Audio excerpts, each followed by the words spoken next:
a memory that's fading fast. So I search for you where souls go to die, keeping hope as life goes passing by. The flames of fate turn my love for you into ash. So much pain, but still I can't keep away. I'm ready with this chance. I hope we meet again someday. Someday,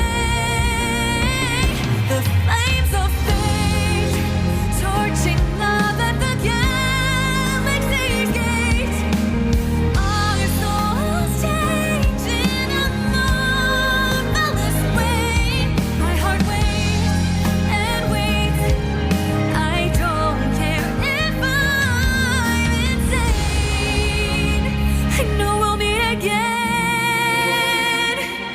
someday.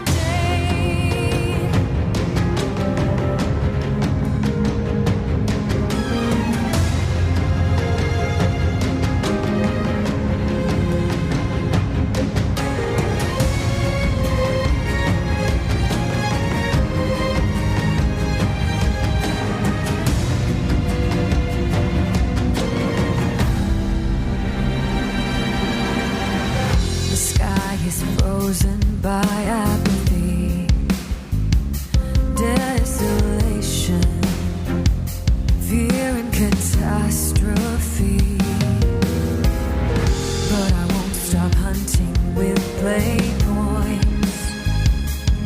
This pain, a fire consuming me. So I search for you where souls go to die, keeping hope as life goes passing by. The flames of fate turn my love for you into ash. So much pain, but still I can't keep away. I'm ready with this chance. I know we'll meet again someday.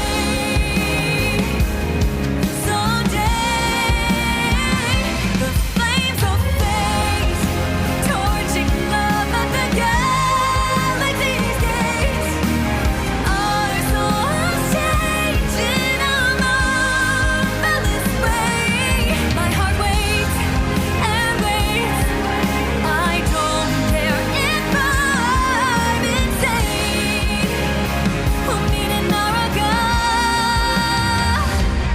someday.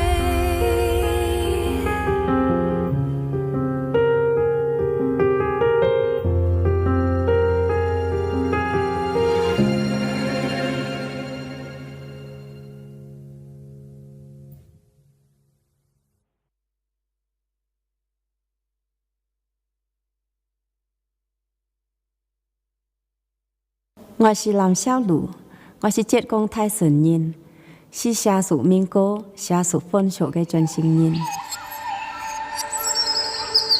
在小富的嘴巴，在最穷的你们上，小鹿也要穿凤凰装。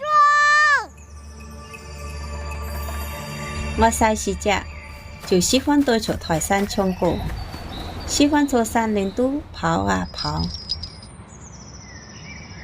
唔是隻，只有老人頭上嘅盤王記可以教我電路族譜。我也對我講，盤王裝是俾你在台先嚟以後將可以做嘅，所以我經常拿佢嘅盤王裝對着將在看待新嘢。夢想地個台先嚟以後就像盤王裝嘅樣子。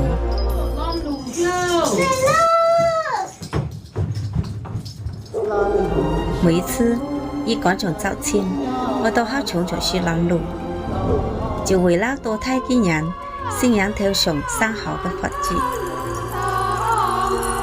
當時懵裡懵懂的，本人出上嚟好事情嘅活大會，更是台人偉大老都唱對歌，其實都是平旺包容嘅人唱台，祝福嘅人自由嘅象徵。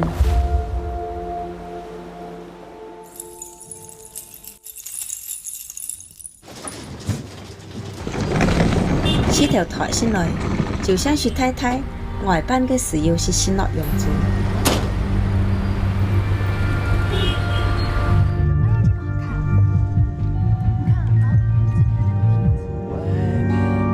體驗生活也好，網絡也好，出台小時都當然唔同嘅生活，去了好多地方。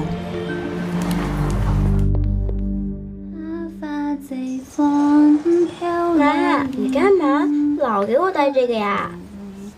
我要带上这个。伴隨我女面面台先來，也面面教我，像啲細細隻怪運對平旺嘅熱愛盡顯露出。所以我十分堅決將條歌上。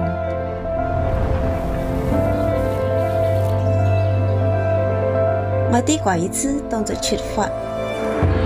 我想對啲歌嘅體會當作有平旺中。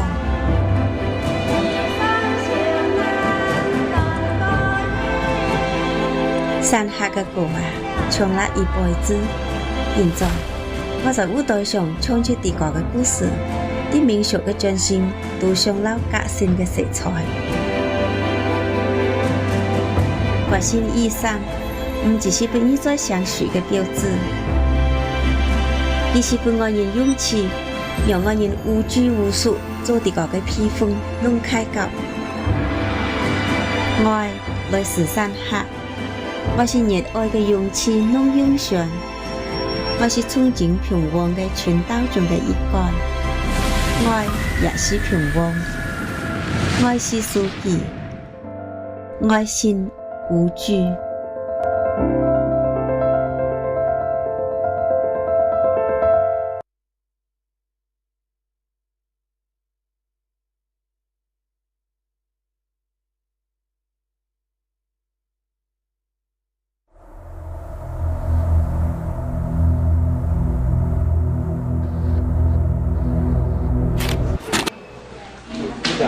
歌词成的啊，所以呢，然后呢？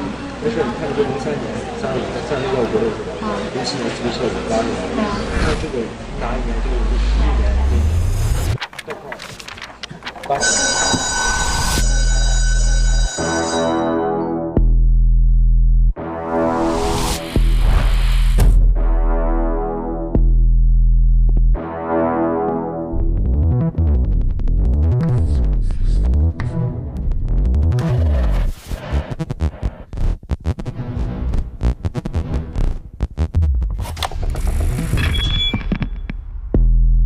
Fate.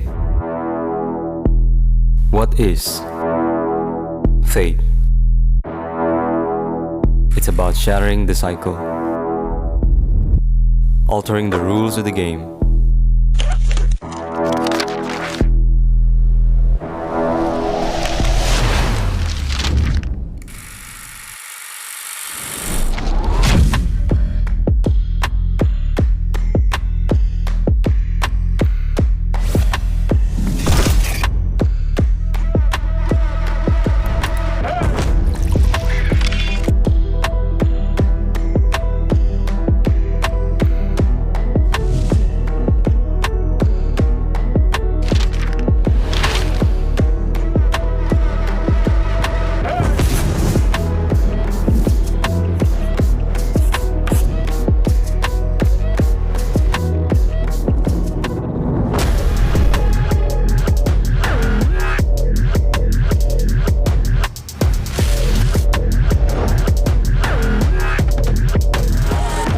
New challenges will be ignited, and a new order is poised for reshaping.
Did you see this coming?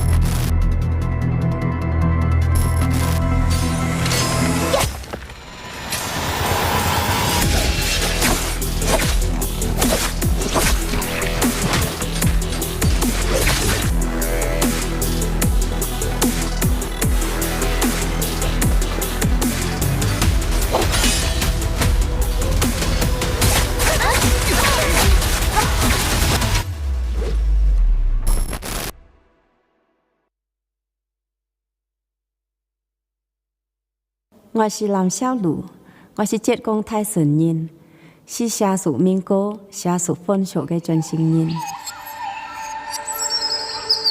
这小富姐姐吧，在最穷过你们仨。小鹿也要穿凤凰装。我细时只就喜欢对着台山唱歌，喜欢坐山林都跑啊跑。唔是只，只有老人头上嘅盘王记可以教我定路脚步。我爷对我讲，平王装是不你在台先嚟以後將可以做嘅，所以我經常拿佢嘅平王裝對着將在看待新嘢。夢想地個台先嚟以後就像平王裝嘅樣子。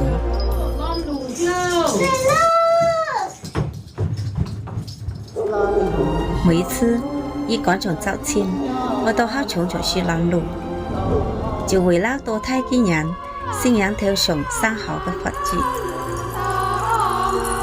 當時懵裡懵懂的，本人出上嚟好事情嘅活大會，更是台人為得老都唱對歌，其實都是強王包容我人唱台，就符我人自由嘅象徵。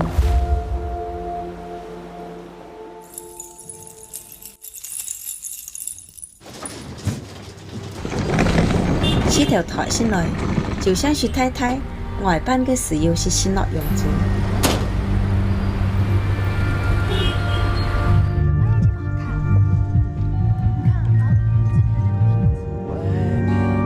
體驗生活也好，網絡也好，出台小時都當然唔同嘅生活，去了好多地方。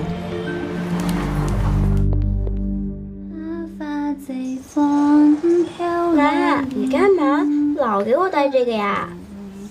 我想戴上这个。伴隨我女面面台先來，也面面教我，像啲細時隻怪運對平王嘅熱愛將先落書。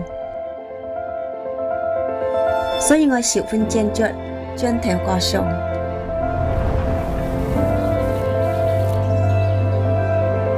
我啲過一次當作出發。我想對地個嘅體會當作有平王裝。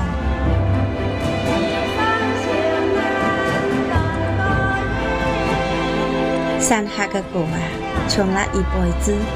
現在我在舞台上唱出地個嘅故事，啲民俗嘅進行都上了革新嘅色彩。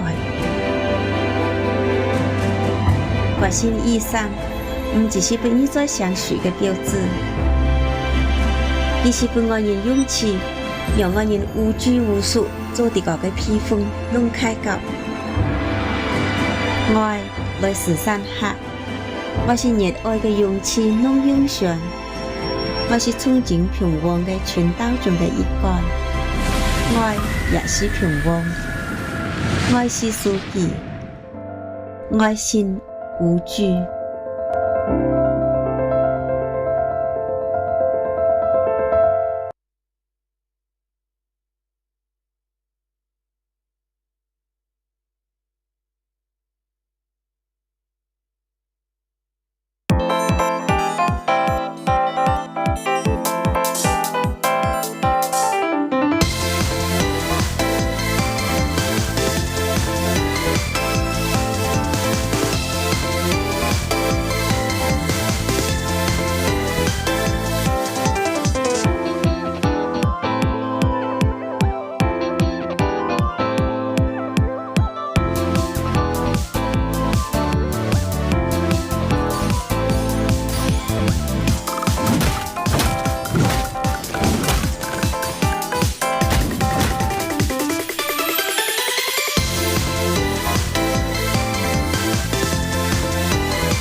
is broken by your seduction.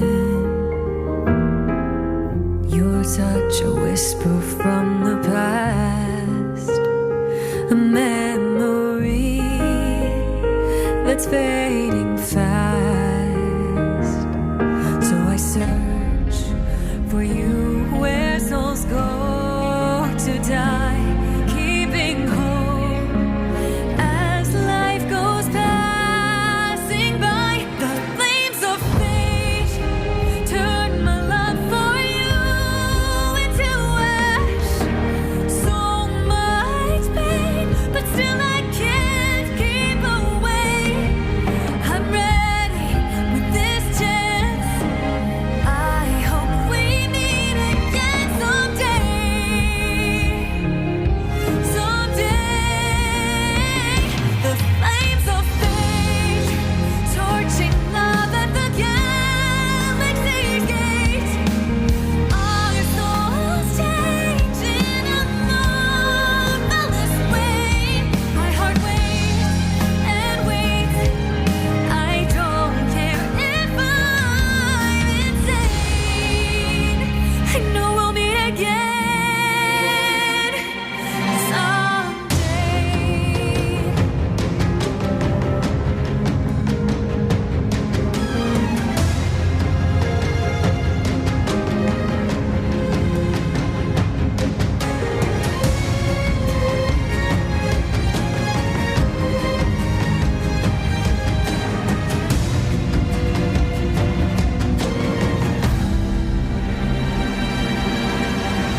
The sky is frozen by apathy, desolation, fear and catastrophe. But I won't stop hunting with blade points. This pain, a fire consuming me. So I search for you where souls go to die, keeping hope as life goes passing by. The flames of fate turn my love for you into ash. So much pain, but still I can't keep away. I'm ready with this chance. I know we'll meet again someday. Someday, the flames of fate, torching love at the galaxy's gate. Our souls change in a marvelous way. My heart waits and waits. I don't care if I'm insane. We'll meet in NARAKA someday.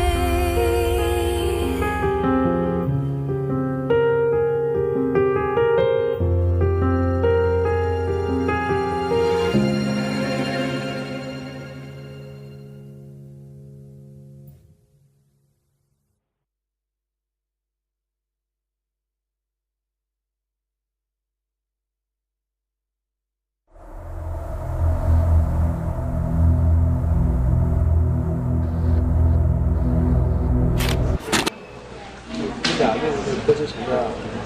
所以呢，然后呢？没事，你看你这03年上6个国的是吧？07年注册8年，像这个哪一年这个11年概况8年。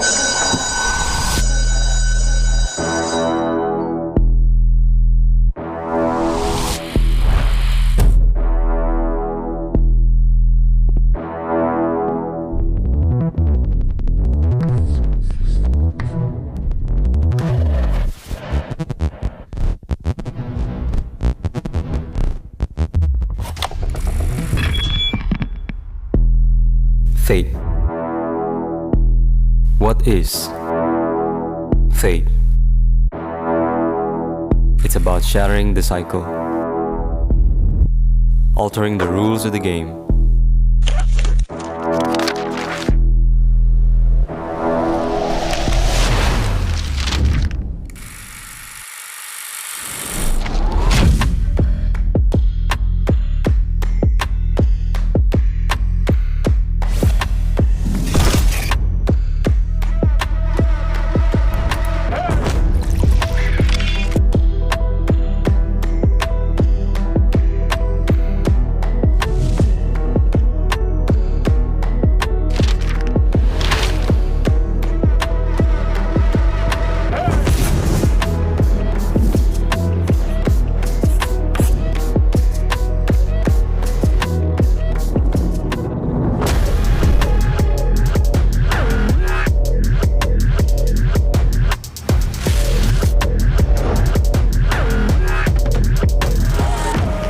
challenges will be ignited, and a new order is poised for reshaping.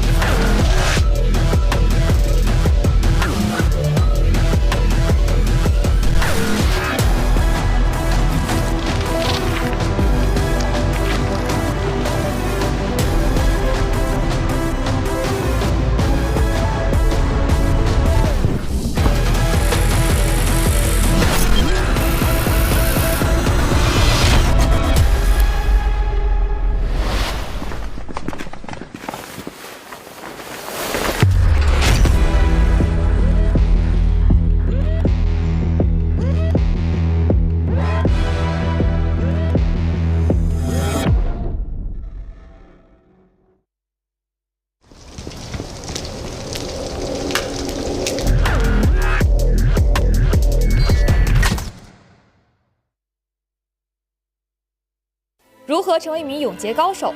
重点在于学习。我每天会花费大量的时间去研究刀法。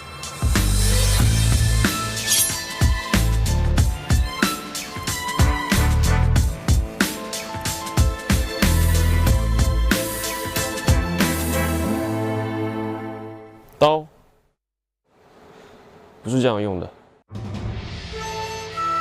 你这样用刀是不会有人想看的，对吧，兄弟们？那应该怎么用？一句话，人刀合一。难道说这就是百战无限？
wanna take it higher. Light it up like we on fire. Yeah, we wanna take it higher. At the top, we be singing like the choir.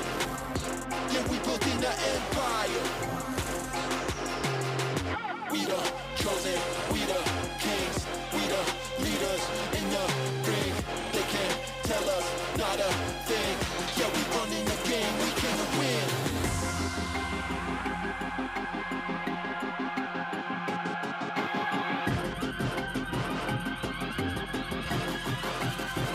Yeah, we wanna take it higher. Light it up like we on fire. Yeah, we wanna take it higher. Yeah, we building the empire. We the chosen, we the kings, we the leaders in the ring. They can't tell us not a thing. Yeah, we running the game, we can win.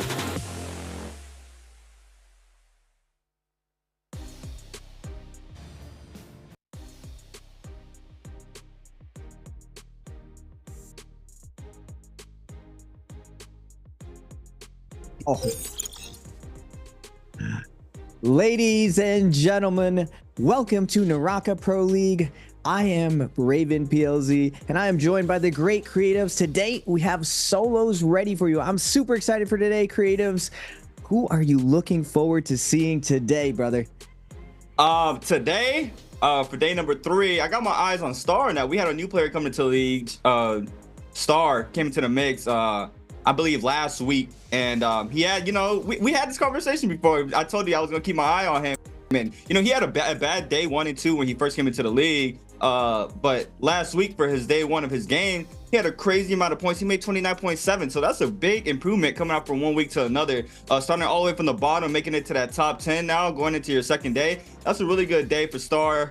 Now for, you know, his second day being played out for the games, I'm trying to see if he's going to keep that momentum going, and he's going to keep on making those plays that he's been making, getting those points on the boards, those eliminations. So it's gonna be very interesting to see how he's gonna respond for his second day, and it'll be great to see him qualify for the bi-weekly finals. But you know what else is great is these Twitch drops that we always have here for the NARAKA BLADEPOINT Pro League. If you watch for an hour, you get the Tay, the Silk, the Trial Choice gift, and then on the night we will be having that bi-weekly 4 finals Conquestor wallpaper. I mean, that looks clean. I see a white dragon, a gold dragon with a white background. To me, Raven, that looks clean. Oh yeah, I can't wait to pick me up one of those. I've been lurking the channel to pick me up one of those for the drops. But you were saying Star doing super well. Our boy Frostivus doing super well in the 3rd weeklies, almost taking it. I'm hoping this 4th week, my man Frostivus can reel it in with the new changes to the glyph system. Finally, we're on the new patch. We're not on the latest patch with the new character, but the new glyphs have been really spicy. A lot of the pro players basically playing trios and solos, running a ton of rage, using that lower amount of stamina just because of the abilities, and Hottie being kind of back in the meta. Interesting stuff. It's not really in this current meta, I believe, with this patch, but I know a lot of the pros are playing around with the idea moving forward. Now, one of the most interesting parts is like Holoroth, Morris. We've got the phases in. We've got the new family system. All of the players, you see the zippings going at it. You see the fairies going at it. These end games are looking really, really spicy. Where what it takes to win these games that become really, really interesting, creatives, with a lot of these phases, depending on who you get in your group, really kind of dictates how you're going to be doing in this week.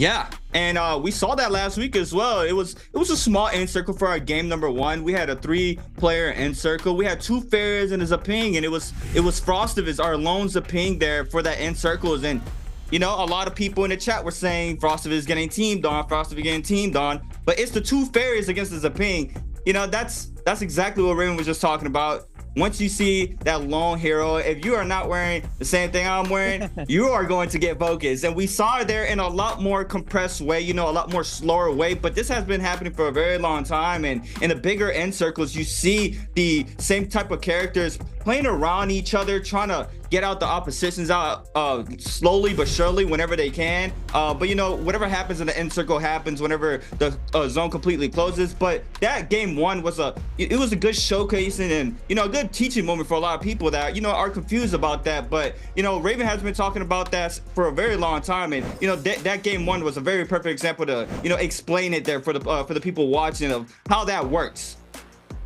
Now look at the standings. BBE's Cam 1. He's a new representative for BBE. Normally, don't they go with someone else? We got FPX Juchi at 9.8, Akame at 11.8, Super Railgun at 13.3, bringing it back, representing TE. Hopefully, he'll be able to qualify this year. I got to see him at Worlds. He looked really excited for this new season. So 13.3, he still has a chance to make it through. Usually, you want to be around like 15 or 16 because it's usually around a 40 point point you want to get cut off. Spider at 17.2, and that just shows how competitive this is, that even one of the GOATs, one of the best ever do it, Spider, only at 17.2, Fong at 24.1. I never doubt my man Fong. He just takes these qualifying rounds, and he just has a number on a lot of the newer players. He just can get out there with that dagger and farm out. Verse Monster Day2, 37.5 pace. Posting up some numbers. He's gonna have to hold his breath around 38, 35 to 40. He's gonna be around that nice cutoff range, but he's pretty good chilling. Wang Lang, no surprises there, 48.1, always very, very solid. Arano, who went at the top, our boy. I know he keeps saying he's SCA, but we know he's NA. Frostivus at the top, finally coming into his element. Pieces coming together. His story, really cool to see Frostivus go over there. One of the best fighters to show up, especially as a foreigner. Frostivus hits the ground running, has a little bit of success, but the macro at even at Jacob was slowing him down a little bit, and he just had a couple more questions of what his objective should be. And I was talking to him in week 3 that he just needs to challenge some of his assumptions, iron out the details, because he has the talent as a player. And I'm really happy that he utilized his coaches and started to figure out how to play these very stacked end games. Because he was telling me that he felt like Mike and the rest of the guys, even like when Mike had a katana, he would just get in there and somehow create value out of these sticky situations. And you just thought it was super troll. And I told him that just means you have a couple assumptions in your mind, and to just get in there and really take a look at what they're doing. And one of the things that's definitely changed this year in NARAKA is the utilization of weapons. Because before we always think like, oh, I played this character, blah, blah, blah. I played this one weapon. But now you see almost every single solo pro run pole sword, dagger of fan, and then dual blades or dual halbies for that chase sound, and really utilizing all of the frame data that's available to them. Yeah. I mean, we've seen a big change in the meta. I remember a lot of the earlier days was very dagger heavy. But like you just mentioned, the utilization of the weapons now is just so versatile. Now everybody just trying to use whatever they can. Even longsword, to me, that's been a surprise to me for this year, that you're starting to see a lot more longsword with that jump L and B tech, and you know, even people trying to do the 2-1-1 off the grapple to get that focus attack off of it, even the carousel. So you know, a lot of innovation is still being played out in these games every single day, and you know, seeing every weapon being used to its highest ability, it's just amazing to watch every single day. We watch the Pro League, but yeah, now like you mentioned earlier, I remember you said Hadi being in the mix with a new patch. That's gonna be very interesting to see, because I've been very curious to see which character is going to be dropped. You know, like you look at the Justina, you look at maybe a Shayol for a change. So I'm not sure who they're gonna want to change off of for the Hadi. So I'm very curious to see if, you know, the buffs for Hadi were enough for him to get put into the Pro League games. But now CDY, last week we had Kai Bao playing the games, but looks like Wolves has brought back Panda Man into the mix for this day, for the second day of the solos for Wolves. So it's very interesting to see how he's gonna play out, if he's gonna be able to make it to that top 12 for Wolves today, because just swapping out from one player from one week to another, you know, some talks had to happen there. If in the previous week we saw one full week being played out for one player, and then the second week being played out for another player. So I'm gonna keep an eye out on Panda Man, see how he's gonna do inside these games. You also mentioned Cam 1. He is a new player for BBE. BBE used to play, I believe, Roy Shishi, but now Cam 1 is being the solo player. So we also saw that last week there for BBE. But yeah, Verse was a sleeper of day 1 for these solo games for the bi-weekly 4. Verse put an amazing amount of points. He put 37.5 points on the board, and he was like a silent assassin. We really didn't see much of his highlights, but he was getting those eliminations. He was staying in that top 3, getting those 5 to 8 eliminations. And I mean, we saw there with the point distribution that he was getting those points up for the board for himself for the day. And now for his second day, we're gonna have to wait and see how he does for today, if he's gonna be able to, you know, keep that momentum going for these games. But also a change that we saw for last week, we didn't have no Mike or Spider in the mix. So I'm very curious to see how these players are gonna do now that, you know, Mike and Spider are in the mix. You know, most of the times we've seen them controlling the playing field. T225 as well is playing today. We did not see that for day 1, but we have our first set of picks for game number 1. It looks like we have a 3-way split for the Zapings and a lone Farrier for BBE Cam 1. Everybody else, Akame, Fong, and Spider are going to be running that Zaping.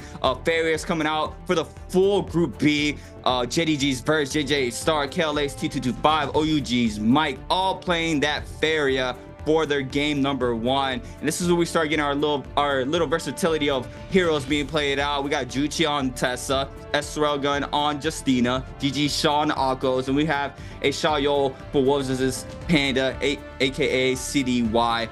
How do you feel about Cam 1 not playing? That's a pink for Group A here, Raven.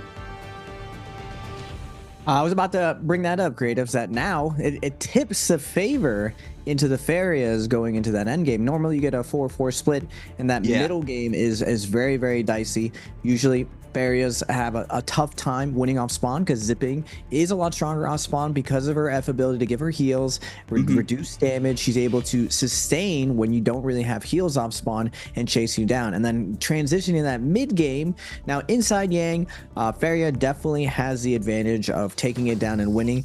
I always say if you see a Farrier in Yang, it's either draw or they get to win, because if they really want to stall you out, they can.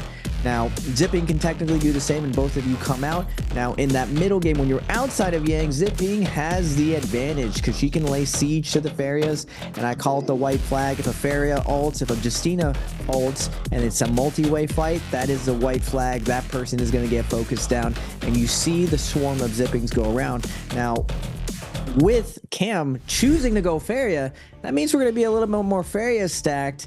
And in that end game, Zippings are going to have a tough time. Now, the 3 Zippings are Fong, Spider, and Akame. We don't have the boss Mike on Zipping. Everyone looks at Mike Zipping as one of the strongest, but Spider is no slouch. He's able to win the Akos Ditto, win the Shayo Mirror. Now, normally Spider was running that F2, but you see him switching back to the F1 for the sustain. Probably in reflection of the glyphs and how much you gain from that damage reduction and everything. The F2 is no longer necessary. You still can technically just face tank every single character. And like you were saying, that 4th phase and touching in to that hottie you were bringing up before, he'll probably, I would say, replace Temi. And because Temi right now is a replacement to Akos, but there's some players who prefer Temi, and even at Worlds used it. Wang Lang preferred the Temi, did super, probably one of his best games were on Temi.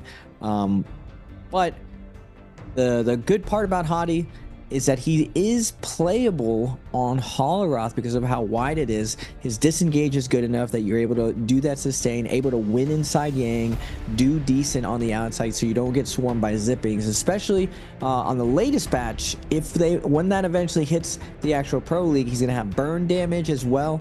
So going against the Zippings, it may slow down and may actually shift a little bit of the meta moving forward in the future. But for now, on this patch, it is the same old with a lot more durability, more armor on everyone. Technically, as the armor scale up, longer fight zone, you love to see it. Here we go, game number 1. WBG Spider already getting active on the Zaping.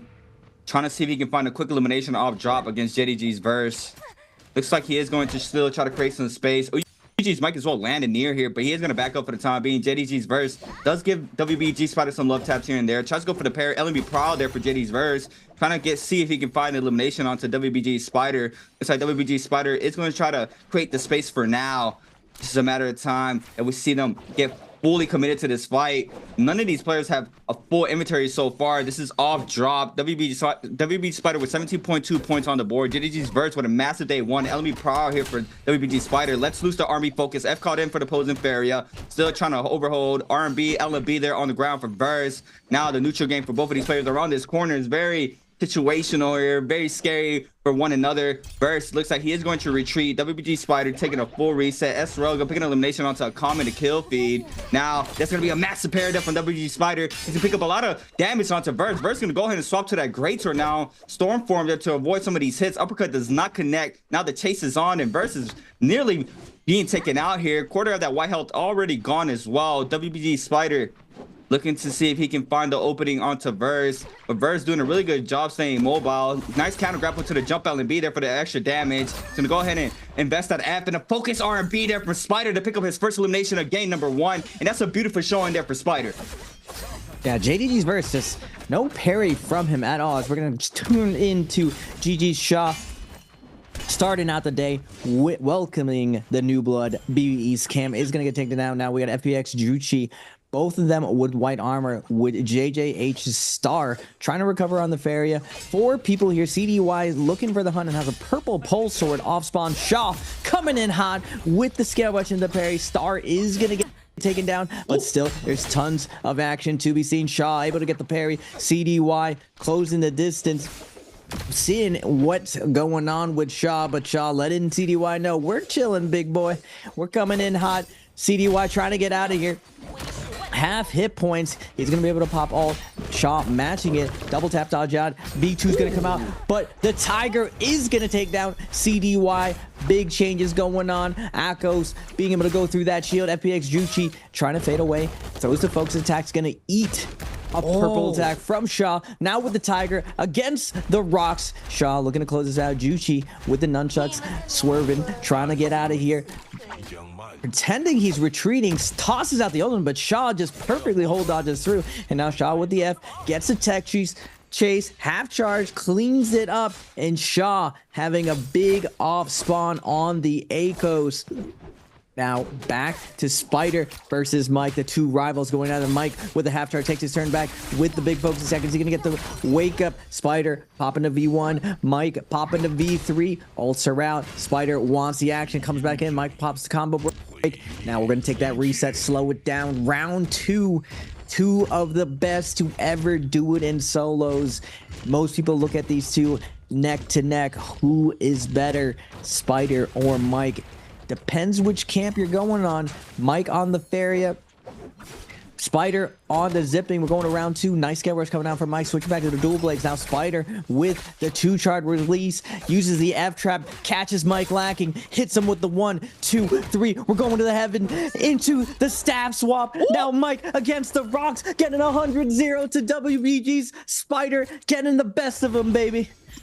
Ooh, we got the combo starting off hot for game number 1 already. Spider with a beautiful heaven step into the staff swap there for the focus with a jump LB finisher for WBG Spider, and on top Mike. That is insane showcasing there from Spider. And we saw right there the Zaping. I haven't seen the heaven step in the staff. What is that? New technology.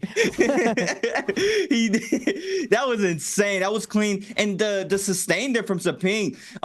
Spider pops the ultimates, getting that health back, and Mike goes inside the mech. By the time that he goes inside the mech, Spider's pretty much back to full health. He cancels the ult, but it's still around 40 to 50% rage there. So the Zaping was just pretty much chilling throughout that whole fight, and Mike with no ult left after that V3 was out. We just see him get combo there, and that was just a nice showcase there from Spider with 2 eliminations on the board. But hold on, GG Shaw right now. GG Shaw with 5 eliminations on the board for game number 1. The game just started. The game just started, and he's been cooking. 5 eliminations on the Akos, and we saw him flip around the V2, which is insane, by the way. The V2 was going towards the rocks and he flips them towards the terrain where he can get that extra damage for the follow-up, and that was a good showcasing there from the Aqua's ultimate. And we see him here now pretty much stacked now with purple armor and purple weapon as well on the halberds. What a weapon, the halberds. You have that tech chase off the R&Bs. You have that 1.0 from the grapple. If you catch the prio, you can go into the, you know, the swap with the katana. But we stopped seeing that these days. We used to see a lot more where they used to swap from the dual blades katana or hung sword, or vice versa with the halberds katana hung sword. But now we see everybody pretty much run the range now. They just stay confirmed with the 1.0 off of the grapple. But now we have our first Roma Yang starting to form up for game number 1. OUG's Might looks like he is going to want to take this as well, starting to move on down. Panda Man, Juchi as well on the top right hand side. WPG Spider already posted up by Plume Castle for that Roma Yang. GG Shaw, SRL Gun playing around it, so he might want to take this Spirit Well there for 521 a comment OGG's Mike, I should say. So Mike looks like he is going to be trying to get that Spirit Well for the armor upgrades slash weapons and jades that come out of that. And now it's just a matter of time we see our first run Roma Yang, SRL Gun, GG Shaw just roaming around right now, waiting for the opportunity to go inside the gate to see if he can come out victorious in his Roma Yang to get that buff plus that weapon upgrade, as we see these players get from the Roma Yang. And there it is. GG Shaw is going to be GG Shaw against TE Israel Gun, the Akos v Justina. And Raven, I actually wanted to ask you this. The Justinas for day number 1 and also right now TE Srugun are running that V1 now, not the V2. Is there a change that came into that for the Justinas to be pushing out for that V1 instead of the V2? No, I believe they're doing it for that extra sustain of surviving in that mid game, especially on Holoroth, and they're still finding value on catching people lacking when they're dashing in and just using it really slow and just using it to wear down their opponent's cooldowns. Now GG Shaw on the Akos gonna catch the wake up out of F2. Really tough with low ping to get out of that. Now Combo Works gonna come out. Super Railgun is going to pop ultimate, but the Tiger just covering the tap dodge roll. A little bit of a mistake by the Justina to force himself into the roll. No good frames to come out of that. Now Spider versus Cam. Feria ult is going to be invested. Spider loves going into Realm of Yang on the zipping. Now 24 seconds left. Feria tie or win. Cam 18 seconds. Can he take down a V1 zipping? It's looking like a tie right now unless Spider can force the issue. He's been doing that F trap all day into the V trap.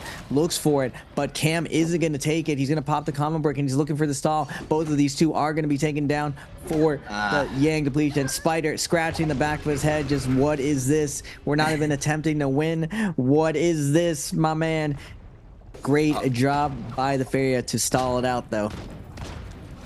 Now CDY, that's going to be a Yang depletion timer there for Spider, CDY, Srugun, and Cam 1. 4 Yang depletion timers on the board. CDY is going to get paired here for Fong. Fong now with massive damage on that blue dagger. Now the Shayo ultimate is going to be invested for CDY, trying to find an opening for himself. Fong in the back end there with pretty much full HP. CDY is going to be able to get a full reset as well. Going to go ahead and V2 out. Catches a prow off of this. LMB, aerial LMB there for the Hung Sword combo. Doesn't get the 1.0 off of this. Now the chase game is on. Click comes in for both players.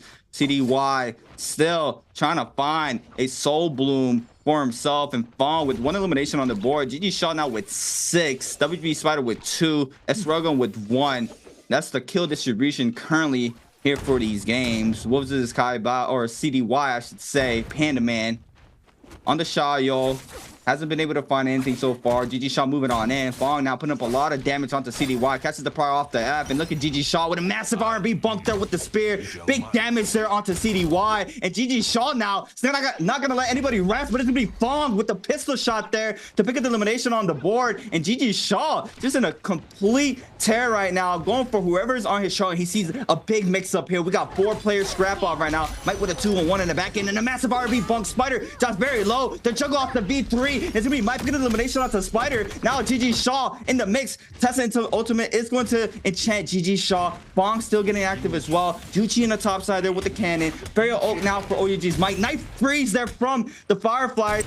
Now the damage is coming to play for GG Shaw. Hits off the second missile, trying to move around. We see him do a little wiggly move. He does manage to get out for now. trying to pop a quick powder real quick. He does manage to do so. We use that missile. Big Fairy down to Akame though. What do you think you're doing? He's gonna go ahead and invest the ultimate as well in the backside. Mike now with elimination. Fawn with elimination onto GG Shaw. Getting way too overextending. He does have a second life though. DRG Fong, that gold poster in hand. And what is happening right now? Everybody's just getting active here for game number 1, Raven.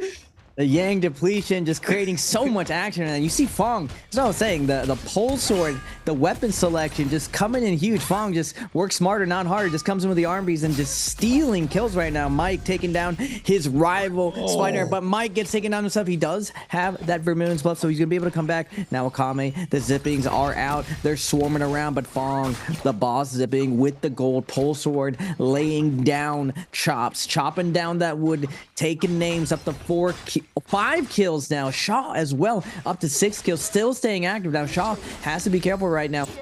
Multiple zippings and a Tessa lurking around this. If he overextends, he will not be able to reset. He does have that gold spear, so he's able to get that big damage scaling off his ultimate. Now Fong and Shaw getting back active in there. Both of these players with their armor stretch. Shaw's able to get the Dragon Slayer. Now with the juggle, able to secure it with the jumping LMB. Big damage coming out from the jumping LMBs of the spear. Now Shaw with punishing with another jumping LMB for Fong. Fong though with the dagger, the tried and true, the goat of dagger, able to move out there. You saw earlier CDY is hitting the zipping and he's realizing exactly who it is. Fong with the dagger, he just ends up going away. He's like, I'm never killing this guy. I give up. I'm backing off. Well, let's just look for someone else. But Fong, no, where you going?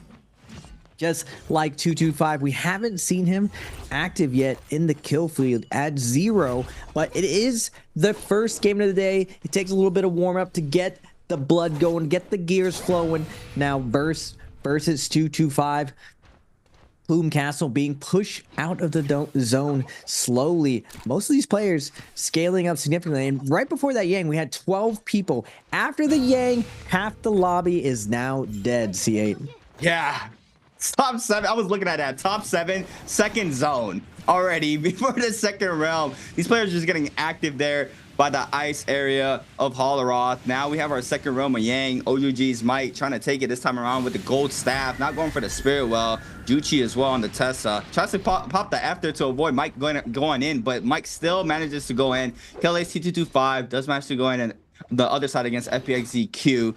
But this half, we have OUG's Mike against JDG's Verse. JDG's Verse, once again, with a massive day 1 with a bi-weekly 4. Both players are going to go up high. Mike now trying to find an opening off of Disguise, does not manage to do so. R&B focus there for Verse, gets a little bit of damage in. 1 block of that purple armor gone. Clink times 2. LB power for Mike off the shift dodge, gets the damage in. V3 called in to the R&B focus, jump LB for the extra damage. There it is. V3 weave there for Mike. And go ahead and melee auto aim towards the V3, and both players are going to mech up with 50 seconds remaining. Now it's the battle of the mechs. First one hits, the second one as well, the third one as well. Verse is going to be forced to turn around to avoid the big damage, and now Verse drops very low in the mech, and Mike's still applying the pressure onto Verse. He is managing to put a lot of damage there onto the opposing mech. It looks like Verse is going to demech first, trying to pop a reset for himself behind the pillar. No missiles connect so far for Mike off of that though, and Verse goes ahead and tops off that white health, 2 of the purple armor. Mike now with no armor left pretty much. Big parry from Mike with the gold staff. Is not going to get the damage off the F though, trying to avoid getting parried this time around. Stormform off the pole sword.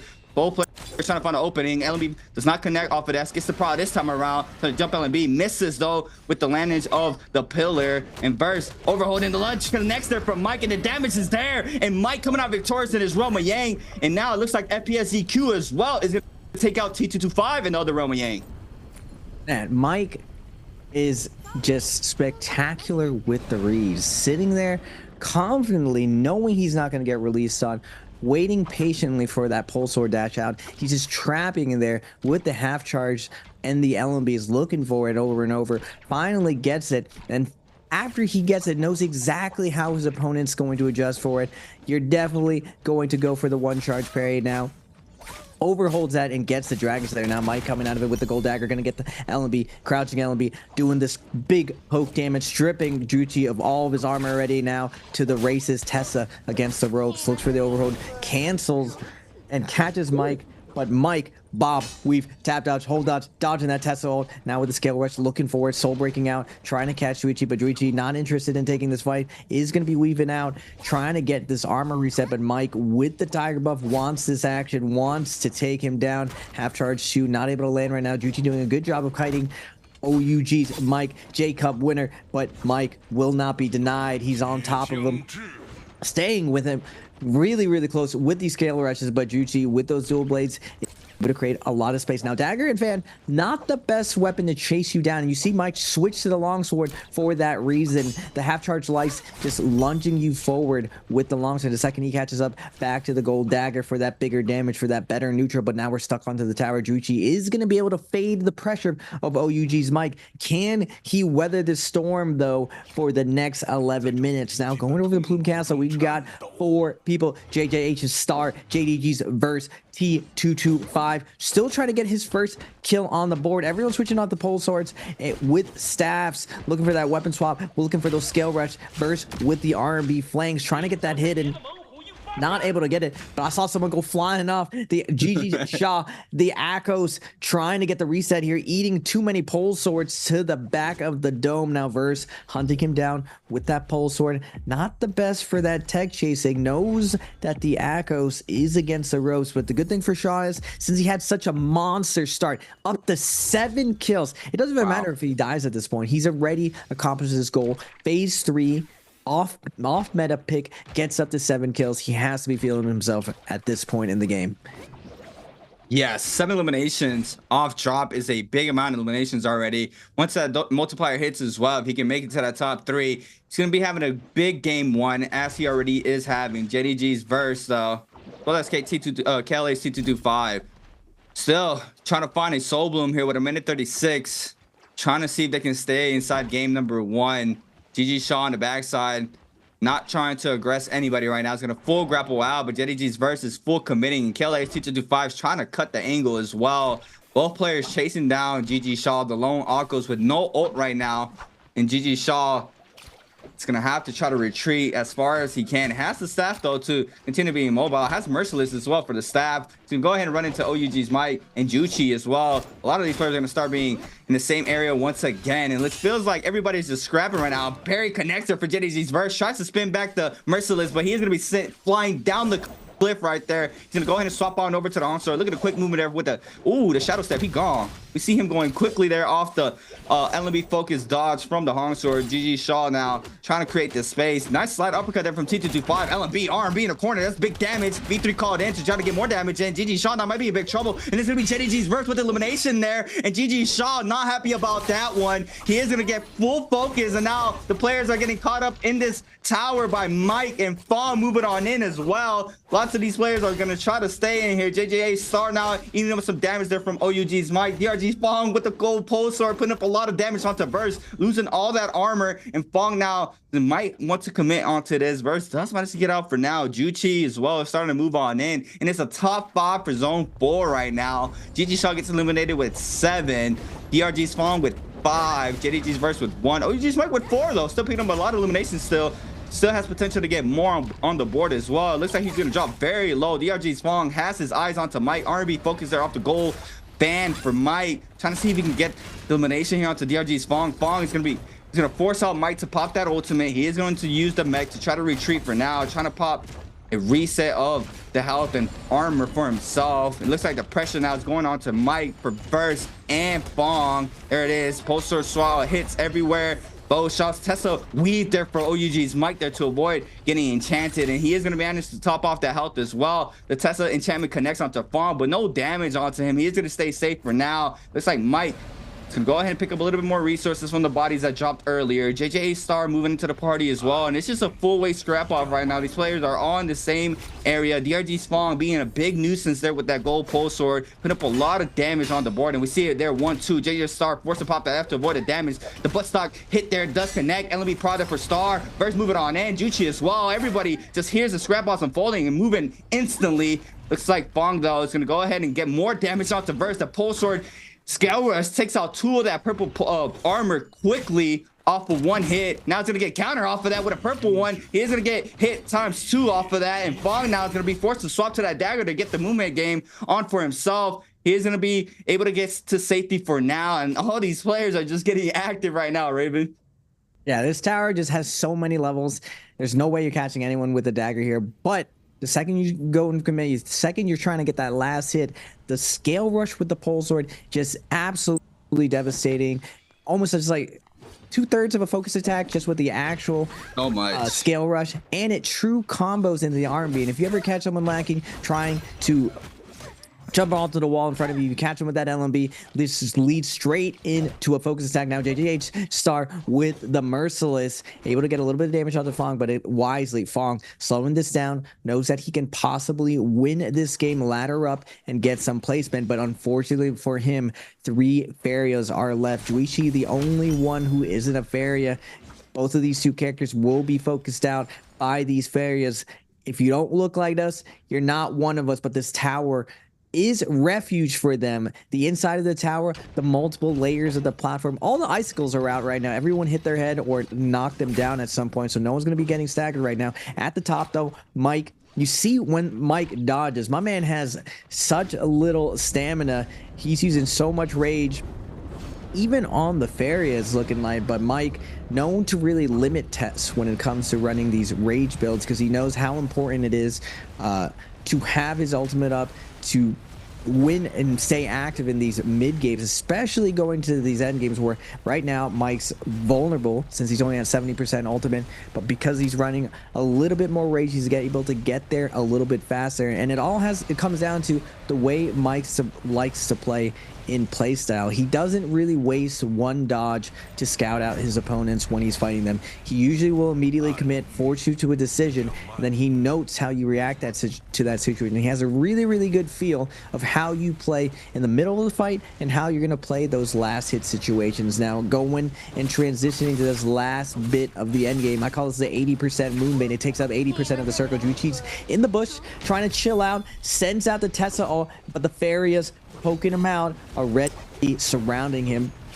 Death by 1,000 cuts. No hard commitments, just nice, safe, light attacks. Parry traps over and over with some range poke. But Juichi, with those dual halberds, is able to create enough space. And as long as he's able to land some Tessa ults, he does have a little bit of sustain to fade and possibly push his way. But Verse with the LB, gonna get that stagger off, forcing out the combo break. But now you see the Farias in hot pursuit. You see Fong joining in the Faria as well. I might as well get this last kill if I'm about to get focus fired. He's been doing a really good job timing those RMBs perfectly, staying out of the middle, not getting focus fired. But Mike testing the waters with that gold fan. Gotta be very careful with all the gold weapons on the field. You let your judgment last for 1 second, you're gonna be eating a big damage focus attack from behind. But Mike's gonna be taking this reset, and Verse still trying to keep alive, ladder just a little bit up. Every kill at this point not as meaningful as that placement goes up and up as that multiplier starts coming into favor. And it looks like we're gonna get a couple trees and a little bit of a hut endgame, creatives. Yeah, it's just a matter of time. 3 Farias on the field right now, so that's 2 Zapings. Not really a lot of cover. Not really much to get around right now. They are going to be forced to pop the ult whenever they drop low. We do have a rage increaser in the middle statue, but you know, it's going to be very dangerous to just go inside the middle and interact. We got Merciless there for Star controlling this area. Somebody gets hit from the backside, not sure who that was. It's going to be Verse. Oh, there's Juichi. Juichi takes up a little bit of damage to Tessa for this game. Looks like Verse is the first one on the scene.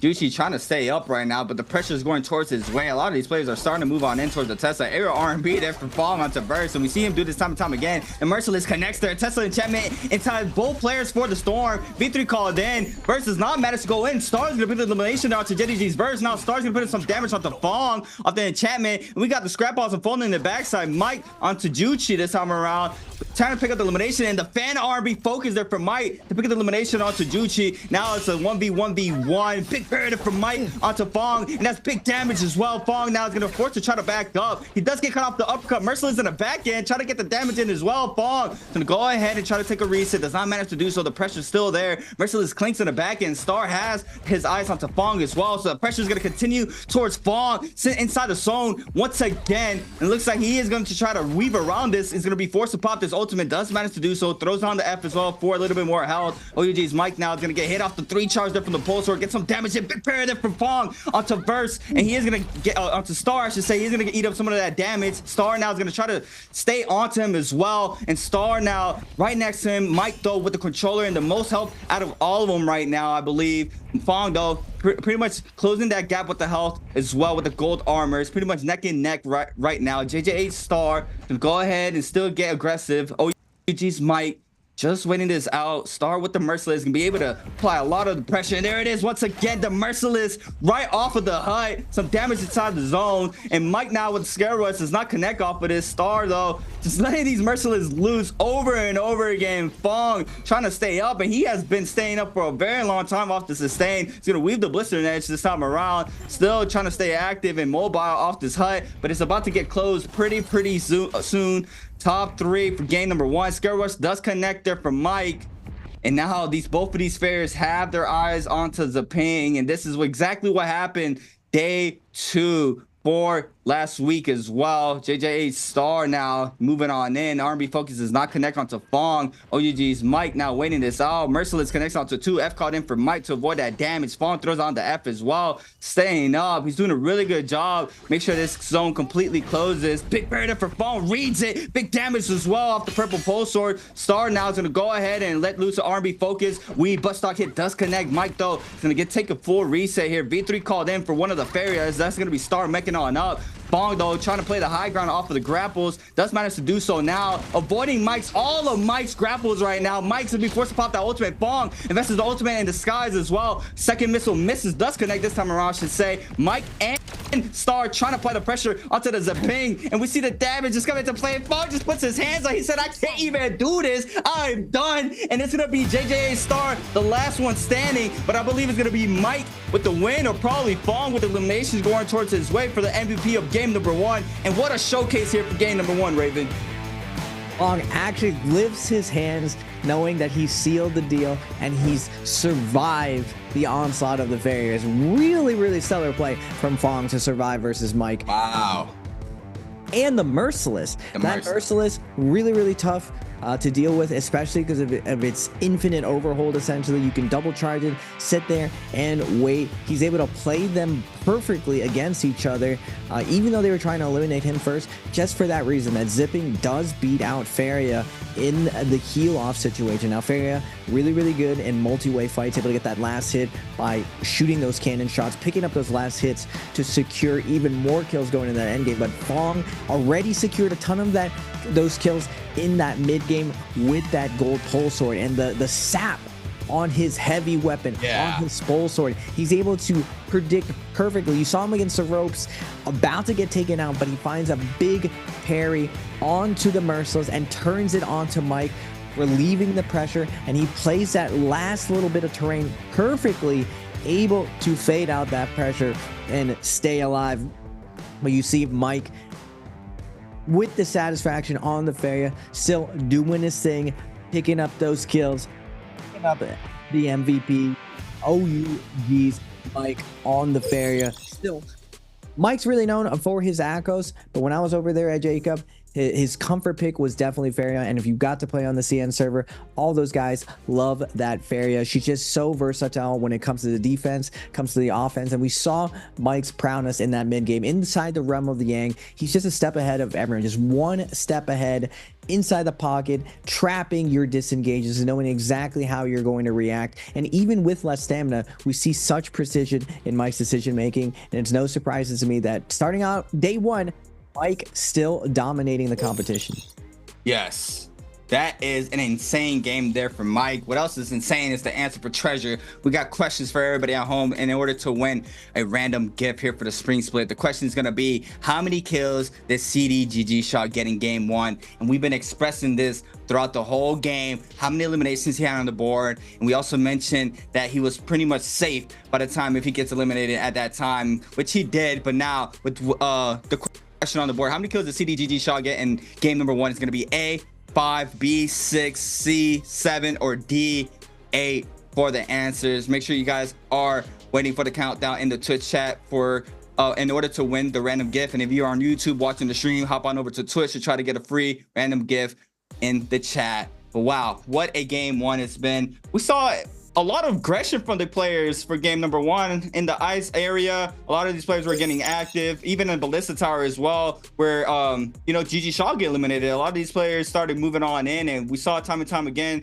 the resets came into play and everybody started moving on out. And then as soon as somebody started fighting, these players started moving right back in to try to pick up one of those eliminations. But we have our scoreboard for game number 1. It's going to be OUG's Mike with 6 eliminations on the board, 10.4 overall game score, and DRG's Fong securing second with 5 eliminations, 10 game score for Fong. GG Shaw with 7 eliminations, 8.2. JJ Star in top 4 now with 3 eliminations, 5.4. FPXZQ's Juchi with 1, 2.8. JDG's Verse with 1, 2.2 as well for top 7, I believe. And now our overall standings moving on into our last day of the bi-weekly solos, and I think this is our last bi-weekly as well, right, Raven, for the spring split? Yep. And then we're gonna get the last chance qualifiers into the actual finals for spring. Yeah. So 521 Sakame, 12.3. Spider right on the cusp, but still a lot of NARAKA to be played today. 5 more games ahead of us. GG Shaw opening up the day with the 7 kills. I guess that's a spoiler. I guess they already have the answer already on the Atos, but then fading to the zipping pressure, that Fong pressure with the gold pole sword in that mid game. Now he does spectacular off that off spawn. Akos, not really your first pick when it comes to these games. Phase 3, you're kind of forced into these situations, but Mike taking the lead, going to the top, 10.4, game 1.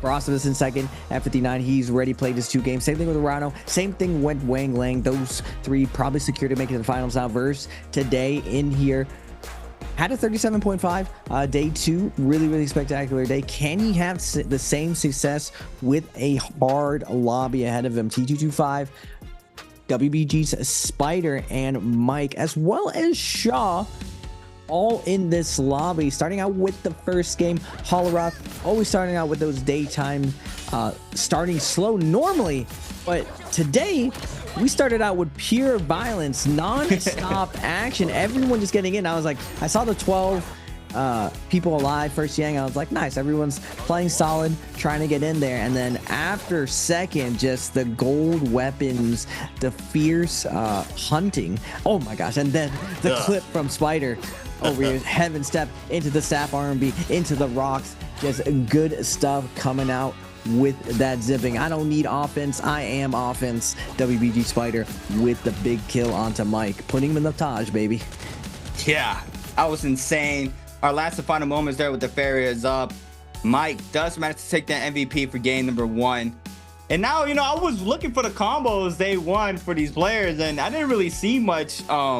But now moving into today, we got game 1, a Spider coming in hot against Mike 2 with the heaven step. That was just disgusting there from WBG Spider. And our first MVP of the day is going to go to nobody else than OUG's Mike on the Feria. And I'm very curious to see if he's going to make that 100-point threshold for both of his days. I mean, he's on pace right now with 6 eliminations on the board, 34,000 damage here for OUG's Mike. You know, holding that Chidori ready for whoever wants it. 13 MVPs for the season here for OUG's Mike. 8.4k damage on the fans, 7.1k on the staff. Was running Blister Nets, Badger's Grip, Soul Shatter, Soothing Boom, Standard Melee Jades, the standard F1V3 on the Fairy, and we see Mike just tons of damage, always putting up some type of pressure on the field. And we saw it here for game number 1, how much damage output he did. 34,000 damage is an insane amount of damage for this man. But you know, game number 1's out the way. A lot of these players that had the jitters, or you know, game number 1 is always a slow start for everybody. But now, you know, we're gonna go back to Holoroth game number 2 once again. A lot of these players are gonna have to start turning up. They're gonna try to make it to the top 12 to be able to compete in the bi-weekly, our last bi-weekly for the spring split. But yeah, I mean, that was an insane amount of pressure from everybody in the field. Lots of action, and you know, we usually see that towards, you know, game number 6. A lot of these players just, you know, start running it down. But you know, starting off hot, everybody's just being a lot more aggressive. Looking at the spirit, well, I saw Mike did go for it for the first set of Yangs. I believe it was, I think it was Star going for, or it was Verse. Verse was going for the Spirit Wells for day number 1, and now we see him trying to take those Yangs. I think it didn't go towards his way for those games. He was doing it for, I believe, his first 2 to 3 games, but now we see him, change up his strat and not going for the Spirit Wells. So I'm always gonna keep out my eye to who is gonna be able to go for the Spirit Wells, because it's new into the game, and you always want to see what's if it's worth trying to go for the Spirit Wells or just going straight to the Yang. And now with the Yang depletion, not having that backup plan where you can save a Soul Bloom anymore, it's a lot more dangerous going inside the realm of Yang. If you're not able to pick up those eliminations and stay safe, you are forced to get a lot more active once you get out. Once you have that timer in your back, you have no backup plan now with this patch. And I'm very curious to see what is the tree looking like for a lot of these players. What is the potential system looking for them and what they're running. We did get some showcasing of that day number 1, so I'm also very curious to see what OUG's Mike is running, or WB Spider, high caliber players like that. Would love to see how their potential tree is looking like for these games. And Raven even noticed that the stand was getting chopped up a lot more quicker there for OUG's Mike. So that rage is going towards OUG's Mike's way. But it's just a matter of time that they start showing us the cheat sheets for these players and what they like to run, and see what they're running and what they're feeling and what they enjoy running in these games and what they have the best value for. Yeah, it's cool to see with the new glyph system and with the new replacement to Morris, new strategies coming into play. It's not just that realm of Yang, like you were saying, creatives. They did change the Soul Bloom. You're not going to have that insurance plan. You're not going to be able to play off spawn, get that early kill, leave that Soul Bloom for later, and go into a free Yang. We also got 3 Yangs now, so it does favor the better duelers, the people willing to take the risk. Fortune favors the bold. But it does leave open, if you want to play a little bit more consistent, if you're not really comfortable in that 1v1 situation, you can play those nice third-party situations. Because instead of 2 Yang depletions running around, we got 3 of them running around. We got chaos in that mid game, and we saw 12 people going into that first and now second later half, all the way going down to 7 players because of the 2v2v2. The Yang depletions going crazy. We just have a full festival going out with the zippings, creating so much pressure onto the Farius. And we saw, because of Shaw having such a stellar off spawn, the aggression from the Akos, willing to jump in with the herd, not looking for any ISO fights, just jumping in with the golden spear, just causing so much chaos. And that was what led to half the lobby being eliminated just in that second half. Now, I remember seeing a clip of the first solo day where there were a ton of zippings going for the Spirit Well, looking to split up that loot, and all of them just sharing the loot, split it up, knowing that they were going to post up versus this Farius. Now, even if you are posted up versus another character like the Farius versus zippings, we saw Fong play the terrain perfectly. So even though you're getting 2v1, there's essentially friendly fire going on, where you can use the melee assist against your opponents. You can use stone form to keep yourself alive, to minimize your risk as much as possible, to force your opponents to have to focus attack you, and you have to have that sap, get those big parries. Now, revealing Mike's Jades at the end of it, my man was stacked. He had the most ideal loadout he could possibly have. Blistering for the pole sword for that nice burn damage onto enemy Farias and onto the zipping so they cannot heal, and Soul Shatter, that reverse Uno card, that reverse ace card, you just don't know it's there, and landing that Soul Shatter leads into the infinite. So Mike having an easy time. Once you get those crazy Jades of Destiny, you see Mike yawning. It's just another day in the office, not just like another qualifying round for him. Nothing new to my man, and now he's going to be able to be in phase 1 with the zipping pick with 225, Star, and Verse. Now traditional picks coming out. Second pick, Druchi, Super Railgun, Shaw, CDY, all on that Faria. And let's see what the mix-up pick is, creatives. This is the comfort pick for everyone else. Yep, there it is. Cam1 once again on the Temi. He did run this for his first set of games last week, and it didn't go towards his favor. I think he picked it in Morris, if I'm not wrong. It did not go his way. He did not have a good time on the Temi. We have some Justinas coming out on the field as well. WG Spider's coach giving up the thumbs up. He's ready. He's locked and loaded, ready for game number 2. But yes, pretty much standard as we see. The 4 picks usually goes towards the zip waves, and in the second half of the group B goes towards the Farias. We see the mix-up picks going into the last group for the games. But now our game number 2 is about to start forming on in now. Players are gonna wait to get inside the server.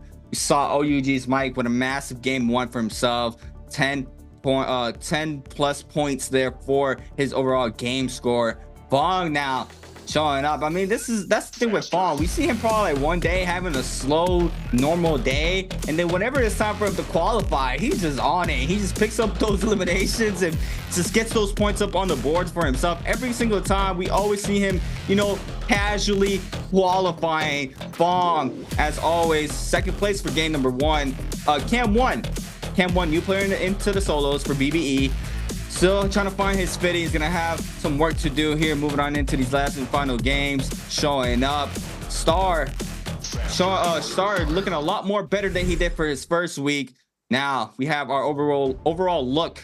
Oh, there's the change up. Cam 1 running the V3 this time around to Temi. Last week he ran the V1, which kind of threw me off guard. He was running the V1, but now swapping it back to the V3 on the Tumult Ultimate for Cam 1, and then pretty much everyone else is pretty much standard on their picks with the F1 V1 for the Zapings and the F1 V3s for the Farias. And now there it is, Fawn being the difference here with the Justina, bringing out that V2 Justina, which I didn't see last week as well as Akame. Both of these players did not play last week when I watched, so these players now still staying true to that V2 for the confirmed freeze until that big damage as fast as they can. There is no Xiaoyos on the field. We do have a random Akos pick there for WBG Spider, so we're gonna have to wait and see if he's gonna be able to put the same amount of numbers as GG Shaw did for game number 1. But now these players are dropping into Mahalaroth currently right now. Looks like we got a couple players landing near Puzzle, BBE, JDGs, WBG as well, Wolves,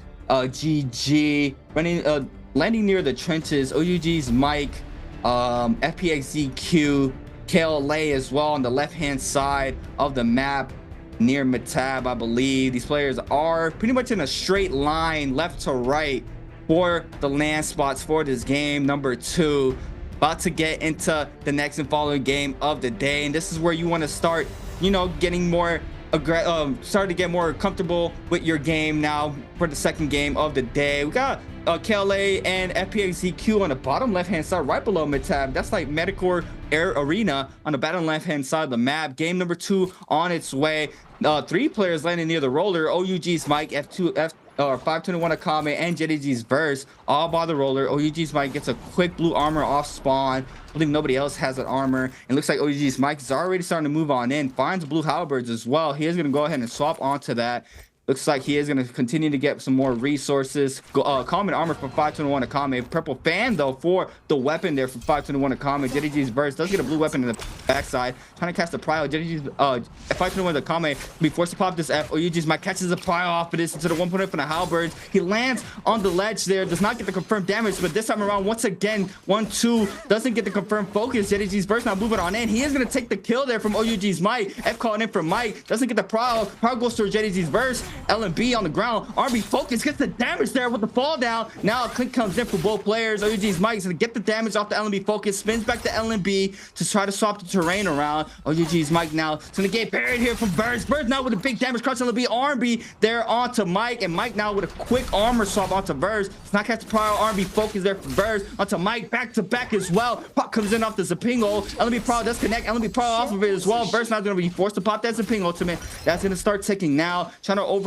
And Mike with a blue armor swap with a oh my god, getting that blue armor swap there. Mike changed this fight around. A gift from the heavens. Now OUG's Mike getting caught up by the enemy focus. Now this is the power once again off the F there. Big damage onto Burst, and Mike now with the fight going towards his way. Burst trying to create the space. RB mix there for the halberds from Mike, trying to overhold. Let's get the focus off there. Burst onto Mike. Now Mike's in the force to try to create some space here. Does not manage to catch any damage so far. Gets caught off the LNB there. Big damage RB, and Mike is gonna fall off of this scrap off dropping. Burst with 2 kills starting off game number 2. JDG's Verse taking down Mike. Excellent play from Verse. It's one step ahead of Mike, able to follow up. Mike overfishing for the LMB, getting cooked a lot by Verse, and Verse ready for the mix-up, able to land focus attacks late into it, taking down Mike. Now Juichi at half health, trying to survive in the situation.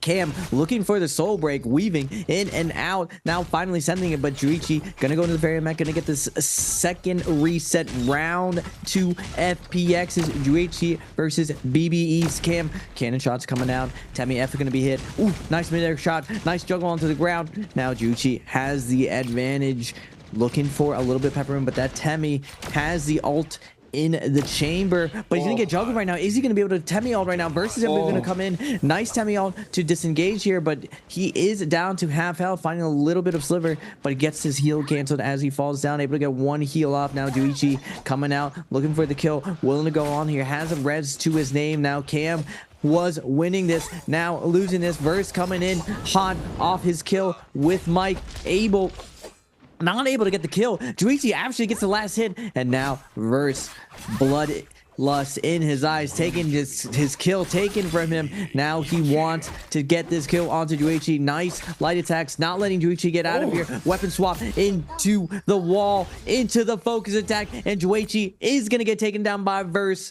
Verse up to 3 kills off spawn, starting out this game 2 red hot with a kill onto Mike.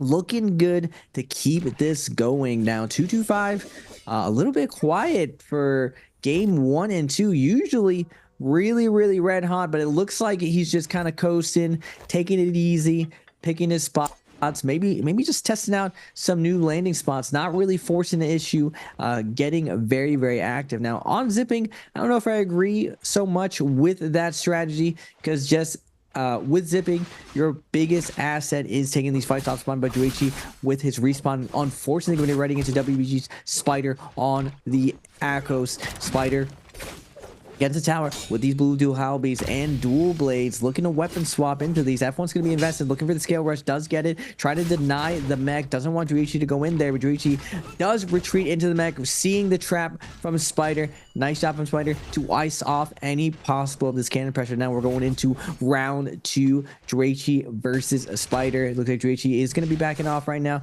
doesn't want to take that fight, but JJH Star versus Fong. Fong gets the ropes already, trying to make his way to the wall, gets the armor reset, but JJH's Star with that pressure, 1 2 3 releasing, unfortunately now enjoying the Dragon Slayer by Fong, getting pushed into the zone, but Fong cannot keep following him, doesn't have that F1 sustain, and again Star shoves it to Fong, gets him against the wall, lands the parry, and takes Fong down. Wow. Star. He is starting to form out to a scary player, and I've always, even his first week in the Pro League, he was getting eliminated on jump, but he was just smiling. He was just smiling time and time again. You know, he's just vibing out. He's just happy to be in the Pro League. And, you know, we see that good composure of his mental just showing up for his games. And that's a mass elimination there onto DRG's Fong. And now WB Spider on the Santa Hat Akos, as we see him here. This is his standard. I see him multiple times when this little Santa Hat Akos. I don't know why I keep singing Santa Hat. Santa Hat Akos to East Railgun. About to know in the comments. Starting to wait this out. First run with Yang. Now about to form up. Now halfway through it. To ES Railgun. Blue nunchucks in hand currently here for the Faria. It looks like the Justina in the back had a dagger, purple dagger in the backside. Wolves is this CDY Panda Man already posted up near the Plume Castle around Yang. WG Spider, JJH Star posted up on the bottom right hand side. DRG Fong trying to get some more resources. We see him off of the Resurrection, playing that bottom side of the map of the zone. To try to get some more resources that he lost from that fight against Star. GG Shaw already posted up on the Spirit Well this time around, so it's just going to be GG Shaw going for that Spirit Well. WBG Spider's going to pop the no ult zone for this Roman Yang for now. Looks like he is not going to be able to go in now. JJ Star gives him a little bit of low tap, does manage to go in, but it's going to be a big scrap off right now. WBG Spider against OUG's Mike for this Roman Yang, and this is a big fight. Akos needs a ping. The sustain is going to go towards OUG's Mike's way. WBG Spider is going to go ahead and scare rush, trying to wait this out, does not catch it, tries to parry it. Mike though is going to go ahead and throw it on the F. F caught him for both players. R&B does not connect. Big parry there for Spider onto Mike. Does eat up the damage. Crouch LNB trying to cast the tap dodge. R&B focus there from Mike. Swap into the longsword. LNB focus as well. Back to back. Catches the power, waiting for the ult to get popped. But Spider waiting and out. Does not bite off of this. R&B mixed there from the halberds. OG's Mike now gonna get caught up once again. F throw down. This time around, gonna avoid that parry. F called in from the uppercut for Spider. Catches the power off of this to the 1 point for the halberds. The damage is gonna come into play. Mike's gonna be forced to pop that ultimate from the Zaping. Gonna go ahead and give him a love tap off the R&B. Jump LNB does connect it for Spider off the Aqua's ultimate. Does not connect off the lunge though. Still winning is out. The V2 connects above the pillar there onto Mike. And now Jump LNB trying to wait for the dodge. Does not manage to catch. So big dodges there for Mike. And Mike's gonna eat it with the V2 this time around again. Jump LNB, aerial R&B for the extra damage. Mike now trying to weave around, trying to stay safe. R&B does manage to catch the leap this time around to the 1 for the halberds or the dual blades this time around. The damage is there and the R&B follow up. And Mike falls in this realm with Yang. And Spider coming out victorious for this realm with Yang for the game number 2. Good googly moogly WBD Spider. That pressure was so effective. Just a step ahead of Mike every step of the way. The double jumping LNB, pre-firing Mike's scale rush, not letting him get away, and the omnidirectional tiger change coming in big, denying Mike's escape. Now normally Zipping can just face tank a lot of that Aqua's pressure, and you see Mike doing a good job tap dodging a lot of those lunges, but Spider staying active, mixing up his timings, not instant lunging, delaying it sometimes, trying to trap the second dodge, trapping Mike's stamina, and Mike just played it, I believe, absolutely perfectly. It's just Mike or Spider just a little bit better, able to take it down pretty decisively in that Realm Yang. I love seeing those two go at it. Two of the best to ever do it. Now, inside Plume Castle, though, the Swarm, Zippings going at it. The daggers are out. The scale rushes are out. 225 active. Needs to find a kill right now. He finds a wonderful target, that CDY on the Faria. The sustain from Zipping doing works. Unfortunately for him, longsword versus dagger, tough matchup, but now GG Shaw coming in hot, sees 225 armor shredded. It's gonna stay on top of him. Now CDY coming back in. Now 225, the hunter becomes the hunted. Weaving in and out of here. Lots of room to be chilling inside Plume Castle. As long as we have a dagger, as long as we have movement, we can deny a lot of this pressure. But still, Shaw and CDY, the Faria's ganging up on the solo Zipping. Now on the other side, OUG's Mike with the buff and super railgun. Mike taking a ton of damage right now, down to half health, gets the armor reset, the best to ever armor reset. It's uncontested that Mike is just, my man has every single armor on the map mapped out, and for some reason every single trove has an armor for him. He's gonna get parried by Akame with the gold weapon. Akame wants to find the kill onto him. The ult's gonna be invested in Akame. He does have Vermilions of Mike able to use his V to deny some of this pressure, but the V2 is gonna come out. Dragon Slayer is out. Mike under a ton of pressure by these double Jacino. Now Bong coming in hot for the flank, but you see just how much he heals with the new rage changes and the V1 and the F1. He just goes back to full health after getting that Soul Bloom. Oh my god, he's so quick too with the pickups of the Soul Bloom. He literally got 1-2'd and still managed to pick up the Soul Bloom there against Fong. Big parry there for CDY to Star. Does not get the full damage. LNB probably here 1-2. Pistol shots flying on in. I believe that's T225. We saw him earlier with the pistol just laying down some range fire. It looks like JJ Star is going to manage to stay out for the time being. OG Smike still getting active against CDY. Still wants to get more eliminations on the board for himself. Got a 3-way scrap up verse as well in the mix. JJ Star now moving on in with the gold staff. Trying to see if he can find an opening here. CDY doing a really good job staying mobile. He does not get caught up. Gets a full reset on the top roof there for himself. Esrago now with the gold Hongsword. Gonna get caught up by JJ Star. The eyes are towards this Faria's way. Now Spider moving on in as well on the Akos. The lone Akos. Grapple LNB. Now Esrago is gonna be forced to pop their Faria ultimate. He is gonna try to retreat for now. Mike now as well is gonna go ahead and move on out. Looks like JJ Star might get focused there by Spider. Yep, there it is. The scrap off is unfolding for both of these players. Spider though applying tons of pressure to JJ Star. The fall down R&B focus catches the scare rush as well. Area LNB to corner, area R&B for the confirmed damage. R&B minks there. 1-2 jump LNB for the finisher there for WBG Spider. He's gonna pick up another one on the board for himself. That's gonna be 2 for WBG Spider for game number 2. 21.2, almost closing out that top 12 threshold for GG Shaw on the 23.3, but off with just 2 games alone already pretty much qualifying here for WBG Spider. Gets another elimination. He's going to go ahead and just move on out. Going to wait for that second realm. Already forming on in. We're going to take a quick look at a replay from earlier. Our first realm of Yang is going to be Wolf CDY against 5-2-1 Akame. Akame does come out victorious in this realm of Yang. CDY trying to find an opening off the staff. R&B focus does connect. F called out here for the Justina. Akame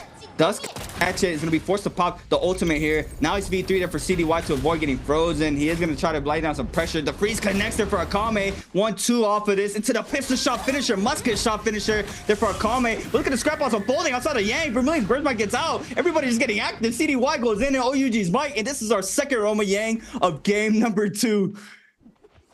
10 people alive this time, though. And most of them more the lobby. Not overextending this time, but versus Faria, CDY on the Faria. Mike on the zipping. If anyone can burst through a Faria and hard commit to the situation, it is Mike with the dagger. He's looking for that LMB, trying to deny the scale rush, able to get a light attack out, looks for the F trap, not able to get it, and CDY doesn't care. He's still throwing in the focus attacks. Soul Break's gonna come out from Mike, letting him know he's active too. One charge gonna come out from Mike, double one charge, 3 blues coming out from Mike. CDY replying with the blues, blue on blue action. Now B1's gonna be invested. CDY still willing to go in there, willing to throw the 4th blue. Unfortunately for him, Mike's ready to parry. He is gonna go to the mech. 45 seconds left. Mike able to get this heal off. He did cancel his V1. He might possibly have that second ultimate going into phase 2. Round 2. CDY has a little bit of time in the mech. Is he going to get a little bit of some extra credit? Goes for the cannon shot. Mike weaving. Big fat pillar. That little pillar actually is thicker than the taller pillar. Now Mike moving his way over. Now staying active. Going to release the first one charge into it. CDY not going to pop his combo break right now. Gets the juggle onto Mike. Now Mike against the pillar. Looking for the wake up. Uses the V1. Goes for the overhold. And this time CDY with the 1.5 parry. Able to get the 2-1-1 into the quarter. Now Mike under a ton of pressure. F1's going to be coming out. But that damage reduction is coming out. 2 seconds left. Win or tie. This time a tie. Faria versus Zipping, the classic tie inside Realm of Liang on the Hall Ref. Now Mike with a little bit of the advantage going into the second part, being on Zipping, able to find that sustain, but Faria does have that burst option. Are we going to go into salty runbacks? That round 2 posting up again. We're not going to the timeout now. Mike wants his revenge. Switches over to the dual blades versus CDY's staff. They're both pairing off. Honorable duel going at it. CDY with the crouch cancel, able to throw the one charge again. Both of these guys throwing non-stop focus attacks into it. A CDY with the wake up gets the LMB. Half charge coming out from Mike, taking his turn back. The double charge deep fry coming out. Both of them with the focus attack to their names. Now with the one charge parry, but CDY catches him with the overhold. B1's going to be invested. Triple tap dodge out from Mike. Full quad tap dodge. Able to dodge the V3, and Mike looking for the LMB, looking for that uppercut combo, but CDY is going to deny it. Still staying aggressive on top of Mike. His aggression too much for Mike to handle, but 5-2-1 Sakami coming in hot with a third party. Ult's going to be invested and forcing CDY into Magnan. 225 joining in the action. The salt has been salted. CDY has his revenge onto Mike. Wow, it is still going towards the CDY's way. 5-2-1 Akame has his eyes. Big musket shots coming in the backside. Fonga as well, trying to spawn with some range shots. CDY might be eliminated here. There's a big T225 with a scare rush there to beat elimination onto CDY. Now RB Pro F called him there for Fong for the Justina. T225 now getting his first elimination of the game here onto CDY. And CDY and Mike just running it back right off the Yang. And I'm looking at him right here in the top right hand side of the screen. WBG Spider pulling out that Mystic Mike for this Roman Yang. We usually see the White Tigers buff since it came out, being played out for the second Roman Yangs, but now Mr. Mike once again there for WBG Spider. It's been a little while since we saw this buff come into play now, but now it's like WBG Spider on the gold poster off of that Roman Yang to be able to get a lot of damage off the scale rushes from this weapon with the nice skin, by the way, too, for the PvE mode. FPS EQ's Juchi just waiting this out, trying to wait if anybody's trying to get aggressive. A lot of these players are going to play the top hand side of the map right now here in Plume Castle, where, you know, you can't really get fully aggressed on with the terrain not going towards anybody's favor, and everybody will be able to stay mobile on the top of the rocks. But Verse and I believe Fong are in the scrap off. We have another player, I believe that's T225 in the mix. WBG Spider moving on in as well, trying to get some eliminations on the board. JDG's Verse though, just creating the space, waiting this out. DRG's Fong quickly out of there. He does this time and time again. He's always able to manage the escape route that he has and be able to create the space on the Justina right now. He does this so many times, always gets out somehow. It's insane how DRG Fong is just able to stay safe always. WBG Spider though starting to move on in. Second Roman Yang replay here. JJ is starting his TE Railgun. I believe this is a timeout. F caught in there for the Zaping. LB focus there from the Feria, trying to get some damage and trying to create the space. Nutchick meter burn on to start, picking up a lot of damage off of this. Gets the bow shot. 2, 3. Oh my god, gets the restand off of that. LB Pro to get for the nutties here for Esraga to the V3 RB. Pop comes in off the Zaping ultimate. Esraga with the LB Pro once again. Half army and then to the Era RB finisher. Oh my god, that was disgusting. Mate on the ground. Gets the damage in there for Esraga. Beautifully showcased there. Gets the gold hung sword off of that. That was disgusting there from Esraga. Showing up how you can get that bow shot, headshot off that nunchuck meter burn. We see that. We see how clean that can be. 521 Akame now. Just trying to create the space. Good game here for 521 Akame. We see him, pretty much silence throughout his games, but now for game number 2, he's starting to turn it up. Got that perfect third party on to Mike and CDY as well. So, that was a good showcase there from 521 Akame. Trying to get inside these games as much as he can. It's WBG Spider though. Look at the loadout right now for WBG Spider. Gold staff, gold halberds, gold pole sword. Has a purple dagger for the movement as well. He is stacked right now. He is going to go ahead and tune on up. He's going to get that health back per tick for a matter of time. TE Srugga getting active. GG shot. KLA T2 do 5. DRG spawn. Everybody in the middle of the throne room. That looks like the statue on top is going to fall down. No one gets stunned off of that though. The pressure is going to go towards GG Shaw's way. Mech'd up already. So it's just a matter of time that the whole lobby is going to start showing up here. Pretty much has the whole troll behind him already. GG Shaw now trying to create the space. Trying to get back to full health. WG Spider, the first one on the mix. He's going to get hit the first missile. The second one does get, I believe, some damage in. He's going to weave the third one though. He's going to connect off the little missile off the fourth there. Now GG Shaw is going to demech for now. Hit the bell for the time being. Spider is going to cut the pressure for now. Might try to get a more aggressive in a little bit. He is going to drop some of that purple armor. He's getting the scrap out against Verse, I believe. Looks like Verse has his eyes on him. And DRG Spawn just waiting this out. A lot of these players are going to start getting an aggressor pretty soon. Zone 4 right now, starting to spread in 30 seconds. Top 8 for this game. This might be rough here for WBG Spider on the Akos. If he's able to get more eliminations, it's going to be pretty soon. Tuna on up once again to Eastragun. Winning this out. Still trying to get active. KLA T225 on the Zaping once again. Laying down that pressure with the musket or the pistol shots. Always showing up with the ranged weapons. Juchi as well. Just trying to wait this out. You do not want to be the first engagers here to get the whole lobby on your back. Spirit Well now. Forward on in the backside of Plume Castle near the stairs. You're not able to shoot inside the Spirit Well, but you're able to shoot out of it now with the bubble around it. So just a matter of time we see if anybody tries to go inside of that. 521 Akame is going to go ahead and pick up a bounty. Gold Spear in the back pocket. We saw him using that weapon to pick up the elimination onto OUG's Mike with the R&B focus earlier down. And around the same area, that's the body, I believe, there from OUG's Mike. But yeah, 521 Akame. Just starting to move on in. A lot of these players are going to be forced out of Plume Castle now. All that terrain is going to be gone. JDG's Verse posted up there for the Spirit Well. He is going to want to take that for now. DRG Spawn waiting for the wind gusts here to try to go up. He's just going to call it a day. We got some scrap house happening though. KLA T225 and JDG's Verse trying to get active here at the Spirit Well. Fong moving on in as well. Trying to charge up the Scare Rush. Look, he does not even see it behind the wall there. Big damage there onto Verse.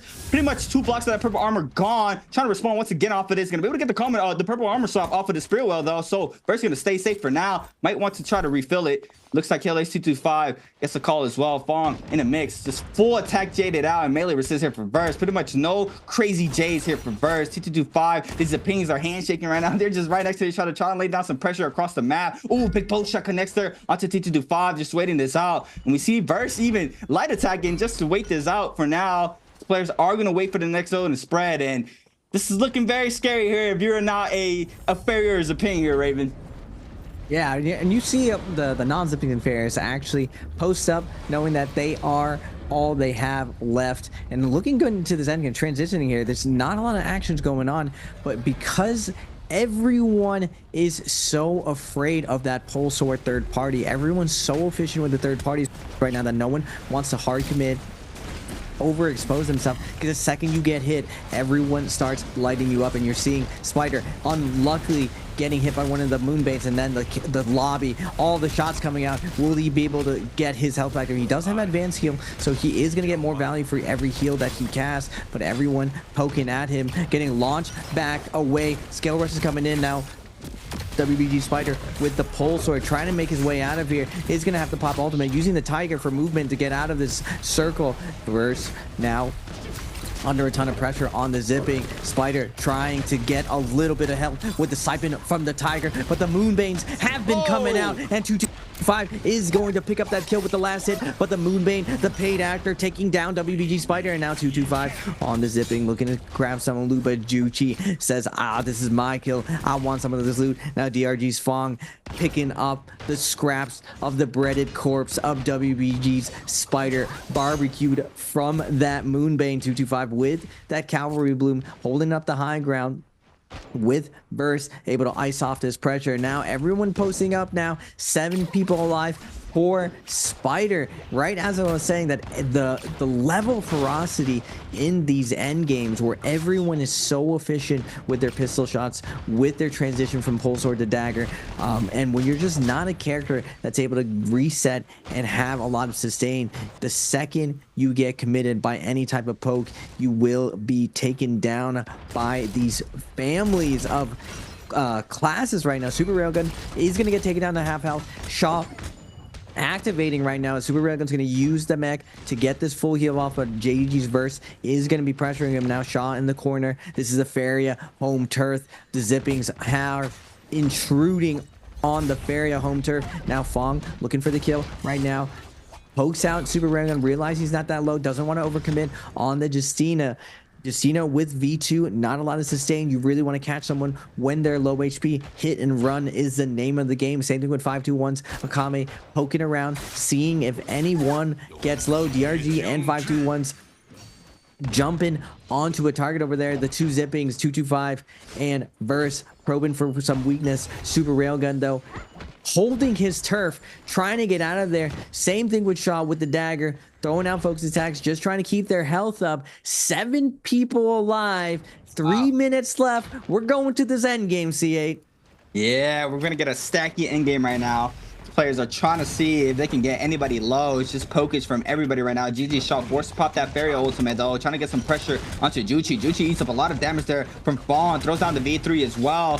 GG Shaw though, spinning back the fire there onto the Justina. Looks like Juchi isn't able to mech on up. TT25 moving on in. The pings are starting to move on in.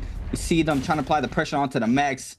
A big air stomp there onto Akame. Does not get the falling missile though. Verse drops very low. Is going to be forced to pop the ping ultimate off that. He is going to be able to get some of that armor back. GG Shaw winning is out. Missile shots connecting there onto Verse. Just applying the pressure. Juchi being a big nuisance here in the scrap off. There's a ping now. Is going to eat up some damage off the lights there from the missile. Does not get the damage off the heavy missile. 521 Akame still in the mix. 2 Justinas, I believe, are still alive. Fong and Akame for that. GG Shaw, Juchi, and S Railgun on the Feria. JDG's Verse, I believe Fong, and there's one more Zaping. T225, there he is. 3 Zapings, 3 Ferias.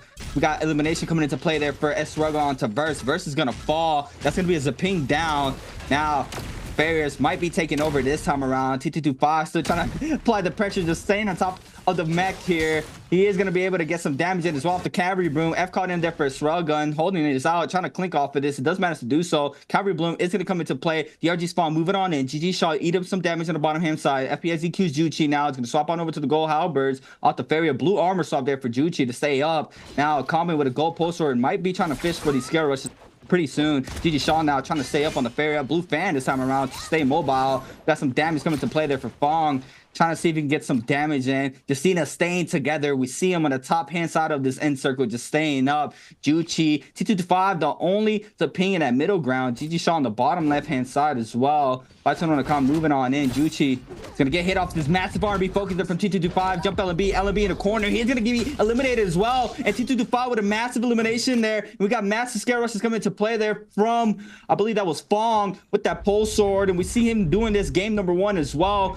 on the pole sword. Just make sure you get some damage off of this, off of the gold of the purple pole sword this time around. DRG's falling, swap into that dagger, swap it on over every single time whenever he can. GG Shaw now trying to see if he can find an opening off this enemy focus. Get some damage in onto Estragon, opposing Farrier. DRG Swong though, now moving back on in into the top side of the zone. V3 called in. Mech up here for GG Shaw. Justina's now flying on top. T225 popping that ultimate on the top hand side. Freeze connects there onto GG Shaw. No missile shot pressure coming into play now. Big hit there. Does connect. Falls to the fall. Kame takes out Estragon. GG Shaw with another one on top. Kame. Now T225. Still be the last one standing, but I believe it's going to be GG Shaw with the MVP. We're going to have to wait and see how the eliminations goes, but that was a massive game and 2 big massive eliminations there for GG Shaw in the end circle.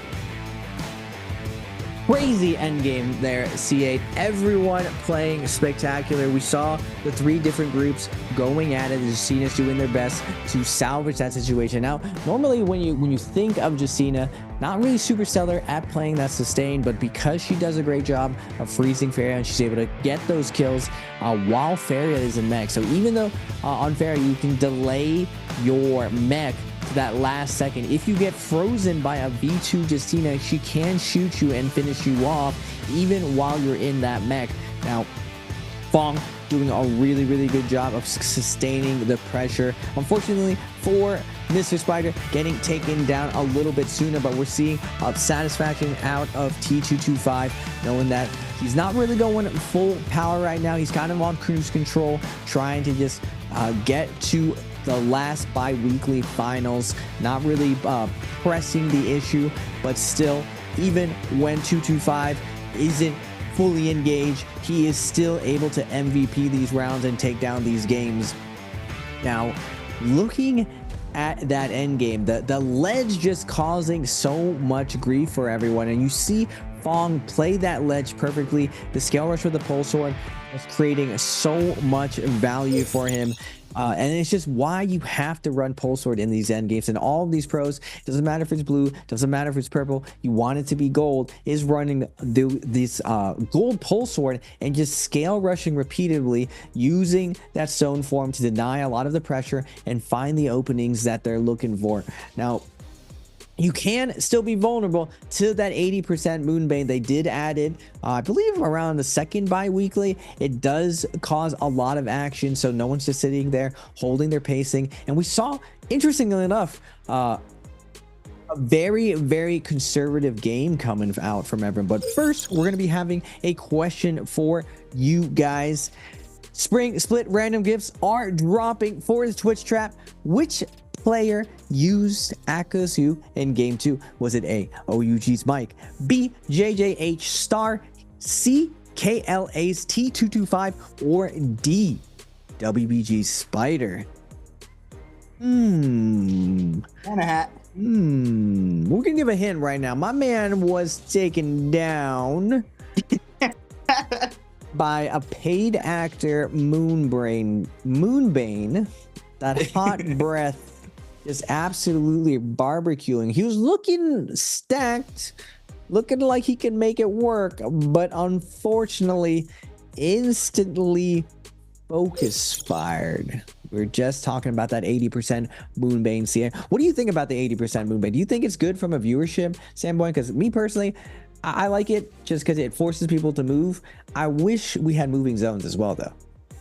I think moving zones would be a great implementation, honestly. Moving zones would change up the game a lot. Yeah. The 80% move ban, like you call it, I think it's cool.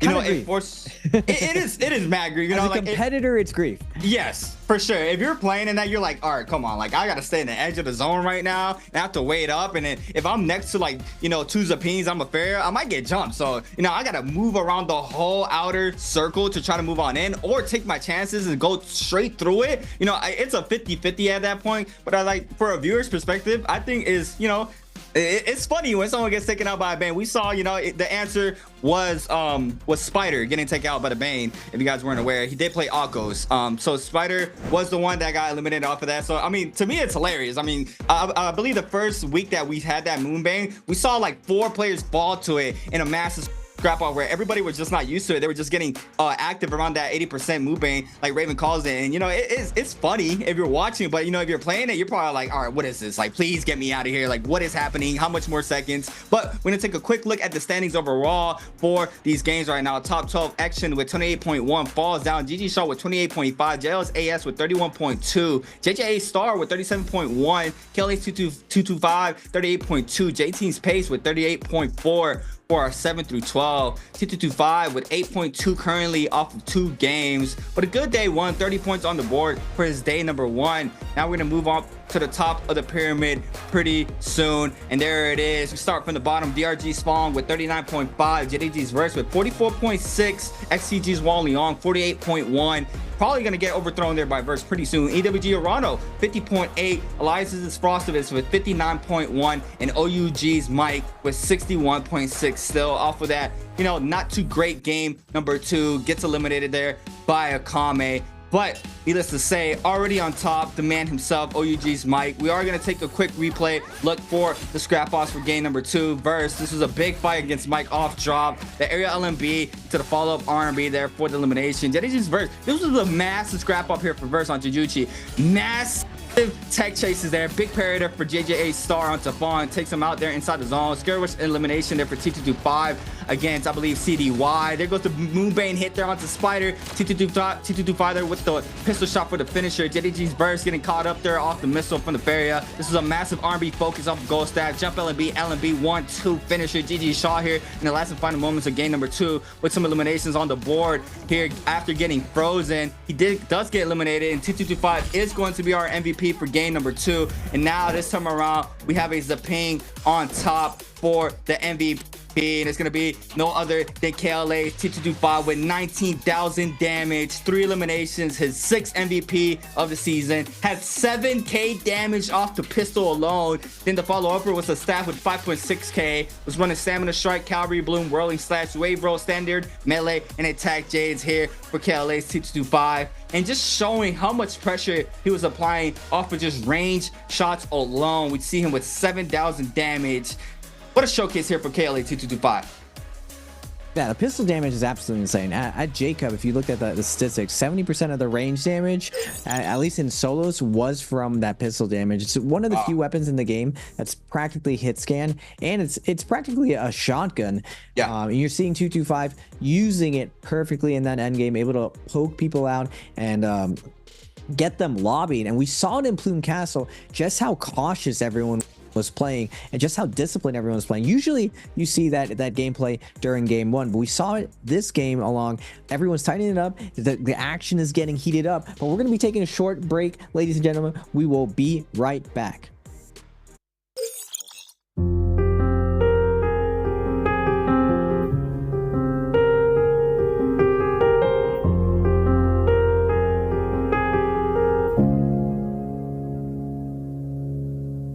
With each breath, pain and destruction, my world is broken by your seduction.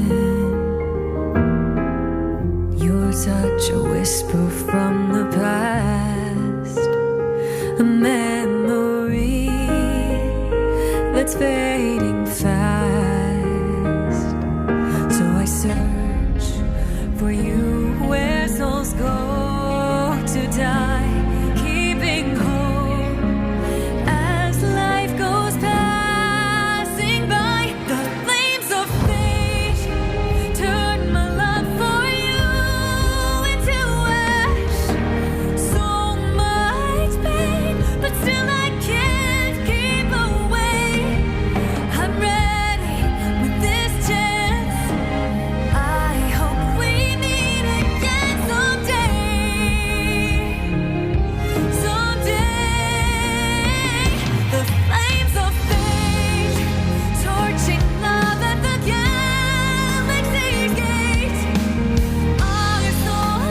frozen by apathy, desolation, fear and catastrophe. But I won't stop hunting with blade points. This pain, a fire consuming me. So I search for you where souls go to die, keeping hope as life goes passing by. The flames of fate turn my love for you into ash. So much pain, but still I can't keep away. I'm ready with this chance. I know we'll meet again someday.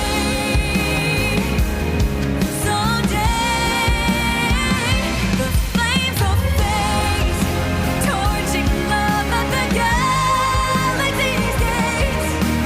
Our souls change in a marvelous way. My heart waits and waits. I don't care if I'm insane. We'll meet in NARAKA someday.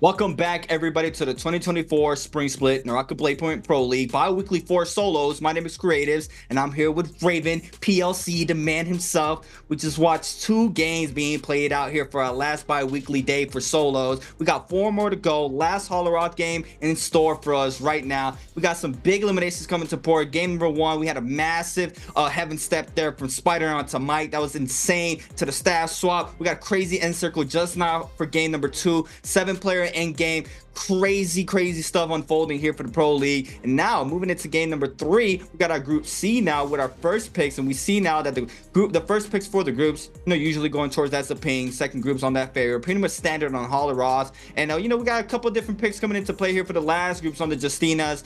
We did have a Shayo, I think, for game number 1, but it's a toss-up from there. Tesla's being unfolded as well for that. But now moving into game number 3, how do you think, if you're in that close range for the threshold, Raven, that you have to come on top here to try to make it to that top 12?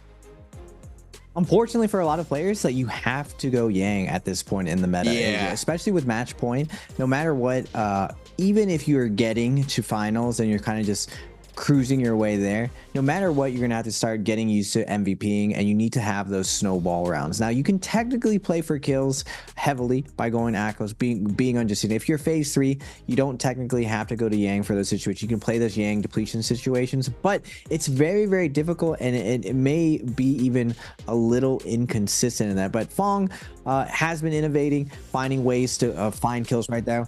All 5-2-1. Akame showing up big with the spear, and you're seeing that direct damage just showing up big for these nice third parties, and especially T225 with the pistol. There's a couple of ways that you can play those situations, but ultimately you have to be willing to go into Yang. You have to work on your 1v1, that zero ban, that mono in order to do well. Now it doesn't mean that guarantees you success.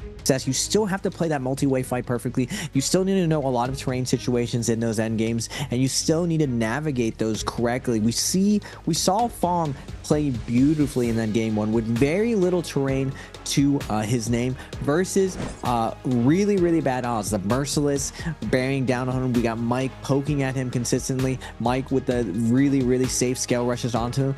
But you still see him able to navigate that situation. Now, it's not the most flashy, it's not the most hype, but when you're trying to win this tournament, you have to be a complete player. You need everything. You need the heaven step that WBG's Spider is able to do. You need that deep player pool, especially when you're stuck in that phase C. So one of the things that a lot of people don't know about the system is that once you hit that match point, you are no longer eligible to be in A and B. You are always in Group C, so you are always going to be on that off meta pick. You have to be able to win out when the odds are against you. So as these newer players, I would say that is what you need to work on. And we saw your man Star, he came into the league, he definitely got welcomed. He got beat down by all the veterans, got hazed in, but now you're seeing him shining right now like the star he wants to be.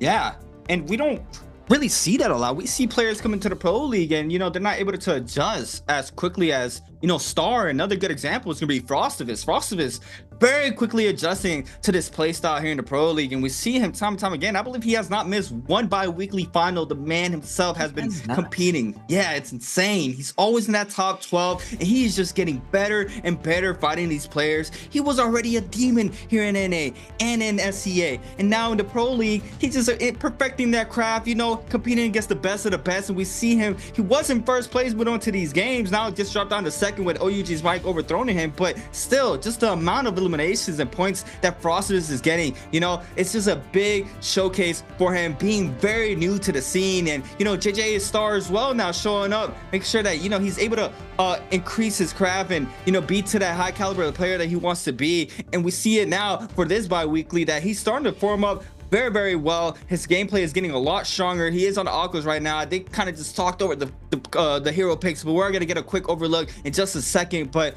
yeah, I mean, lots of players come into the pro league and they're not able to adjust. They just start falling. They aren't able to win any fights. They start towards the bottom of the overall standings and don't find anything that they're able to do against these players. So it's very rare to see a player that coming in fresh into the pro league. And, you know, another good example as well is going to be EWG Arano. He does have a little bit more time compared to Frostivus and Star, obviously, but Arano's still fairly new to the pro league, very quickly adjusting even after the break from Worlds, came back strong, perfecting his craft over the off season. And we see him, I believe he's in top 5 right now for the overall standing, and was the first one to get to that 30-point threshold for the first bi-weekly. So he is a very strong player, and we see it as well that, you know, the ways have been going towards WBG Spider, OGG's Mike. You know, it's going to be WBG Spider for the first bi-weekly, OGG's Mike for the second, and WBG Spider for the third. But still, like, we do have that room for a new player to rise and get and take a chip home for them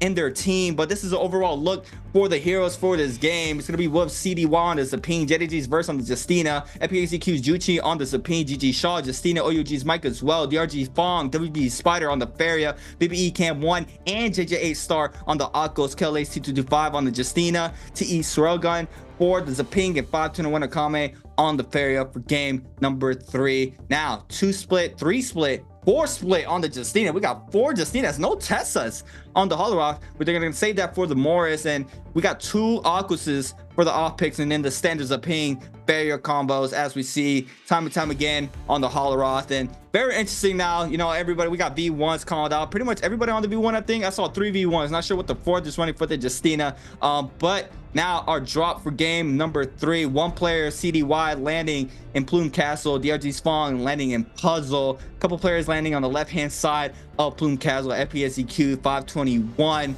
GG. I believe that's WBG as well on the backside. Yeah, lots of players, 4 or 5 players on the left hand side of Plume Castle. 1 lands in the middle on the WBG Spider, and another player landing on the top right hand side of the map. They are going to be having that off drop fight for themselves, or top left hand side, look kind of like the right top left hand side of the map near Yushan Ruins. And we got our drop here for game number 3. Looks like it's going to be a hot one as always. These players are locked and loaded for game number 3. Just a matter of time that we have our off drop fights unfolding, and here we are, game number 3 of the bi-weekly 4 solos. We got WBG Spider already getting active against JDG's Verse. F caught in there for the Feria. Spider drops pretty much all that common armor now. It looks like JDG's Verse still trying to get active on the Justina. Got KLA's T225 as well on the backside. That's going to be 2 Justinas against WBG Spider right now. It's going to be the Faria, the lone Faria here for Spider. RB focuses ×2 there, and the click comes in. It's going to be T225 with elimination there. Now, JDG's verse and KLA's T225 are going to go at it. Both shot does connect there for T225. RB focus connects there. RB mixed there off of the focus. Does get some damage in, extra damage in. Clutch LB catches the damage. Now, F caught in there for verse. Trying to catch the dab dodge. Goes backwards, though. It's going to go ahead and TP away. Thought he was going to release that. If he would have got that parry there, that would have been disgusting. RB focus there for the fan. JDG's verse does manage to get a blue armor swap off of Troll. Now it's trying to create the space. T225 now. Go ahead and take a quick reset off the blue halberds. Verse be able to grapple on up. Still not trying to take this fight anymore. Spider off drop dives. JJ Star as well. 2 players in soul form right now. JDG's verse gonna go ahead and still try to get some more resources off of this. Gonna get a blue staff for his weapon choice now. Sliding away down the staircase. T225 responding with the same movement as well. T225 wants to get this elimination off drop. It's a nice cut right there. Ooh, grapple scale rush there. Does connect for T225. The grapple misses. RB focus. Gets some damage in. T225 now with the RB half armor there onto verse. Overholding. See if he can try to get this elimination. Common armor swap now for T225. Still getting very aggressive onto verse. Overholding does not bite. Justina ultimate now invested for T225. Verse might respond off of this as well. There it is. Nice ult there for, and it's out that big dash there to the RB focus off the air. And T225 there with a nice elimination off drop. That's 2 on the board for T225. Justina on Justina violence. T225 actually has a really high average for his Justina pick. It's around 6 points every single time he picks his character. Same thing with Mike. Very, very active just outside of Plumecast. I believe half the lobby all over here now. Mike with the pulse are going to release that stone form on a CDY. Big damage coming out, but everyone piling in. Mike popping the ultimate, gonna be dashing out. Nice angle right there, and the rest of the lobby not really seeing where he went. Able to get an ice off this pressure. Now Shaw does catch on to where Mike went. RB's gonna be coming out, but Mike with the dashes still has 1 more to his name. Can make it out of here, but he is gonna take a big hit from there. Now getting the dash resets through, trying to go crazy right now, but is gonna get taken down by Akame. Great third party coming out from Akame, picking out OUG's Mike. Now GG Shaw with the overhold and the staff, and gets the parry from onto Juichi, icing off some of the zipping pressure. Now going out on his shield, doesn't want to go out with his back turn. He's going to be facing you when he goes out, but Shaw trying to get some of this pressure relieved by doing damage to someone else. Mike, it looks like he is scouting it out to see whether or not he can get some loot, get back in there and get active, but it doesn't look like that. BBE's cam here as well. CDY still in the zipping, trying to find a kill onto Shaw, using the F to deny that pressure, waiting on the outside. Shaw sitting in the corner, sending the RBs, looks for the purple hit. CDY now closing the distance, throwing out the 0.9. Combo break going to be invested from GG Shaw. Now against the ropes. CDY wants this fight. He wants that action. Double tap option is going to come out, but out of there. Shaw, boo, bob, weep. Get out of there, Juichi. On top of him as well, the zippings descending upon this solo Justina, but CDY isn't going to be able to keep up. Nice movement from Shaw, able to get this blue armor reset. He's going to be able to keep this going and survive the onslaught of the zipping swarm. Now nice fight going down. WBG Spider on the Pharaoh. Overhaul is going to come out, following out with the LMB. Looks for the jumping LMB on the wake of, not able to get it. Super Railgun going to be icing off the pressure with the zipping as this fight goes on. The uppercut's going to come down. B3 is up, misses the focus attack. Super Railgun looks for the half charge LMB. Small frame window, not able to catch it. Spider with the 1, 2, 3. The focus attacks are coming out. Super Railgun finally going to hold his ground. Goes for the light attack, but Spider again with the trap. Just 1 step ahead of Super Railgun. Finally gets an uppercut. That's all it takes to get some momentum going. The V1 is sticking around. Super Railgun is going to pass Spider's health with the amount of healing that zipping can do, but Spider's going to get that uppercut into the focus attack. But that 20% damage reduction just tickling, humoring Super Railgun on the zipping, and Spider's pressure is gonna be iced off by the tankiness of Zippy Ying. So much sustained from the zipping, so much. You do so much damage for no elimination there, as we saw WBG Spider not able to eliminate the zipping there, as we see how good the zipping is right now in this meta. CDY with 1 elimination, 5-1 to the combo with 1 as well. JJ Star with 1, KLA's T225 with 2, OUG's Mike with 1 on the Justina. First Roman Yang starting to form on up now. Looks like Juchi is going to start moving on out to try to get inside the realm of Yang. WBG Spider still in the outskirts, as well as OUG's Mike playing the outskirts of the map. We might have a scrap off here between WBG Spider and OUG's Mike. They're just looking around, passing each other now. BBE Cam 1 already posted up in the middle. Roma Yang, JJ Star playing the top right hand side. DRG Spong still getting some more resources. Got GG Shaw pretty much, I think, has a Valiant challenge, as well as BBE both picking up a Valiant challenge. JDG's Verse, 521 Akame, Juchi, all at Plume Castle. These players might get into a scrap off if they don't make it inside that realm of Yang. WG Spider moving on into the left hand side realm with CDY. Gonna have to wait and see who is gonna be able to get inside the realm of Yang's. KLA C225 with a massive game 2 or game 3 so far. 2 eliminations on the board on Justina. See, we saw some Justina dashes trying to get some reset dashes there off of going through 2 players from Mike and I believe GG Shaw on the Justina. So it's very nice to see them trying to get that multiple freeze off time and time again. And OUG's Mike gets eliminated by a musket shot though, going through these people. T225 now. It's gonna wait this out. Mike as well. They're posting up on the top left hand side realm. Looks like we're gonna have to wait and see who gets in. OUG's Mike, DRG's Spawn, KLA T225, S Railgun waiting this out. 2 Justina, 1 Feria, and a Zaping. Looks like they all got in, I think. T225 against TES Railgun. Zaping v Justina action. And Frostovis, day number 2 with a massive raw dragon in the realm of Yang. And this is the playground for the combos, as we love to see the combos being played out with that flat terrain in the realm of Yang. We're gonna have to wait and see if T225 is gonna come in high, and he does with a massive parry off the sky against TE Srailgun. Now Srailgun is going to drop a lot of that purple armor. Is going to weed that follow-up off the LMB focus. ACCA there for T225 to the 1.0 from the Hong Sword. Does not get the final hit though because of the wall. Now he's going to be forced to pop the Justina ultimate. Does not get the dash. Freeze though. Ultimate called in for Srailgun. Gets the freeze this time around. Is going to settle for the 1.0. Catches the power once again. And the uppercut as well. And T225 with not flashy but crazy damage there onto the Zapine. Does get the elimination. WBG Spider against DRG Fong. Feria v Feria action right now for both of these players. And it's just a missile off. We see them just laying down the pressure between each other. DRG Fong's going to eat up the damage off of that last missile. Now Fong's going to drop very low. And the Scare Rush connects there for Spider. And Fong is going to fall for this, and Spider now already having that gold staff is going to pick up another gold weapon. It's going to be gold longsword here for WBG Spider. KLA T225 winning that realm of Yang as well, and it's going to be JDG's Verse winning that realm of Yang. So Mike losing his realm of Yang with a 4-minute timer on his back to try to pick up a Soul Bloom. CDY bounties JJ Star. It's going to be WBG, JDG's, and KLA with that Vermilion's Birds Might. They are going to be able to get as aggressive as they want to stay in this game with that buff up. T225 is going to get that gold pole sword off that round. Now Mike does hear this body soul, lonely soul now resurrecting, and Mike gonna want to get aggressive, and it's gonna be DRG Spawn. And these fights are always crazy between both of these players, and it's gonna be a fan v fan off now. Army focus connector for Mike. Click comes in there. Now looks like Mike's gonna try to retreat, wait this out. Bong now trying to create the space as well. Winning is out. Scare Rush is out. T225 with a massive Scare Rush. Gonna TP and chase Bong down towards Yushan Ruins. It looks like they are gonna be inside the zone as well.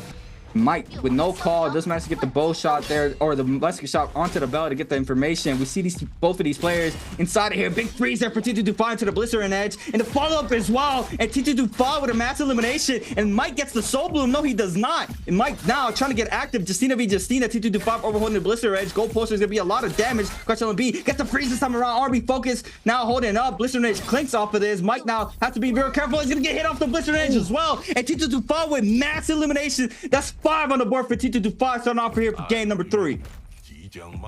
Yeah, the overhold with the blistering edge and the pole sword. It's one of the few weapons that you can actually hold more than 2 seconds. Most weapons you can only hold for 2 seconds, but with that pole sword, you can hold that forever. Mike accidentally tap dodges into roll, pot committed, and with that way, T225 is gonna decapitate Mike, taking him down inside zone. But Super Railgun with the parry onto CDY, zipping on zipping action in this mid game.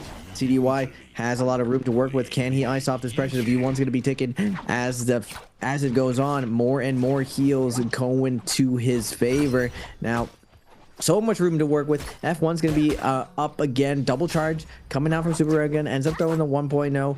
Throws the second one. but CDY able to tap dodge roll, deny some of this pressure. Now with the dagger, LMB using the kiting to his advantage, going up, going back down, staying up, but JJ Star now joining in the action with the F2 Akos. Roar is going to be invested, trying to find that combo. He's not able to get it though. WBG's Spider on the low ground is going to take down Verse. 2 scale rushes already. I've seen Spider taking down some fights, but going back to CDY, trying to fade the lobby, trying to run away, but everyone wants a piece of Panda Man, now known as Wolves. CDY, R&B into the scale rush, super railgun getting dove into. He's like, wait a second, I was hitting this guy, everyone just popped in, but CDY is stuck against F2 is gonna be invested, and JJH Sar with the staff is gonna pick up the kill. Akosiv ult invested though. Tough break for him. Was the kill worth it? Justina F2 is gonna come out. Ult's gonna be activated. 6 people out of 9, all here creatives active in this fight. Wow, Spider comes in flying in with an R&B focus. Star's gonna fall off of that, forced to pop that Akko's ultimate, and gets full focus from everybody in the throne room. Spider now trying to get aggressive onto these players as well. GG Shaw is gonna be the one called out here against Spider. Gold long sword in hand for Spider. TE Swergon still with 16 seconds to try to pick up a soul bloom, and it looks like he's gonna have to count his blessings and just get taken out of game number 3. And what an unfortunate way to get taken out of these games. But now with the change, this is going to become very, very standard, where you're not going to be able to pick up a soul bloom now. And there it is, 2 seconds remaining in this railgun. It's going to be eliminated out of game number 3 off of Yang depletion. GG Shaw now on the Justina, getting chased down by Spider. Spider, the first one on the scene. Going Gus up, trying to create the space. Justina ultimate invested there for GG Shaw. Is going to use 2 dashes, 3 dashes, trying to go up on top of Plume Castle. Nice spacing here for GG Shaw, but now no ult left for GG Shaw. This might be a big problem for him, and Spider already caught up pretty quickly. Looks like he is going to still try to get this elimination onto the Justina here. GG Shaw doing a really good job on the fan now, swapping on over, make sure he can stay active and mobile for this. Scare Rush connector for Spider. F caught in, falling down, just reading it out. GG Shaw now just falling down, trying to see if he can stay up, but Spider with tons of pressure towards the top side of Plume Castle. Make sure he does not get time to breathe. Now, looks like our second realm of Yang is going to form on it now, and WB Spider is not going to take this. He wants to get this elimination onto the Justina, and this is going to be very rough to try to get that kill on top of them. That rock. It's just so much mobility for these players. KLA's T225 and JDG's verse. Who do you have taking this fight here, Raven? Rather go with my man at T225. He is technically the number 2 player, back-to-back worlds, getting that second place. Now, technically, Spider and Mike both have championships under their belt, but 225 definitely in the running, one of the best fighters to ever do it. But Verse has been having a massive day. Pulsar on T225 with the blistering. Verse is going to be popping the ultimate. Nice dashes coming out, both dodging each other. 2 more dashes to Verse's name. What's going to go on with this next scale push? Tap dodge into dash, not able to get the light attack. Blistering is going to be going down. Pole Sword really, really good of denying a lot of this V1 pressure. Nice LMB coming out. Half charge is going to come out again. Stagger into the LMB over and over, chunking down that damage. But KLA's T225, there's a reason why he has 6 average points on this character. He always finds value, and I would say out of all the Justinas in the league at C8, I've always seen T225 kind of find a way in endgame to make this character work. He's able to navigate the zipping and Faria situation on Hollow Roth really, really well. And even if it goes down to heal off, he's able to find those kills using his dashes and his light attacks to get that last little bit and let the zone finish them off. So really good stuff from T225. I never really bet against him unless it's versus one of the GOATs, Mike and Spider. I just feel like T225 has a bad matchup versus Mike, at least, because Mike is a heavy parrier. And T225, when we see him going for those 1.0s back to back, he's not afraid to let them lose, and Mike is always ready for them every time. So yeah, it's just super unfortunate for T225. He's always been so close to winning the chip, but currently so far has not been able to do so. JDG's verse against Cam 1 got 2 players on his show. Another Akos, Cam 1. I thought there was only 1, but I forgot there was 2. Cam 1 now. Forced to pop that Akos ultimate. We got another player on the top hand side, Juchi. Cam 1 getting full focus here by Verse. Freeze does connect off of this V1. Now, Juchi moving on in on the Zapine, trying to pick up the elimination onto Cam 1 as well. No ult left for here for the Akos. LB focus spin back there for Cam 1. Juchi, though, I think he has Soul Shatter on that fan. Cam 1 now going to be forced to try to create the space. Freeze does not connect off of this. Jump LB fate there for Verse. Big barrier there for Verse. Does not get the damage. He does get the damage on the Cam 1, but the RB focus is way too quick there for Juchi to get the elimination onto Cam 1. And Verse does not get the elimination there. Currently with 2, though. Now it's going to be T225 on the Justina moving on in. 6 eliminations currently here for T225. Justina ultimate not invested yet so far for T225. Winning this out. Juchi is going to be forced to pop that Zaping ultimate. Big damage coming in everybody's way right now, but T225 wants to eliminate Juchi currently here. The Zaping in this game. Gold Pulsar once again with the blistering edge. There's so much damage. We've seen it all game with T225 showing up there with the Jade and the rarity on that Pulsar. And look at him scale rushing now. A big chunky damage there onto Juchi. RB focus on the backside there for Verse. Blistering edge does not connect there for T225. And Juchi trying to get inside of Plume Castle to get the movement game strong for himself. Does manage to get some space for now. It looks like Verse and T225 are still on his show. A cutoff there for Verse, I believe. Does go up high. Jump LB gets the damage there in the backside. Blistering edge does not connect. Juchi might be in a big trouble here. Does manage to create the space once again. He does manage to get out. Grapple on in. No one counter grapple. Gus out as well. He's trying to create the space. He does manage to get out. Now he's on the top hand side. This is probably his safest bet right now, and does manage to get on top of this area. He is going to stay safe for now. We see T225 not even chasing anymore. Trying to hit the bell. Trying to get some information. We got a lot of players here at Plume Castle. 6 players still up here for game number 3. JDG's Verse there with the White Tigers buff. The only one remaining with the White Tigers buff is going to be KLAC225, though, winning that Red One Yang. OUG's Mike against JDG's Verse. OUG's Mike tries to jump LB off the F. He's going to get caught up to R&B focus there from the fans. Scarebuds does not connect. Another R&B focus. OUG's Mike's going to force to pop to Justina to make gets the dash in. The freeze connects. F caught in there for the opposing Justina.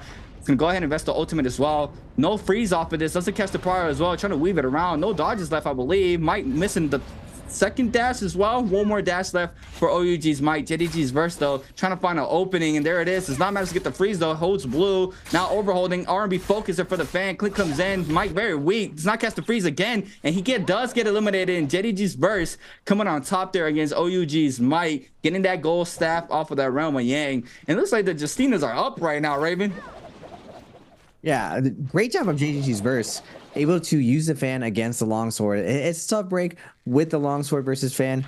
Fan and dagger able to deny a lot of the light game, and longsword's a big strength is finding that R&B light attack leading into uppercuts, so you can get that big damage going, especially with all the weapon swap combos leading from longsword. It's still fan, one of the best neutrals in the game to do it. As long as you stick to it, you don't throw any of those focus attacks. A lot of those focus attacks can be beaten out with a lot of these pro players dodge games waiting for those parries. And we've been seeing a lot of Plume Castle mid games right now. You're seeing just how powerful having that kiting space gives you. So you're seeing less traditional characters make it to these end games because they're able to use all of that verticality to their advantage to keep themselves alive.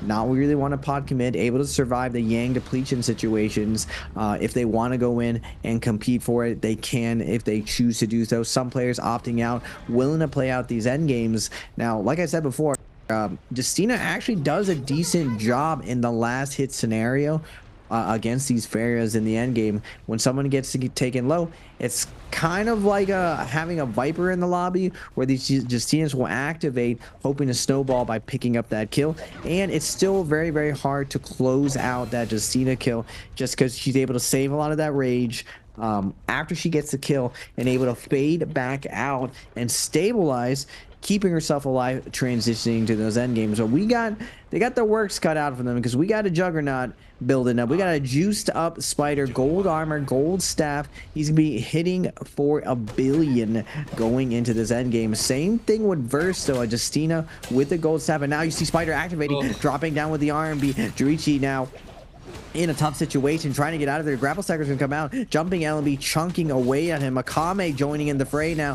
Can Shuichi show us something with the movement? V1's gonna be in going around the corner, looking for the scale rush, getting stuck on the pillar animation though. Top break launches onto the ceiling, onto the stairs, going up top, and it looks like he's able to slow down the pressure from this lobby. But now T225, everyone is here, all 6 players active right now, and unfortunately in the musical chairs of who's going next to the lobbies, Akame has been chosen.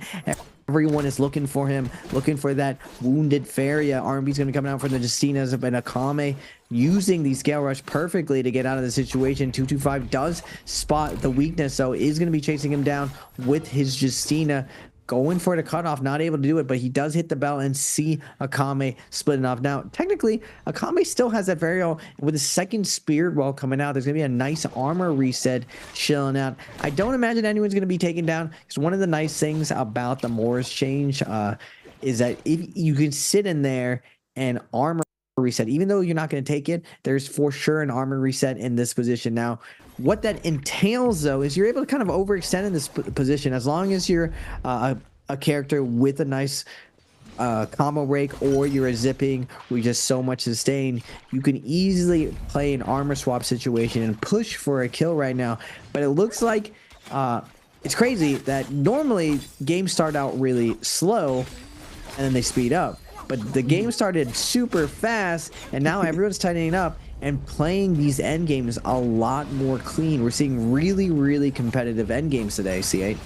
Yeah, I mean, our game number 2 had a stacked end game, and now still just one body apart from game number 2. 6 still remain for this game, and zone spreading in 50 seconds for zone 5. We have that Moonbane in the middle of the zone right now, creating or claiming all of that area, making sure these players stay on the outskirts. As we see a lot of these players playing this top roof here. GG Shaw, WBG Spider on his mix. JDG's Verse line down some pressure onto WBG Spider. KLA2225 moving on in. Blister and Edge weave there from Verse. Appreciate does not get cut off of that. That's big damage. RB focusing on the backside there on from GG Shaw to T225. Spider now trying to wait this out, trying to create the space. Does manage to get a little bit of space. The Moonbane is going to cut off that doorway. He's not going to be able to scare rush out of that. He does go back, cuts the ankles. Is going to be able to stay up for now. And now it looks like all these players are going to full commit this Faria, and you do not want to be a Faria right now. The Justinas are out and heavy right now. 3 Justinas, 2 Farias, and 1's a ping. So they are going to be focusing these last 2 Farias currently here for WBG Spider and 521 Akame. The last 2 Farias remaining for game number 3. Looks like Akame to go ahead and move on and trying to get closer to WBG Spider. Sorry. He needs to try to stay close to him. FPAZQ's Juchi, there's a ping. We see the off picks right here against, it's a 3v3 right now. They got to stay close to each other against these Justinas, because the Justinas are just causing terror against this whole lobby right now. 6 eliminations currently for T225. Already at 46.4 points overall. JDG's Verse though, with 2 eliminations, 48 overall score in 5th place. GG Shaw with 30.7. WBG Spider about to close up into that top 12 pretty soon. 25.3 opposed from the 28.1. 521 Akame though, would love to see him in that top 12 as well if he's able to overthrow Bauda. 521 Akame, believe, has not been in bi-weekly final, so it'll be a big showing here for him if he's able to make it to that top 12, to the bi-weekly final here for the last bi-weekly of the spring split. FPAZQ's Juchi though, super close there for with 521 Akame with 19.4. TE Struggle on 18.8. So it's still super close between the 14th through 17th. BBE Cam 1 has not been able to find much in these games, only with 4 points off of pretty much 1 day completed and 3 games down now. So he has a lot of work cut up for him right now. GG Shaw already investing in this Justina ultimate. We've got the scrap offs unfolding. WB Spider 1 2 3. Justina dashes out. GG Shaw trying to stay up. Candy shots flying on in there from Juchi. Does not get some damage on into GG Shaw. WB Spider being the main aggressor here for the opposing side. And we look at all the Justinas on the left hand side right now, just holding it up. And the other opposing heroes on the right hand side just trying to be in a 3v3. This is trios right now pretty much. Big bow shot on the backside there from WBG Spider, or onto WBG Spider. Cannon shots flying on in Juchi. But that cannon, big damage there for Spider. He might be taking off of this FN. He does call the FN back inside the zone. Does manage to pop that Fairy ultimate. He stays safe for the time being. He was nearly eliminated there. Justina freeze there from a Justina, and the damage comes into play there from Juchi. off of the Zaping as well. And that's a big elimination there for Juchi. That's 3 on the board. And Spider falls off of this. And now the tables have turned. The one of the heroes that was on his side turns onto him, has to get the elimination. Spider falls. Now, once again, another reset for the Justinas on the top-hand side of the zone. 5-2-1 Akame. This is so funny to watch, Raven. I don't know. In this endgame with these buttery rocks and the aggression from these Justinas, I think on Holorock, Justina is definitely one of the best picks that you can go for. You just see the success coming out from Mike and 225.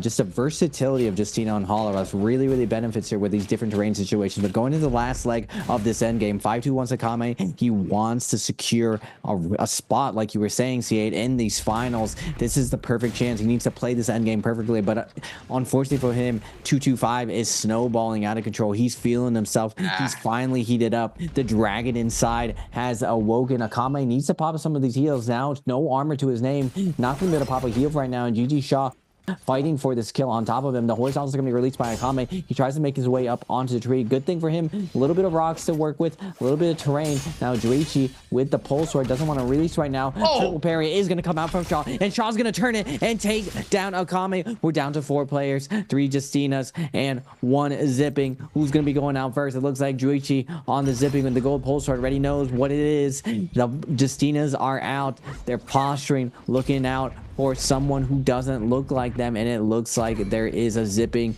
trying to win this heal off situation. They're not going to let him with the gold pole sword, but it's easier said than done. 2-2-5 with the pride's fall, threatening the slam right now. It's going to get loud in here if he lands that. T225, he's going for the scoop. He's looking for it. Juichi in the corner right now. T225 charging up, 2 charge over and over, looking for that prize fall. He's looking for it. He's looking for the flank.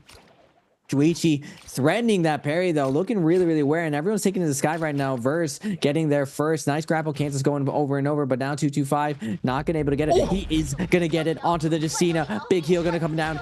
Half health onto Shaw. Everyone is popping their ultimate right now. Last hit situation. Who's gonna get the last hits? Who's gonna get the most value? Shaw all the way in the sky. 225 able to get the freeze now. Trying to get that last hit onto Shaw. Gonna get a big heal. And the prize fall coming down. Big zipping is going to get taken down by T225. Going crazy right now for this last little leg. And again, always finds a way. The sip of victory. T225 is going to have another massive game on our last day of Holorock. Wow. Headphone users, be aware. Hidden Lotus. There for T225, coming in hot back-to-back as well with a massive game number 3.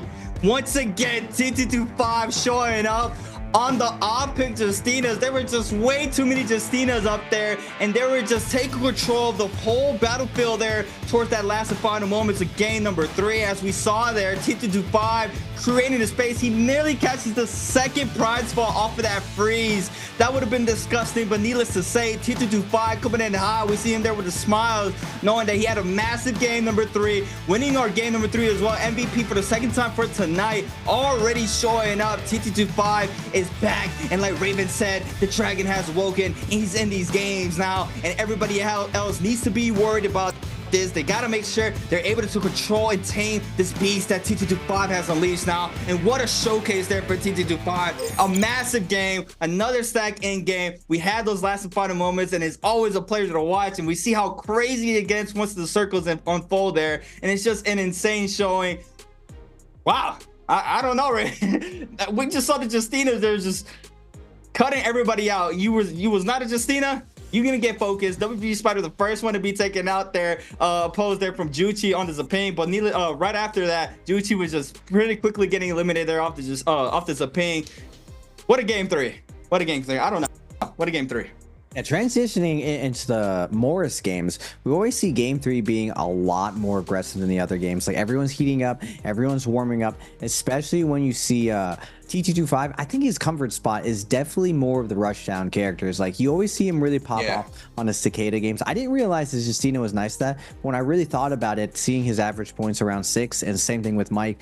I recall just researching for Frost and try hard watching a lot of T225's end games and his kind of target selections. This is the exact sequence that you want to play these end games out, depending on the weapons that you see, depending on the characters, and depending on the terrain. And somehow Justina always finds maximum value in that last little bit, as long as you chip that zipping that Feria, so she's not going into 100% health at that last little bit of zone. You're able to edge out the Ferias for those last hit situations, because a lot of the times the zone is doing so much damage in that end game that you're trying to get the last hit on each opponent. And Feria, since she has her cannon out, she can just sit there, kind of spin around, tickle everyone, get that last hit off, ideally get burns. But the freeze denies a lot of that from the Feria, and if you're not careful between your dash and everything, and Justina can just come out of nowhere, especially there's so much verticality, she's able to lift off into the sky and guarantee that she's going to go with 100% health. And it's one of the things that T225 does way better than players, is setting himself up for success for that last little bit. And we're seeing what that success looks like. 8 kills on a Justina on Hallroth is absolutely insane, and just 14.2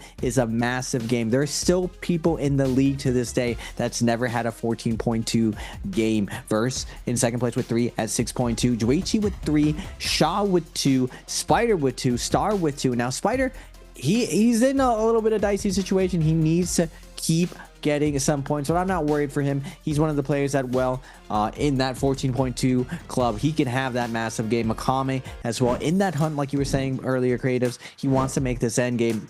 Yeah. At the overall standings, Cam won. Just like everyone in the league, your first time through, you're always gonna get welcome with a nice last place. That chair is usually saved for you, that nice warm chair. CDY at 17.5, Super Railgun 18.8. Still a lot of NARAKA to be played today. We're at reaching that halfway point.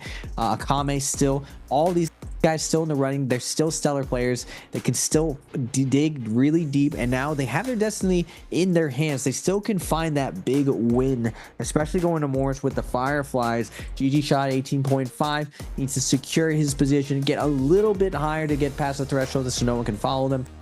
I think Fong is pretty much safe at this point at 39.5. Same thing with Star. Verse at 50.8, having a solid day. Not able to get to this end games and like capitalize, but playing the mid games really well. We're seeing him very active in the Yang depletion situations. T225, one of the GOATs, doing super well, having another massive game. Frostivus chilling at the top, but OUG's Mike, 50 points in one day, just cruising right now. Limit testing, doesn't really need to stress over this, but you still take 9% of your points going in to the bi-weekly finals, and that may be the difference. There are a lot of the times when you're on that match point that people were one pain off of getting to the match point, but looking at the highlights, Creatives, what was your favorite moment of this day? Oh man, it's probably that first clip that we just saw right there. The R&B in the air there for T225 into the freeze R&B focus off the Albers inside Yushan Ruins. That was disgusting there. But, you know, also the prize ball here, this triple parry was disgusting there from GG Shaw. Spins it back to Akame, and the hidden lotus onto Juchi there. Big damage there. That is disgusting there. I love that, Jay. The prize ball, you nearly almost never see it connect. So whenever it connects, it has to be showed out. But KLA's T225, our winner of game number 3, with a massive showing here once again with 8 eliminations on the board. Oh my god, nearly 30,000 damage for this man. 7 MVPs, 8 eliminations once again, 13,000 damage there with the pole sword, 5.8k with the dagger. Had the prize fall, Blistering Edge, Tai Chi Fan, Bethwick Descent, Long Handle Weapon Sap, and Juggernaut. And we saw T225 in that early to mid game pretty much maining that pole sword, had that gold pole sword with the Blistering Edge, and he was just causing havoc left and right. Third party at the perfect opportunity, he's chasing down. He was not afraid to let them loose, overholding over and over again, getting that big chunky damage there with the gold pole sword. In the last and final moments of game number 3, he swapped on over to that gold dagger that he got with the prize fall, and it really showed pretty much how well he's able to manage the weapon selection that he has in these games. And I mean, what else can you say with 8 kills on the board there for him? Yeah, 8 kills. absolutely nuts. And with the dagger, pride's fall. There's been a lot of debate on whether or not a dagger or fan. I talked to Frostivus pretty extensively about this, and he feels like dagger is a little bit better than fan just because of your ability to deny a lot of the focus attack on fan. The LMB focus on dagger still very, very reliable, especially versus zipping. So on Holleroth in particular, dagger does really, really well versus zippings when she's trying to jump away, especially when there were F2 zippings. Now, a lot of the zippings moving back to F1, so that's not really an issue anymore, but still versus zipping, dagger is one of the best weapons. Now, we will be going to an interview, ladies and gentlemen. After this interview, we will be back for some more NARAKA BLADEPOINT. Don't go away. Hi everyone, this is Jaeger and welcome to post-game interview. And now I'm standing here with Spider and let me say hello to our audience. Hello Spider， 那先和观众朋友们打招呼吧。大家好，我是 WG Spider。欢迎 Spider， 今天看起来是有点不太开心的 Spider。Okay, so first of all, like Spider today is a little bit like unhappy because before the interview he just told me he's really unlucky today. So let's show us so what happened. 那我们今天先来讲讲啊，因为这采访开始之前 ，Spider 就开始跟我讲，今天真的太倒霉了，怎么啦？到底发生了什么事情让你觉得今天运气这么不好呢？第一局反正就是一套超级无敌组合的连招，就是套给我秒掉，然后第二把就莫名其妙被炸了下来，然后也就死了。Okay, so because like in the first game, because I don't know who just used a combination movement in the game, and I just can't stand there and without doing nothing, and then I just dead. And after also in the game 2, you know the end of the game 2, I'm really unlucky that I'm like a lot of people there around me, and I just die because of the game. OK, 那我们也来到了抽奖问答环节。虽然今天啊 Spider 自己运气前几把可能看起来不怎么样，但是没有关系，我们可以看看今天会给观众朋友们抽出什么幸运福利大奖呢 OK, let's move on to next part. Answer for treasure. So you guys can see the question on screen, and if you know the answer, just type them in the chat box. After our player counting 3, 2, 1, we will take a screenshot, and lucky guy will be whispered. So let's see today's question. How many players choose Furia Shen in the game 3? 这道题目呢是在第3把比赛当中有多少选手选出了沈庙这个角色 OK 所以那我们提到了沈庙其实我们都知道在当前版本当中沈庙其实在决赛圈的存活能力是很强的在决赛圈因为也是可以达到一个很高的伤害包括站点的能力但是巧了第3把 Spider 自己用沈庙的时候沈庙在决赛圈又变得特别少能不能给我们讲讲又发生了什么事情呢还记得吗那部找个人吧少个人是怎么说法？因为人多嘛。就是因为阵营战的关系，是不是 ？Okay, so I just asked him because we know in the match path, so the Furia now in the final circle is really strong. But we know in the game 3, there's not a lot of like Furia. Only I think in one player used the Furia in the game 3 in the final circle, and also at that time you are dead. So I asked him, so what happened? And because he just told me, according to the match path, it's like everyone is using the different heroes, and in the final circle they will choose the different heroes to attack first, and because there are not much player, they choose Furia Shen. That's why there are not a lot of Furia Shen in the game 3. OK, 那我觉得 Spider 应该准备就绪了，自己知道答案吗？我们先不说，我们先给大家进行一个抽奖，好不好？让我们一起进入倒计时。Let's count. I think our players prepare and let's start counting. 3, 2, 1. Screenshot. OK, let's find out the correct answer. 也有请 Spider 给我们说一下正确答案到底是什么呢 C. Yes, the correct answer is C. OK, and although that Spider, you told me that you are really unlucky and not very happy today, but I think that you have a very excellent movement that in the game 2 in the Realm of Beyond, and we saw that you just use the Echo's Who and won the one-on-one fighting with Mike's. So I would like to know, so how can like any skill with the Echo's Who can share with us? 那其实今天我们也可以看到，在第2把当中， Mike 一直有我们的 NBPL 第一胡为的这个说法，但是 Spider 是拿自己的胡为把 Mike 给拿下了。那一波回阳镜打得怎么样？有没有什么样的胡为的技巧可以再跟我们的观众朋友分享一下呢？没有什么技巧吧，这波就是老虎比较 counter 进去，或者 counter 印子平。但是那波差一点点没有拿下，两个人也是差一点点进入双阳区哦。没办法，印子平太肉了嘛。Okay, so actually I think that the hero Echoes Who is like counter the Ziping in. But why I think we are almost going to have the double Yang application is because the Ziping in is really strong now in the game and it can use the F and it's really hard to kill. But I still want to fight. 好的，再次感谢 Spider 来到我们的赛后采访。那么接下来好好加油啦！虽然肯定是可以进入我们的周决，但是现在这个分数对于自己上一个周冠来说，自己觉得怎么样？还好吧。还好，心态太好了。Okay, I just asked him because as the championship of the last bi-weekly final, and now he is nearly qualified for the bi-weekly, and so how he's feeling, and he just told me it's okay for him. 好的，看到你这么好的一个状态和心态，那我们接下来也要说加油 Spider， 期待你接下来的一个表现。OK， 好，谢谢 Spider 参与我们今天的赛后采访。Thank you Spider for today's interview, and we will take a break and be right back later.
Ladies and gentlemen, we are back for the 4th week of bi-weekly solos for the NARAKA Pro League. I am Raven PLZ. I am joined by the great creatives, and we're in that second half. There's still a lot of NARAKA to be played, but this is my favorite part of solos, creatives. I know you're a connoisseur of the combos, and the fast characters are coming out. We're gonna get those Shios, the F2 openers are gonna be coming in hot. We'll get the Teslas. Hopefully we'll see some more heaven steps. We saw Spider bust out a heaven step I haven't seen before onto his rival. Mike hit him with the 4-piece heaven step into the staff swap. I'm hoping that we see a little bit more. There's a couple new techs out there, out in the wild, creatives, new staff infinites. I'm hoping to see that some of these pros show it, especially with bag swapping coming in. A lot of these guys, longsword in the fan infinite coming out there, but I'm hoping that we see a little bit more going into this second half, creatives. Yeah, like you mentioned, that longsword fan, that's a scary way to go out, and we've seen it time and time again in the Rumble Yang, where they catch the prow off the R&B from the longsword and just swap on over to that fan and just completely taking their opponent on a ride. But we have these switch drops once again, everybody, ladies and gentlemen. We got the Tay, the Silk, and the Trial Choice for the 60-minute overhaul there for everybody watching for the daily drops, and then the bi-weekly 4 now. Everything under that is gone, but we still got one more left. It's going to be the Conquestor watch bi-weekly 4 for an hour. That's going to be on the 9th, the starting of the bi-weekly 4 finals.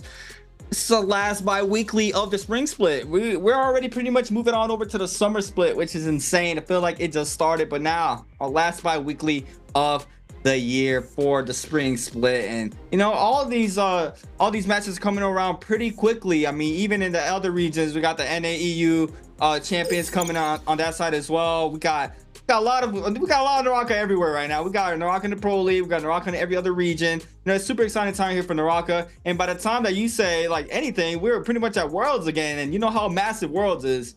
Wow. All right, it's pretty much half the year since the last Worlds. Right when you mentioned it, I was like, dang, we're ready almost to summer and almost at the end of this. But before we're at the end of this, we still got to see who's going to be qualifying through. I hope Sparty is able to get through, especially so Frostivus can show us what he's made out of. He was so close to clinching it up last time. Will he be able to clinch it this next time? But first, we will have that last chance qualifiers. And today, going into the second half, I'm curious to see how these guys are playing Shayo at this point, because when Shayo first released, everyone was pretty frustrated with her. Her shields were really hard to deal with. It felt like it was an immovable wall. A lot of people compared it to Overwatch's like Brig, that it's going to cheese out the game. But as I got to know the character more and more, I would say that it's almost as intricate as the Akos matchup, but I would say it's a little bit easier because it's a little bit safer. It just extends the neutral engagement when you're against someone. So I'm curious to see what pros have figured out incorporating different weapon selection and scale rushes, especially because everyone is so stellar right now. They're pushing the meta to the absolute limit. And with the new glyphs, I'm wondering how people are going to be shaping their Tessa rage glyphs, their Shayo rage glyphs, and what their new answers are going to be in that third phase. Because what it was before was first phase, all Shayos, second phase, all Tessas, and the mix-up was a little bit of Akos, a little bit of Temi, a little bit of Justina, a little bit of Takeda, and then you're seeing my man CDY always picking up that Tarka as well. Yeah, I think it was Fong. Fong was running F1 Shayo for his first day, which is very interesting to see how he was going for that combo breaker instead of getting, that massive shield that does tons of damage if you just let it completely loose or you just catch the prio off of it. So he was pretty much the only player running the F1, and I think we have not seen the F1 even from the first day that Shayo got put inside the game for the Pro League. But we also, I think we saw on the Shayo a lot of the extensions coming into play as well. We did see a V2 extension off a cliff into a focus attack. So these players are starting to get innovated there with the Shayo. We're starting to see a whole different type of play styles with the Shayo. So it'll be very interesting to see how they're gonna do this time around. Once again, our Group A this time around is going to go back to game one, same as game number 1, WBG Spider, DRG Spong, 5-1 Akame, and BBE Cam 1 on their first picks here for Morris. And we got the Dust, and you know what that means. We had the Fireflies all up for game 4, 5, and 6. KLA's T225, JDG's Verse, JJ's Star, OGG's Mike, all in Group B. They're going to be able to get that second pick. In our last group, FPSQ's Juchi, TE Srailgun. I think Star's in there too. Then it cast the last one, but we'll see the hero picks coming into play pretty soon now. Every time we have these screens right here, I'm always looking at peripherals. What are these players running? What type of mouse pad y'all got? What type of keyboards? Because to me personally, in a game like this, it doesn't have, for me personally, it doesn't have a big impact. Like, obviously you want something good, but more in like shooters and stuff like that, mouse pads is a massive thing. You know, different mouse pads do tons of different things. Control pads, speed pads, if you know, a lot of these the peripherals do matter, but for a game like this, it could work out for the ranged weapons. But our first picks, F2 in the comments, is gonna be on the Tesla, Cam 1 on the Zaping, Fong and Spider on the Xiaoyo, Verse on the Aqua, Star, T225, and Mike, the whole group B picking Aquas for game number 4. Very interesting to see. There are gonna be a lot more aggression going into this game number 4. We got 3 Teslas out, and I think a Tarka for CDY. There it is, the Tarka man himself, Panda Man, bringing back that Tarka. And this is, you know, oh man, it's rough because, I mean, who else runs Tarka? Nobody. I mean, you see a Tarka running around, you know it's CDY in the mix there on the Tarka. So, you know, this is a plus and a negative for him. He's always being able to play that Tarka since the start, and he's always going to be playing the Tarka, as we see. No matter what the meta is, no matter what the current state of Tarka is, he's always feeling comfortable on that pick. So we'll love to see some type of, you know, crazy combo coming to play from CDY. But our game number 4 is about to start. We're about to get our drop-ins, but hey, look at the production, man, coming into this year for the bi-weeklies and games for solos and trios. We got a crazy city in the background for the overall stage, apart from last year where we had the waterfall rock side and the backside. So, you know, the production always showing up here for the Pro League. Everything from graphics, from the stage, from the MVP screens, everything. And now our hero picks once again. It's crazy. It's crazy. How you feel the pressure is going to come from all these 4 Aquases here, Raven? It's very interesting. Yeah, it's interesting that it's the second pick, and we're seeing most of the Aquos players having over a 4-point average. Mike, being known as the king of Aquos in CN, coming out with the Aquos. It's going to be tough for the rest of this lobby to survive this situation. We see F1 on Fong on the Xiaoyo, still F2 V2 for Spider. Fong's looking to counter because I know F1 V1 actually beats V2 F2 Xiaoyo. So tricky coming out on Fong. Something you were touching on, the keyboards and mouse pads of a lot of these players. A lot of the top pros, especially like 225 Spider, Mike, they all use custom wootings, just like super customized, like aluminum frame, custom keys. Those keyboards looking like they are like at least $800 to $1,000, like custom engravements, LEDs behind them. They're super nice keyboards. Now most of them using giant cloth pads. In general, not really a lot of glass pads. I personally love having my sky pad, that glass pad, for that super slick surface. Yeah. But in NARAKA, a lot of the times, like you were saying, the sensitivity, not that big of a deal because of the melee aim assist. But you still see a big difference in certain players with their consistency with crosshair placement and their aiming. And there is a lot of crosshair placements now that we're in the modern day 24 NARAKA headshot resets and such. I've seen even mid-air headshot resets over and over. Wow. The future of NARAKA looking like the ceiling actually increased with a couple things that I've seen now. Firefly Day, CDY, and Spider in the typical Firefly location. Looks like Spider is going to be able to get the Firefly first on that F2v2, challenging the Sloan Tarka. Panda Man, CDY, rebranded, looking for his vengeance onto Mike and OUG to prove everyone that he was the face of OUG. Started out the year very strong. Will he be able to start and showcase his Tarka again on this game for Morris? Now Spider gonna get deep fried by Fong with the hard counter, finding the one person he's hard countering at Fong. Tricky, but the V2 is gonna come out defending Spider. He's gonna get that nice reset, but Fong, very patient player, doesn't need to overextend. Half of the ultimate is going to be used up by Spider already, looking for the light attack. And this is the tough part about that Xiaoyo. You only really get value from your ultimate if your opponent fights back. If they're able to kite like this, like Fong is doing, it's very hard to get value. Fong with the overhold into the double jump is going to get cut out, but Spider 1, 2, 3 going to be enjoying. F1 is going to be invested. Combo break. Now Fong getting jumped on by CUI. Tarka appears. The Panda hat is showing up, looking to close it down on to Fong.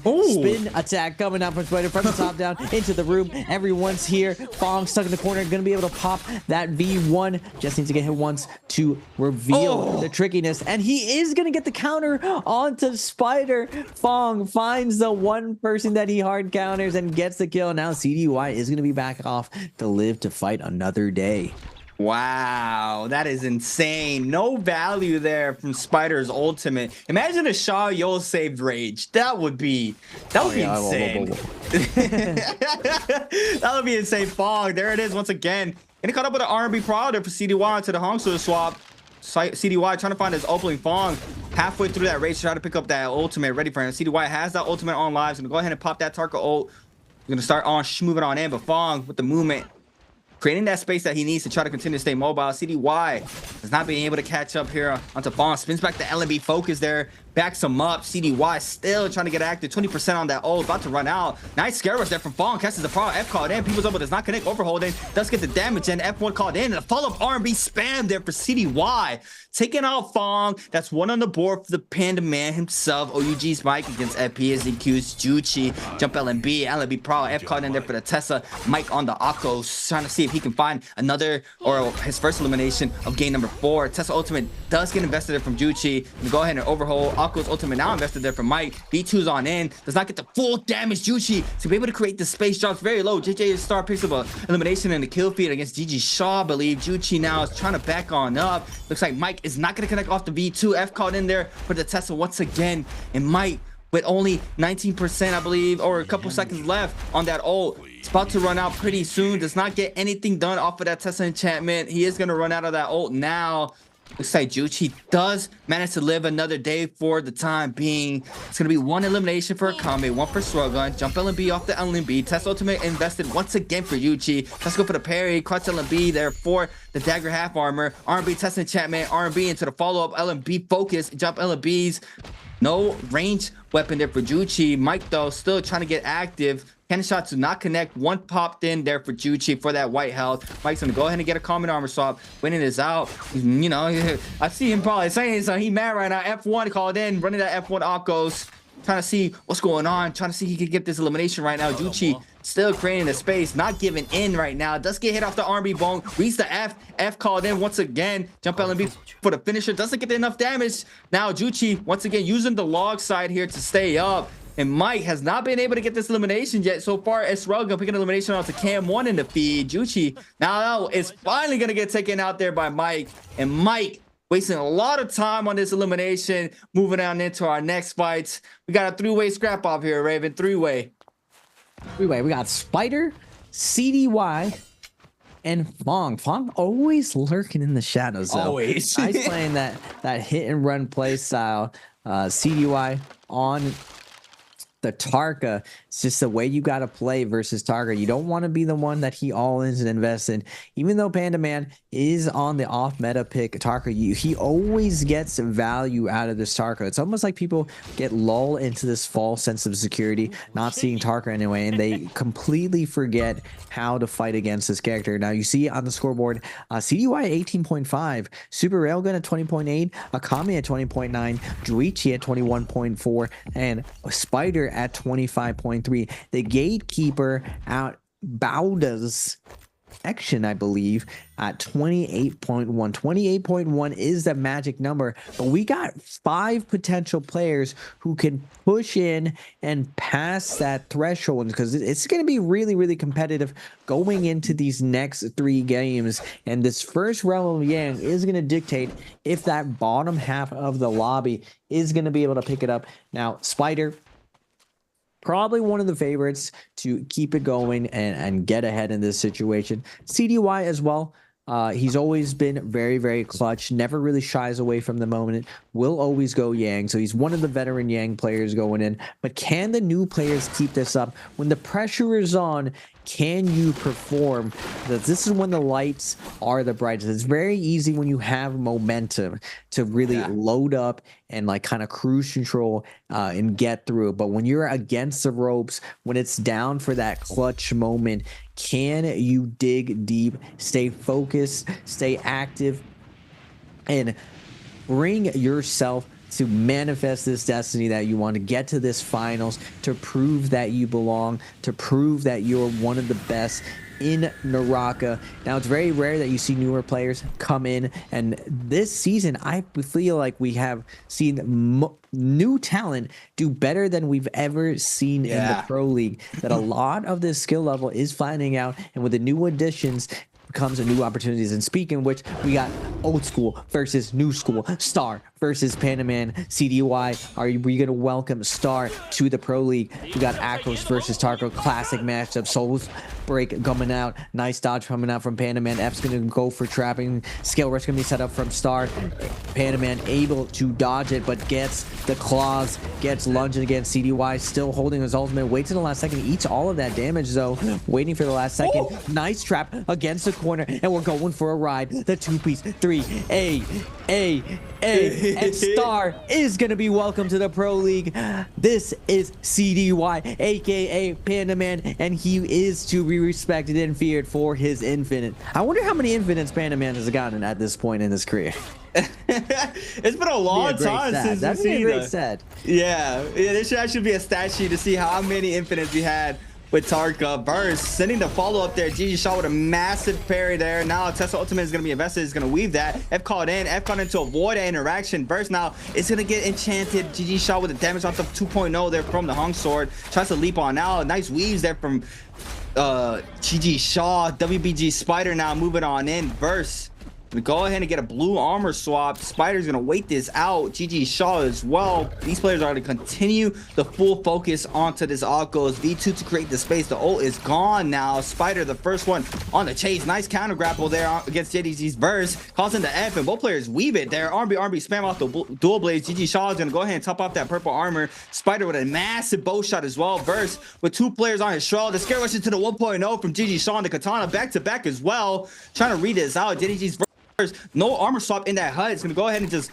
scare rush out the window. Spider now back on the hunt, trying to get this elimination. Nice scare rush there from Verse. Ooh, that was some nice movement there coming in from Verse. T225 and JJA Star and TE Shrug going with a Yang depletion timer on their back. Gonna have to try to pick up a Soul Bloom. GG Shaw is gonna try to get this elimination as well. Cuts the ankles. JDG's Verse is safe for now. Sees him through the wood block there. WBG Spider still scouting the area. JDG's Verse gonna go ahead and get clipped off the scare rush. There's F caught in there for the Tessa.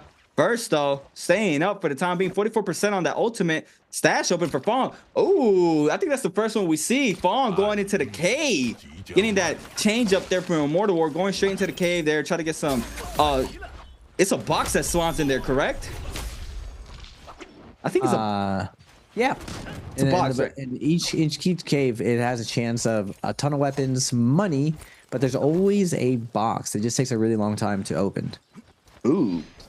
And yeah, now with the change there, see Fong. Wait, that's a massive combo though coming in from Juchi. LNB's time to Tesla ultimate for Juchi onto CDY, and CDY is gonna get enchanted off of this. LNB focused from that one earlier. CDY now is gonna try to back up, has that ultimate if he needs it. We got 3 Vermilion's Birdsmite out right now, one going towards CDY's way. Big parry there for CDY onto Juchi. F called in for the Tessa, try to avoid this. Jump LNB off the longsword for Juchi, trying to stay up. Clint comes in off the scare rush, is gonna go ahead and still chilling the neutral game for himself. CDY now trying to turn the fight around. Blue armor in the backside for Juchi. CDY gonna get clip off of this. No, nice hold there from the LB focus. Juchi now is gonna invest this Tesla ultimate once again. No interaction yet. There it is. Juchi's gonna back on up. Does not apply the pressure, and CDY is back on the trail. Juchi's trying to grapple on out, but CDY with the gold dagger wants to commit to this full fight. Looks like he is going to create some space for now. But Juchi now quickly getting caught up. R&B, jump LNB. Might pop that ultimate. There it is off the staff. And we see CDY using the staff. Jump LNB times 2. R&B off the longsword. Jump LNB again. Area R&B. R&B almost catches the people's elbow. Jump LNB and the finisher for CDY off the people's elbow. And I love to see that. Oh, weaves that Tesla ultimate for the back end. He's still getting active right now. Trying to back on up. 56% on that ultimate and Shrell gun. Now applying the pressure onto the CDY. And this is what I miss here from Panaman, Raven, is having that staff in hand. We see him with those nice jump LNBs, area R&Bs, getting that damage back to back as we saw just now. Yeah, it's still the pogo stick, the elf frog, as Duncan likes to call. Tarka is impossible to get away from. Pandaman was showing me and Duncan some forbidden tech with the Tarka. People think that the jumping R&B disappeared, but it in fact is still there. The cancel is still there. It just consumes a lot more stamina, but as long as you manage your stamina and you stay on top of your opponent, it is still impossible to get away from a Tarka and that staff. And there is a little bit of a loop that you can do as well. Now we're seeing Mike on the Akos with the gold longsword.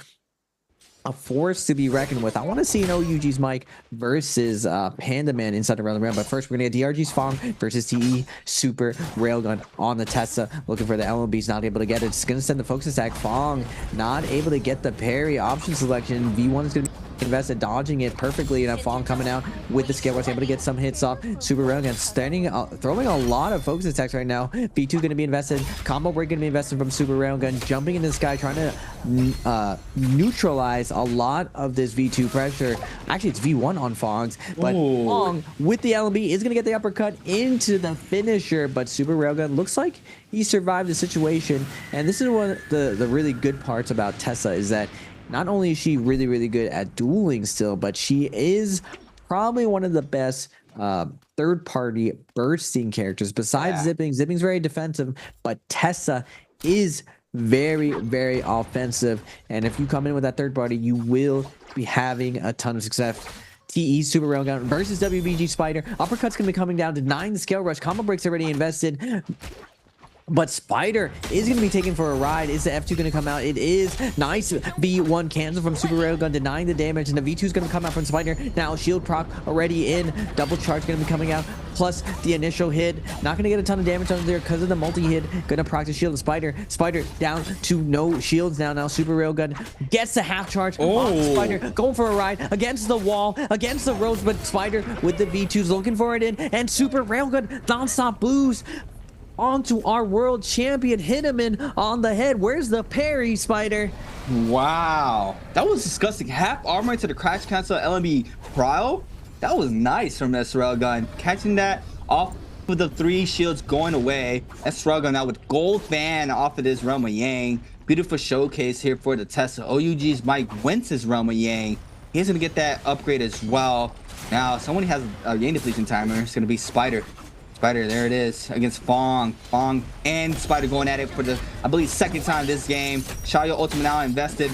B1 for this Shayo. Okay, Spider responding now with the Shayo ultimate. B2 does not connect. Gonna clink off of this time around. Big parry for Spider. The damage is not gonna come into place. BRG's Fong trying to stay up. F2 to the uppercut. No, F1 for the combo break. Staying up. B2 does not connect the TP. That's the last shield there for Spider. Trying to wait this out. Fong now trying to create the space. He's gonna wait out to see if he's gonna use the TP. Spider gonna go ahead and 1.5 this gets the damage, and V2 on top of the roof does not get the extra damage though. Spider's still trying to get super aggressive, spins back to R&B focus. Big barrier there from Spider. He lets loose the follow-up, and that's gonna be the elimination. The 3 charge for CDY showing up inside the hut there. He is gonna get some damage in. Spider now with no ult left, 50% in counting. He's just gonna get completely eaten up there by CDY. And look at him smiling now. He came in with a perfect third party with 5 eliminations in game number 4. Now Pandaman showing on up. WBG Spider is in that 12th place now. Bauda is knocked out of that top 12, but look at CDY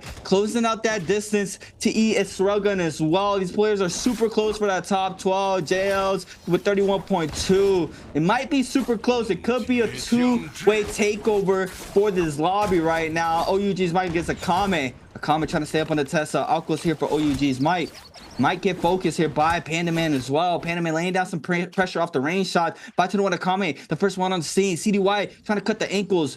OUG's Mike does find a little spot here to get a reset in. LB focus is out. He's gonna go ahead and invest the F with the new accessory there for the animation. F caught in there for a Kame now. Looks like he is going to stay up for now. GG shot moving on in. But Mike has ult though. How many Akos do we have left? I believe he's the only Akos left in this lobby right now. Opposed from the 4. Yeah, there's more Tessas on the field. 3 Tessas, one Tarka. Oh my god, massive bow shot from downtown onto Mike. We got a quick replay earlier from the first, I believe it's the second Realm of Yang here. This is Mike against Fong. Fong. LNB weave there for Mike onto Fong. F called in as well. 30% damage reduction here for Mike. Swapping on over to the poster, trying to find a scare rush. Clint comes in off the scare rush. Swapping back to that gold longsword. Nice uppercut there for Fong. 1-2 on the ground. Getting some damage in onto Mike. Mike loses all of that armor. Fong now is still applying the pressure. RB focus connects it from Mike off the gold longsword. As well. F1 called in there for Fong. Make sure he stays up. Big barrier there for Mike. He lets it loose. He gets punished for it into the uppercut to the 1.0. No, that's a big barrier so confident from Mike. And it was disgusting there from Mike off to Fong. And Mike showing up in the Roma Yang once again, getting that gold fan off of that with the White Tigers buff. And that is going to be the second Roma Yang for this game with Mike with an outstanding showcase there off the carousel. And that's going to do it from CDY. And everybody else in this lobby is going to wait this out. We got all the Tiger Buzz running on out, and what is showing here for game number 4? Oh, we got a little bit of movement hit there inside the bush. CDY is going to try to back on up. Esraga now they're still trying to focus another player, and this time around is going to be Panda Man. GG shot. Look at all the Teslas. They are moving in a pack right now. If you are not a Tesla, you are going to get a focus right now. CDY knows that Tesla Ultimate invested it for Akame. He has to be real careful. LB focus does connect, interaction quickly. F called in. People's elbows out. Still getting chased down. Is going to use the left side of the zone to get on out. And this is very, very dangerous if you're not a Tesla right now, Raven. Yeah, and Tesla ults absolutely oppressive in these end games. Like anything you do, you can react to it with this low ping and dodge, but when there's 3 of them and all of them are shooting at you, all of them are poking at your damage and your Targa, it's very, very hard to find a little bit of space to heal. And unfortunately for Panda Man, this terrain, he's not going to have much to hide from, and it looks like he's going to be forced to a situation where he has to take someone out, and Panda Man doesn't go down without a fight. He will take down someone with them. So all the Teslas are going to be backing up. It looks like Super Railgun is going to pick up the kill with the pistol. And now, who is next? Mike, the Akos, the only one left, not looking like one of the Teslas. He does spot out Akame, and Akame's going to move over to the no-ult zone, going to deny any of this pressure from Mike. But will Akame be able to get a heal? The gold longsword is closing the distance. F is going to be invested. No more combo break for Akame, but Mike is chasing him. Half charge LNB's lunging closer and closer. F1 is going to be invested. Now Akame on the buttery rocks. It's a scam. It's not really good to kite on. He is in a last hit point situation. Shaw comes over, starts vibe checking, looking for the lower health player, and then Mike is going to get griefed and hit by the Tesla ultimate. He's going to grapple in, not able to get the heal off. Max range stun, and now Super Railgun's going to come in with the focus attack. Not able to get it. Would there be a betrayal onto the family Tessa? Once you get too low, the family does turn on you if they notice you've overextended. So you got to be careful with the situation. F1's going to be invested. Nice shot by Shaw, hold dodging, denying the knockback. And now Shaw taking Mike for a ride. Soul break. 1, 2. Do we get more on Wake Up? We do not. Now other Tesla tapping in. Ult's going to be invested onto Mike. Mike is going to use his ult's knockback to take his soul back. Now looking for the lunge, able to turn down some of the pressure, but he's gonna get Tesla ulted again. He's gonna take a massive range shot from behind. He's gonna try to do a little bit more damage, but Shaw is gonna put down the cat, the last Tiger, with a nice headshot. Now we got 3 Tessas going into this game. Oh no, 2 Tessas going into this last fight. Creatives. Yeah, big 1v1 here. GG Shaw against TE Sragun. Dagger v Fan. Tessa Ultimate now invested for a Sragun. GG Shaw trying to create the space. It's going to be able to back on up. There goes the 1 to the overhaul focus there from the gold longsword. Big damage there. GG Shaw might want to. He doesn't have. Oh, this is big trouble here for GG Shaw. TE Sragun has everything he needs to win this fight. One more hit, and there it is. And TE Sragun is going to be the last one standing against GG Shaw. And what an unfortunate series of events. If you were not a tester there, we saw Panda Man getting taken out, but TE Sragun being our winner for game number 4. And Mike was not happy about getting jumped by the Teslas there, as we saw. Super unfortunate if you were not running the Tesla. And it's just detrimental seeing. Oh man, it's just so rough knowing that if you just pick the wrong character, but most of the times you can't, I mean, because of the group, because of the hero picks, obviously. But if you're just in the end circle and if you're not the majority pick, you are gonna get focused. You are gonna get lobbied, as we see it. I mean, pretty much all day today. And look at Mike. He's not happy with it. He got his arms crossed. He knows he is heated, and this is where you gotta be careful, because Mike might bounce back off of this, and he might get you know, he gets first pick now, I believe. He is in. Oh no, he gets third pick now. He was second pick off the Akko. So now he's going to be playing the off picks for Group C going into game number 5. So, you know, he's not happy about that one, as we saw. WBG Spider does manage to get to that 12th place threshold, I believe. But I mean, we got players moving on in as well. Panda Man closing up that distance to try to qualify for the last bi-weekly finals. We still have last chance qualifiers as well. So there's still a lot of more games to be played out for these players to qualify. But what a showcase there for game number 4, our first Morris game of the day. We saw how aggressive these players can be. We didn't even get an in-game circle there, Raven. It was just so quickly done. And you can't survive with that many Teslas going on. Just the level of pressure. Every single time you get Tesla ulted, you just saw all the range attacks. You just get instantly poked by 3 players, and it's basically a focus attack, or at least half your armor. And it's really between the Teslas who's trying to get that last hit onto you. Now, we will be having a question for you folks. The spring split random gift drops are dropping.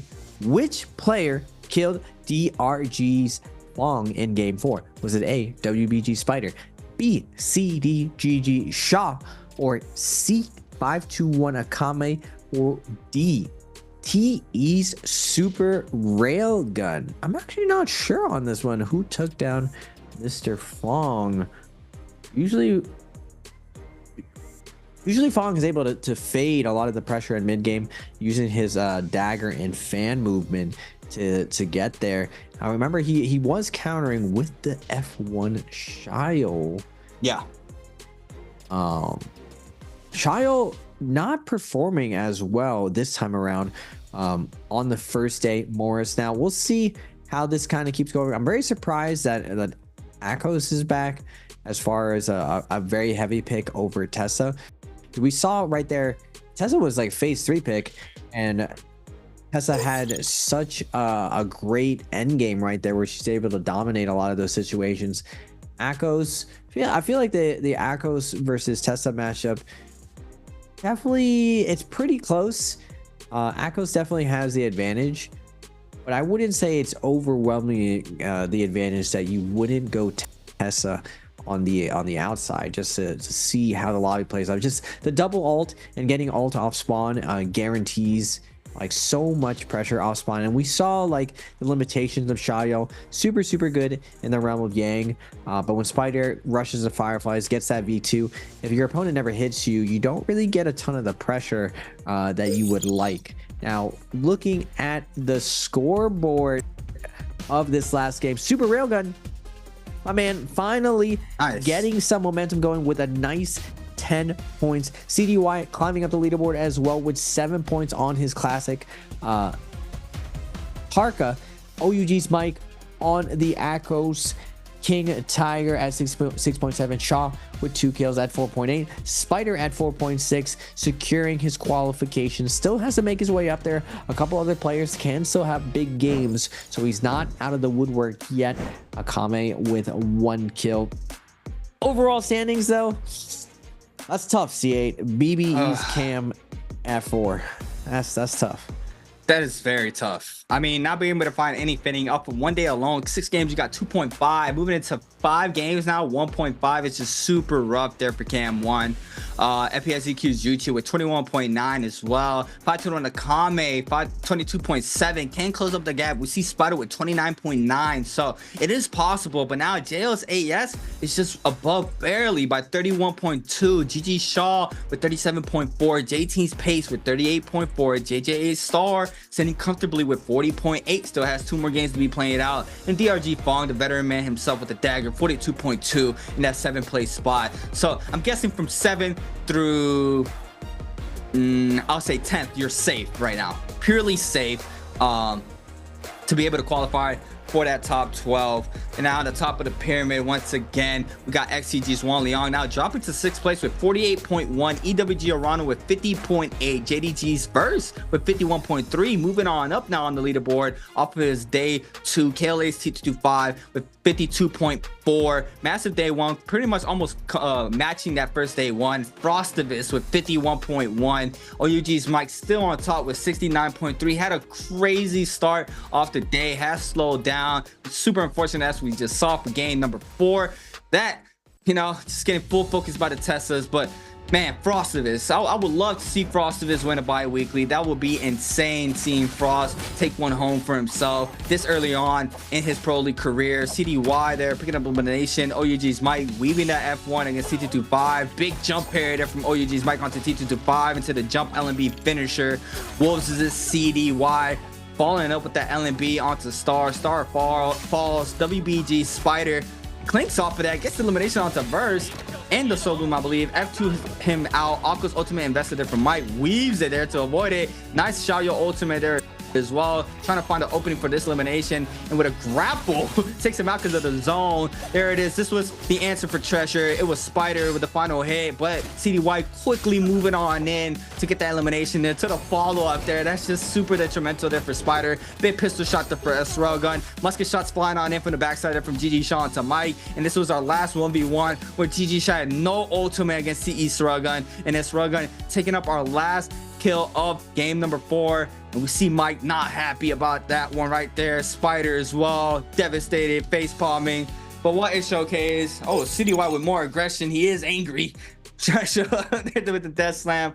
But 4 games concluded already. 2 more games remaining for our bi-weekly 4 solos. Now, what is showing right now? What is showing? Got MVP showing up on the scoreboard here for S Railgun with 11,000 damage. 5 eliminations there for S Railgun. 5.3k damage on the nunchucks. Was running Rampage, dual circles, nunchuck sap, standard melee, and attack jades on the Tessa. And like Raven stated, just being able to get those ultimates off from just mid-range, coming into the third party. 11k damage, decent damage, not a ton of damage, but with 5 kills on the board, you can clearly see that's pretty much what you pretty much got to do on the Tessa. Damage doesn't matter, the kills do. That's what gives you points in the overall. And we saw here where Sruggan with 3 MVPs overall in the season showing up now with that momentum moving on into game number 5. Is he going to be able to knock out into that top 12 placing for the bi-weekly? We have to wait and see. It's gonna be tough. We're going into the championship round now. This is game for day 3. So day 3, 5 players. They need to make it past that 28-point threshold, and the threshold to qualify is going to constantly rise depending on who keeps climbing, who kind of falls back. Spider is going to be the new gatekeeper right now. I imagine that it's going to probably be around 35, 36 points, like I said earlier, what the cutoff is going to be. Any of these guys can do it though, but this game 5 is really going to set you up for success, because the pressure is only going to rise going into game 6. So I always call this round clutch round, championship round. You got to take this round super seriously. I imagine people are going to play this a little bit slow. We saw Panda Man kind of get the best of everyone there, starting out quickly on his comfort pick on Tarko with the Fireflies. Everyone not ready for that tech chase. He just absolutely ran everyone down, even winning in the realm of Yang. Now the Tessas, I think, if I'm one of these players right on the cusp, Kratos, we're going Tessa, and we're playing these third-party situations. We don't even necessarily need to risk going into the realm of Yang. There's just so much opportunity for Tessa to play these Yang depletion situations. The triple Yang puts 3 people in such a bad position that there essentially is going to be potentially 6 kills on the field, because you're going to get the Yang depletion person all ending 1 player, and you could technically pick off 2 players every single time this happens. And the likeliness of you finding the Yang depletion situation usually pinpoint where all the Yang spots are actually spawning, especially if you go over and you play for the Spirit Well instead. You have all this time to kind of think to yourself, all right, if I lose Yang, where would I go? Where can I trap these situations? And Tessa just has all of the tools to trap these Yang depletion situations, to pick up those kills and really cruise your way to getting into that top 12, into the last bi-weekly to secure some points. Now going into the last game, who do you think in that bottom 5 is gonna make it in besides Panda Man, Creatives? Definitely looking at TE Sruggan now. Had a massive game 4. We've seen TE Sruggan be on that fitting and pretty much pumping out those eliminations. So wouldn't be a surprise if he bounces back right after that dub as well. If he's able to keep up that top 4 placements for the overall scores for a game, he's super close to be able to do that. He was brought back into the pro league. He did have some downtime, so you know that constant practice that he had before, pretty much now going back into it, you know, he is that caliber of player that is able to do that. So I'm definitely going to be looking at TE Srugun. CDY now starting to show up, had his Tarka game, might be playing double Tarka again, probably for this game. If not, we'll probably see it for game number 6. I was very curious, do you think they're running that Akos now that the Shayo has that change now in the patch they're playing in, where he can V2 off with the Shayo and the Shayos are being brought out? Yeah, most likely. The fight ends up being, it was already really close. In Akos was a slight loser, but if the Akos played perfectly, just like how Tessa can play perfectly versus Shayo, you could still win the fight. Now with the omnidirectional Tiger as well, and the fact that it goes through the shield, I would say Akos does probably the slight favorite versus Shayo, but still Akos has to worry about the F2 and the fan infinite coming out. Now a lot of that you can really prevent on terrain situations, like don't really give any fans nice flat terrain to potentially put the infinite on, and that's where really Longsword and Hongsword really come into play, of disguising the fact that you may have a fan hidden, especially if you show range as well. The bag swap is really big in CN right now, especially in Immortal War. So a lot of these guys, I know I've seen Mike do it, I know I've seen Spider do it, I've seen 225 do it, I've also seen Wang Lang and even Shaw do it. So a lot of these pros have that on deck to find that. So there's still the threat of Shayo having that F2 up.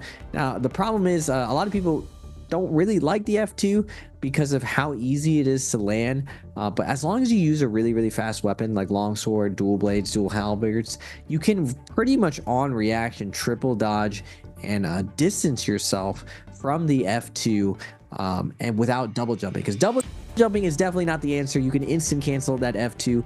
So we're seeing an adjustment in the lobby now. Another very surprising first pick, Star Mike is going with the comfort Akos pick, and so is Verse with the Tessa. This leads up for a pretty chaotic lobby right now. Are we going to get a stacked Akos lobby? No, Juichi as well is going to go with the Shayo pick and a comfort pick from Super Railgun on the Tessa. Phase 3 though, what is going to be? We got 2 Akos. We have a potential for a straight Akos at the end. No, everyone doesn't really care that certain characters aren't banned. They're not going to call the audible. They're just going to go with their initial pick of what they wanted to play. Kame on the Tessa, Cam 1 on the Justina, Fong on the Justina, and Spider on the Akos. Ooh, I really want to see the Akos of Mike and Spider to go out. I know a lot of people say that Mike is the king of the Tigers, king of Akos, but I firmly believe that Spider has a slight edge on Mike when it comes to trickiness and finesse. Mike definitely has the aggressive aspect on it, the efficiency of killing, but there's a certain beauty of watching Spider play Akos. Yeah, he's gonna run it ×2 now off the game number 4. Going back to the Akos. It's gonna be a showcasing for sure. Trying to look at the Justinas right now. V1, V2. We got a 1-2 split there. Bong on the V2 once again. Cam 1 on the V1. CDY bringing out that F2 Akos. I believe the only Akos running F2. Saw this around 2 weeks ago as well, that he was pretty much the first one to bring out the F2 from the picks that we saw during that week as well. So he's staying true to his roots there, staying on that F2. Everybody else running that F1 on the Akos. 30% damage reduction with the knockback, as we've seen. And the Tessa's showing up again as always for this game. Yuchi and T225 plus JJ8 Star all on the Shayo. We got B1 coming out for T225. Everybody else is on that F2 V2, but T225 running the F2 for that shield knockup as always, as we've seen. So it's pretty much only Fong that's running that F1v1 from the Shayos currently so far in the league. But with a change there off that ult, it's gonna be very interesting to see how T225 maneuvers with that V1. So it's just a matter of time that we see it. Got a couple players landing on the top hand side of Celestia, as well as the bottom hand side near Mines, I believe. Got some players landing on is this top left? Could be top left. I need an overview of the map. There it is. Finally got it. Oh, it's Shipwreck. Yes, Shipwreck. Got one player landing Shipwreck, bottom left hand side. F21 or 521 at PhDQ, spawning right next to them. Got pretty much some players landing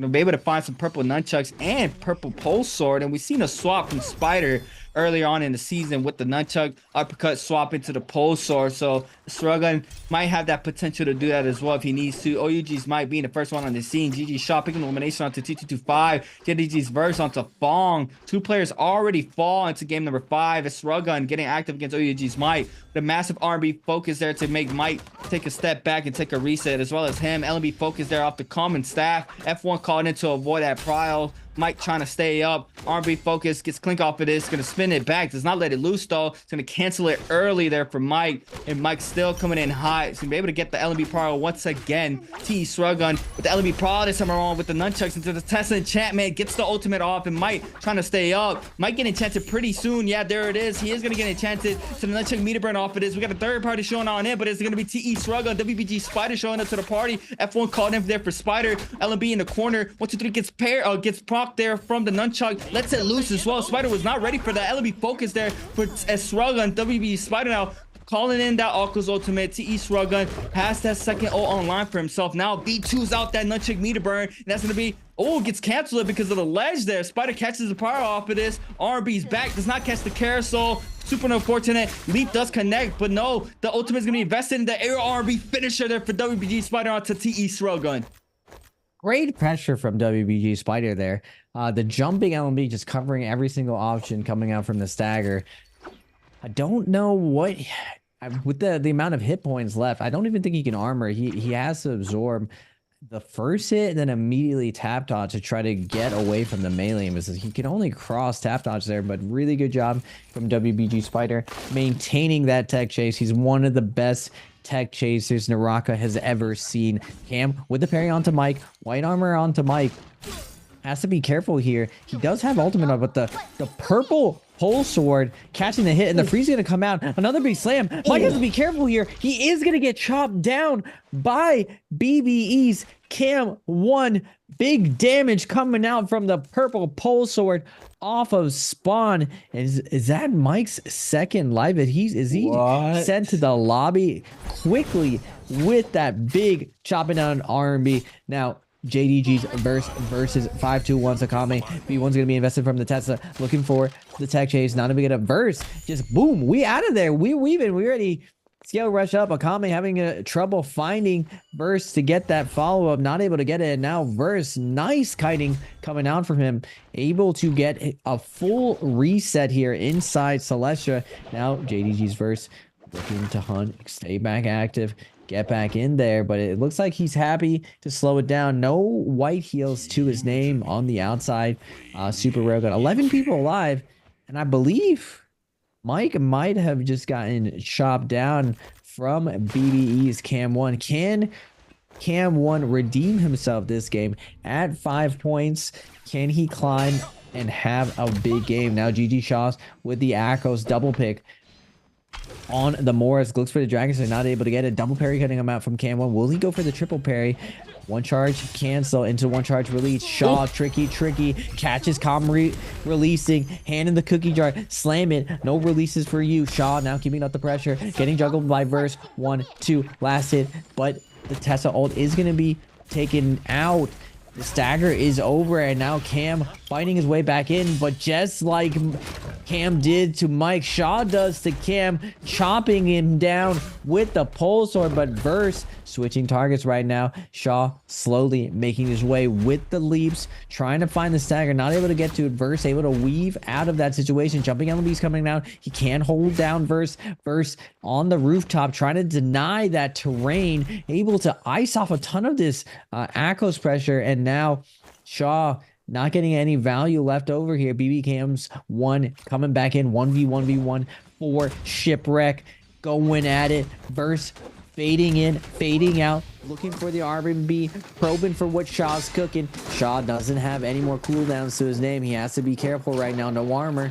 Verse though with the purple staff, trying to keep up the pressure, but Shaw bobbing, weaving. We're getting out of there, but the two Justinas, they smell blood in the water. Shaw trying to make his way through. Staff really, really good at kiting, but the burning from the Rupture Gale, the Dragon's Breath on this cannon, doing tons of work versus Shaw. He's gonna have to take a risk soon. The V1's gonna be invested. His time is numbered, and JDG's Verse is gonna pick up the kill. JDG's Verse getting the elimination there. BBE Cam 1 trying to invest the Justina ultimate onto Verse, and Verse now can try to create this space with no online on the Tessa. But Cam 1 still has 2 dashes to his name. There goes the first one. Does not get the freeze off. Gets the R&B focus. F called in there for the Tessa. Uses the second one to create to close up the distance. Nice scare rush there from Verse. Jump LMB's in the corner. Jump LMB F called in there for Cam 1. Still does not get caught up from the scare rush. He's still trying to stay up as well. Does manage to find a common armor swap. Verse is overholding. Ooh. Nice dodge punish there from Verse onto Cam 1, and Cam 1's gonna be eliminated, and Verse with elimination there. GG Shaw with the Soul Blue pickup though, so now Verse has that one online if he needs it. Might have to invest it pretty soon. F called in, weaves around it, trying to overhold, does not get parried there, does not let it loose. There goes the LMB pry off in this, and GG Shaw with the elimination onto Verse, and Verse now is gonna be, I think, oh no, he has a second life still. It's a game number 5. Got some players already eliminated. That's going to be Cam 1 and TE Israelgun getting out of game number 5. Super close to the top 12. 29.8 there for TE Israelgun to make it to the top 12 threshold. Trying to take out JL. WBG Spider now in 11 plays. Trying to get up higher on that overall standings. And now WBG Spider against JJH Star for this Roma Yang. It's going to be purple nunchucks in hand here for WBG Spider. Has a purple pole sword in the back pocket for the scare rushes, but he has the armor advantage right now against Star. Both players starting up high, trying to see if he can find an opening there with the chip damage for the opener. Does not manage to do so. Nice weave there. F called in there for Star. Catches the pry off of this. What's the mix up? F ult called in there for Spider. Trying to find the damage. And now Shaw, your ultimate is going to be invested here. First shield is gonna be called in. It's gonna weave it there into the V2. Nicely done there from Spider. There goes the first V2. One more activated. F to avoid that second dodge as well. Nice showing there from Spider. Tries to weave this one, but the V2 does not connect this time around. F called in for Star once again to catch the prio. What's the mix up? Oh, poster swap does not get the 1-2 though. Does not get the full damage off of this. And let me focus swap comes without the nutshell. Lets it loose though and gets some damage as well. And Star was not ready for that one. He is gonna get eliminated in this run with Yang. He's gonna have that Yang depletion timer. We'll see Panda Man as well. CDY winning his Roma Yang, getting that Vermilion's Bird's Might, gold halberds in hand for WBG Spider for this Roma Yang. DRG Spong winning his Roma Yang as well. So Wolves, DRG, and the WBG are gonna have that Vermilion's Bird's Might in their inventory. Now F2 early call in there for CDY. Star already out of the Yang, trying to get this Yang depletion timer is cleansed quickly against CDY. Star though, to be real careful. The Akko's ultimate is online, catches the power off of this, goes to his one. Oh, push sword swap would have connected her with the distance. Nice leap there for CDY, trying to go to the 1.0 for the Hong Sword. Big damage as well. Test ultimate enchantment up to 2 players. Star's gonna be forced to pop that ultimate. Now he's gonna be able to get the V2 put onto Akame, not CDY, but Star is gonna be eliminated by, oh, he gets the elimination there. The bow shot connects there from CDY. Akame still trying to stay alive on the Tessa. V2's out. Does not get the full stagger off of that. F2 called in for both players as well to avoid it. Stagger enchantment does connect as well. Poster swap. Overhold. 1, 2, 3. Big damage there from the poster. CDY now needs to be real careful Now Storm forms out there for the Pulsar, trying to avoid this. Vermilion's bird bites here for CDY. We have a third party moving on in. It's going to be T225 showing up to the party as well. CDY might get eliminated here. F2's out. T225 trying to get the last hit there from the pistol shot. Does not manage to connect so far. Does manage to get behind the rock, nearly escaping this. Still getting out. Does manage to create the space now. Trying to find a quick reset. Gets towards the Ballista Tower. And this is the movement game that we see time and time again in the same exact Ballista Tower. It's going to be very rushed to try to pick up an elimination here. And CDY pretty much back to full health. Almost there. Gets counter grappled there onto T225. T225 now. It's going to be able to go ahead and drop on down. Still creating the distance. Now, Juchi, JDG's verse going at it. Cannon shot there for Burst. And what a showcase right now, Raven. These players are getting active around. Very quick aggression here into game number 5. Now, CDY, Akame, Juchi, all still in the running. Threshold is at 31.2. Super Railgun is going to get taken down, but championship round, these 3 players still alive. Still, the dream is alive to make it to this bi-weekly final. CDY on the Akos, the F2, no wall to his name, though he has to be careful on this push. He does have 34 seconds on this brilliant buzz. He has to decide right now, are we all in? Are we trying to get this hit? Are we trying to go all in and figure out to steal another kill away, or are we just going to get taken down? It looks like we are going to get taken down by KLA's T225 picking up the kill, but now at what cost? He's going to be forced to pop his old nice 180 parry coming out from Fong, trapping T225. Now T225 with the dagger, looking for the overhold again, but he is gonna fall victim to the V2 Justina of Fong. Fong up to 2 kills, 45.6. Everything here is extra credit. He wants that 9% points. Sorry to everyone else.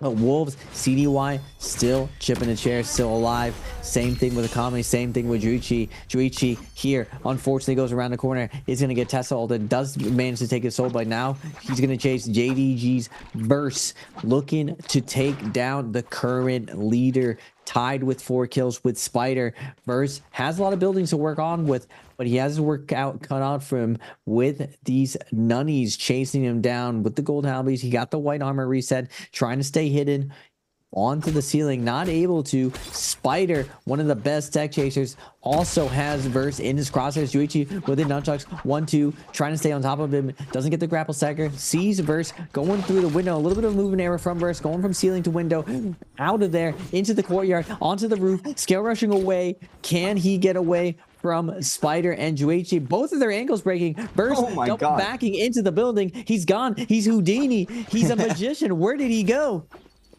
Oh my god. Does manage to escape. Now they're going to turn on each other. Juchi with common armor. F2 called in.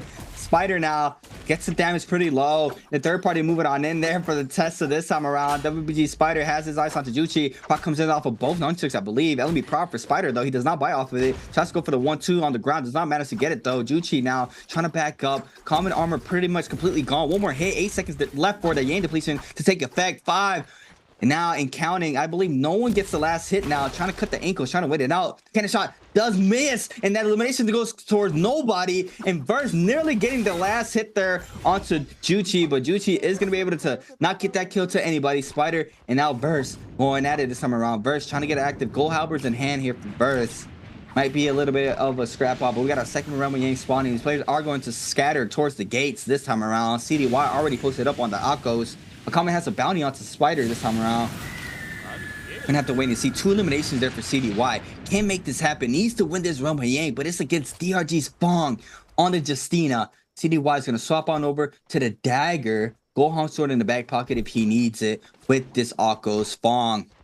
As a Gohong sword as well. Both players are gonna start up high. There it is. Gets the last hit right there. ×2 CDY. Laying out tons of pressure onto Fong in the air. But Fong now trying to create a space, trying to find an opening. Click comes in off the focus for both players. ×2. Oh, Assassin's Lunge here for Fong. And then a loose F2 for CDY.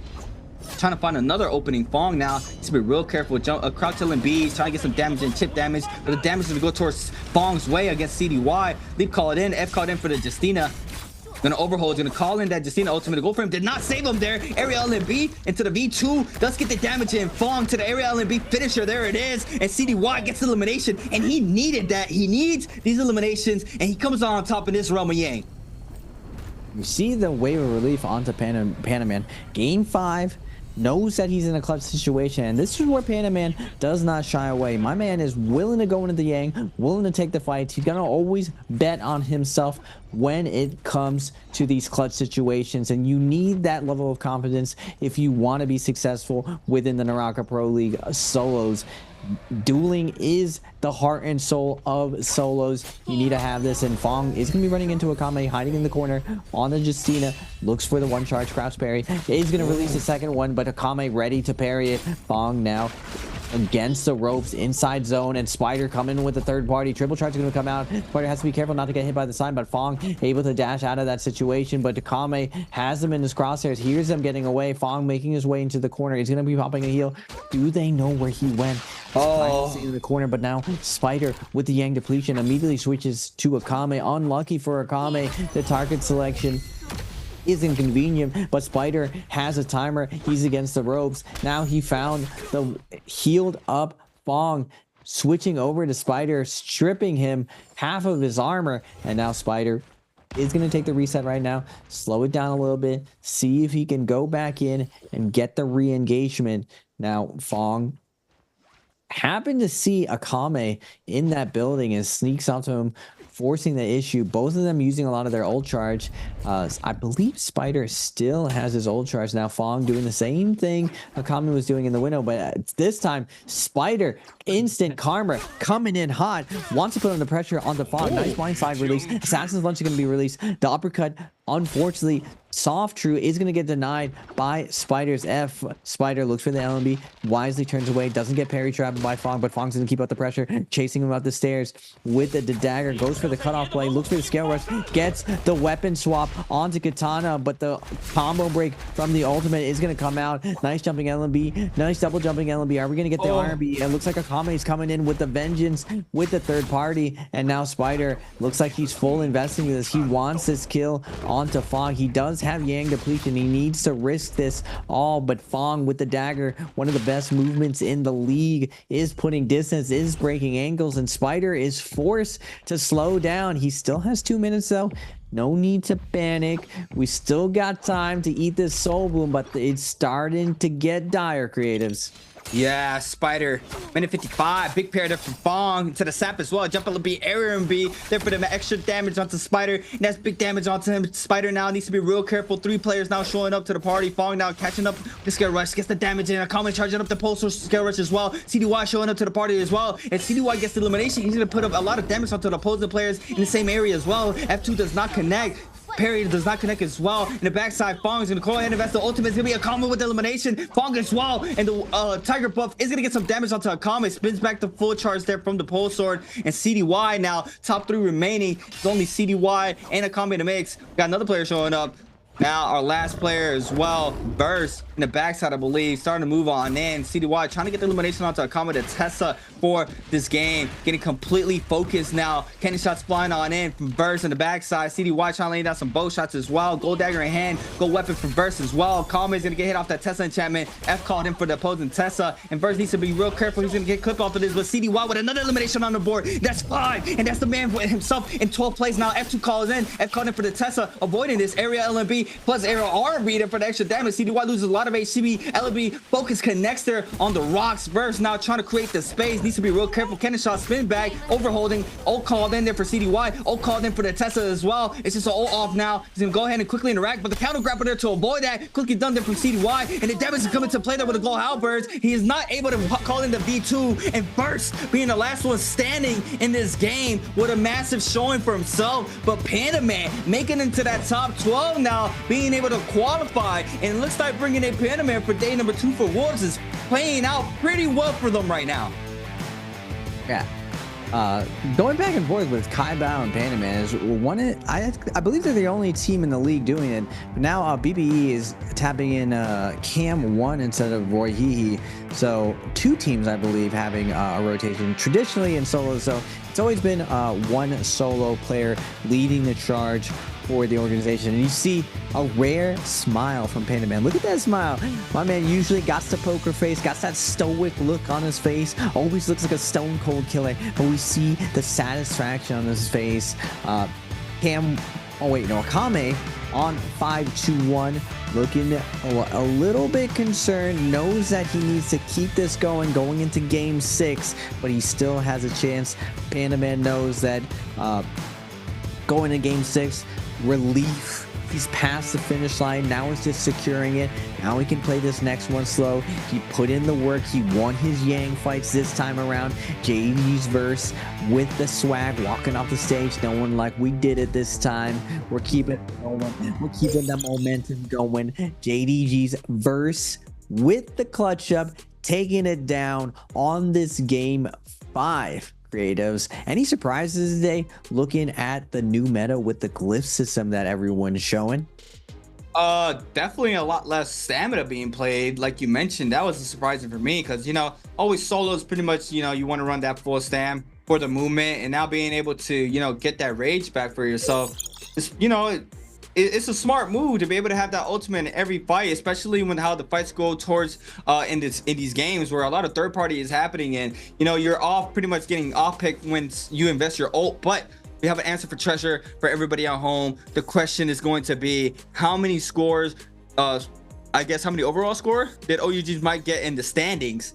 Yeah, so his overall points currently right now, what is overall points for OUG's mics in the standing is going to be A 66.3, B 67.3, C 68.3, or D 69.3. To be a close one now. This is where you're gonna have to be starting paying a lot more attention in these games and looking at the scoreboards, being able to make sure you keep those numbers memorized in your head if you're trying to win a treasure for yourself. If you guys are on YouTube, you guys are going onto the Twitch chat and in order to get these gifts, or a chance for you to get these gifts. But yeah, what a game 5. Quickly showing, I mean, that was a lot more aggression. We didn't get another end circle here in Morris. Raven is, they're just quickly getting aggressive, and these fights are going towards everybody's way, and just everybody's getting eliminated pretty early. Yeah, I like a good end game once in a while, but 3 games of Holleroth, you kind of seeing it the same day over and over does make it a little bit slow. I like that fast action now. I like the bursting characters. I like the possibility for these big combos. And it's interesting that because of the big change to Akos, that everyone is valuing Akos, but I still feel like in the multi-way fights he's underperforming, and that still Tessa is a big nuisance. Same thing with Justina. Tessa just does a little bit better than what Justina does as far as being so oppressive in the third party. It's also very hard to tell where Tessas are at, particularly with their ultimate. You kind of know where Justina is at the second she pops her ultimate. If she doesn't dash more than once or twice and she cancels, you know where her ultimate is at. Tessa is a lot trickier, especially with Morris. She's going to have a lot more positions to hide. On Holleroth, I think Justina performs really well just because the dashes can create enough space that she can actually reliably get a full heal, possibly survive the situation, but that's not really the case right now on Morris. And that's why you're seeing these players go fully at it. And they know, some of them, they need to have a big game, and they're going to need to even have a bigger game going into this game 6 if they hope to qualify for the bi-weekly 4 finals. Now, looking at the scoreboard, we have OUG's Mike not doing so well this time, but JDG's verse 11.4 picking up the pace. Wolves CDY at 5 kills at 9 points. Spider as well. I never doubted my man, he was going to make it to the finals. 5.8. Akame getting 2 kills. Fong getting 2 kills. Fong always cruise controlling. Akame finally getting some momentum going. Shaw with 3 kills, usually really consistent as well. Juichi a 225, 1 kill. Cam 1 trying to redeem himself, but it is day 1. He still has a lot of experience to be gained by being here and trying to duke it out. The biggest thing is don't quit and keep it going. Now going into game 6, there's only a couple players left for that threshold. I was already rooting for Panda Man and CDY to make it through. They've kind of made it through already.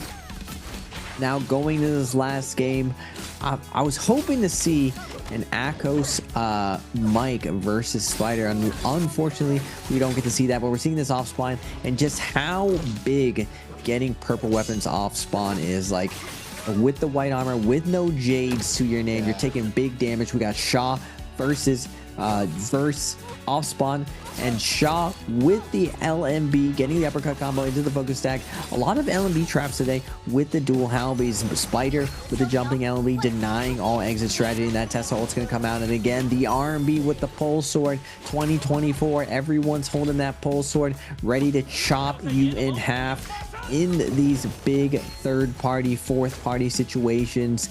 Great Tiger coming out from CDY, trying to create some space, trying to get his soul back, but he's not able to. JDG's verse, keeping the distance, keeping up the pressure, and he's able to MVP this round. Wow. Seeing the pole sword, I was just thinking about like how much more better the pole sword is compared to the great sword, you know? Like, yeah, the great sword did get that little buff, got that distance, and you're able to, you know, 3 charge off the light attack now as well. But I mean, just having that free will of just being able to hold charge and just walk around. I mean, the pole sword is just an overall an insane weapon. But JDG's verse being our MVP of game number 5, his 5th MVP of the season, 16,000 damage, 6 eliminations on the board for JDG's verse, had 5.9k damage on the staff, 3.6k on the cannon, 3.6k as well on the dual halberds. Running that Rapture Gale orb there for the cannon, Overlord, fire arrows, Assassin's Lunge, short handle weapon sap, and the standard melee Jade there for the Jade setup on the Tessa. And I believe this is our second Tessa back-to-back MVP. We had one for game number 4. These games are quickly coming to an end here. Game number 5 concluded. We had Burst this time around being our MVP. Yeah, I mean, it's gonna be tough right now. I gotta look at the overall standings for the overall points to see how close they are to try to overthrow. I believe now it's Panda Man in 12th place. TE Srugun super close to try to take him out that top 12. Bauda was knocked out of the top 12, so I need to see what's the overall points there for Bauda as well. But yeah, game 5 concluded, our last and final game pretty soon coming on in. What do you think is gonna happen, Raven? You think somebody's gonna try to overthrow Panda Man? But he's playing very well right now, so it might be a little rough to be able to do that right now. I think Panda Man and Spider are gonna clutch it up. They're gonna play very solid. They've been here a million times before. It's really up to Super Railgun and how his fights are gonna go. He's gonna be pushed outside his comfort zone. He's probably gonna have to take Yang fights. He's probably gonna have to overextend during the Yang depletions. I don't know if the play is to play it slow and try to get the kills transitioning into endgame and find those positions. I feel like he needs the momentum. He needs to scale up. He also needs a good character pick. I'm not sure which phase he's in, and right now it looks like there's a little bit of a disagreement on how all of these players in these particular groups see the current matchups right now. We saw different variations of Shayol today. Tessa actually being 3rd pick instead of 2nd pick, and Akos kind of taking the main side. Now, one of the big problems of Akos is the Ditto matchup is incredibly hard, and most of the players who are really, really good at Akos are extremely good at Akos. They've been like day 1 Akoses, and I would say there are tons of tech that you kind of need to understand in Akos in the mirror matchup, and the win condition is not as simple as to say if you're playing Shayo or you're playing Tessa going into it. So I imagine going into this last game, we're going to see a lot more Tessas. But before game 6, NARAKA Pro League, 4th bi-weekly solos, we're going to be taking a short break. Don't go anywhere, folks. This is our last game to decide who will be going to the weekly finals.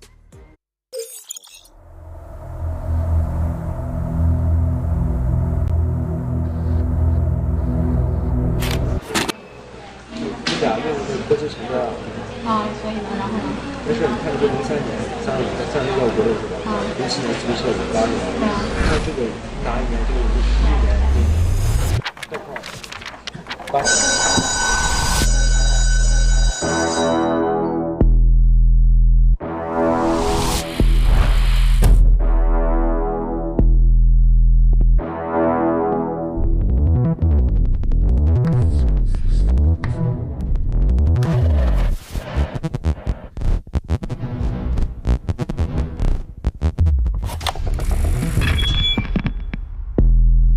Fate. What is fate? It's about shattering the cycle.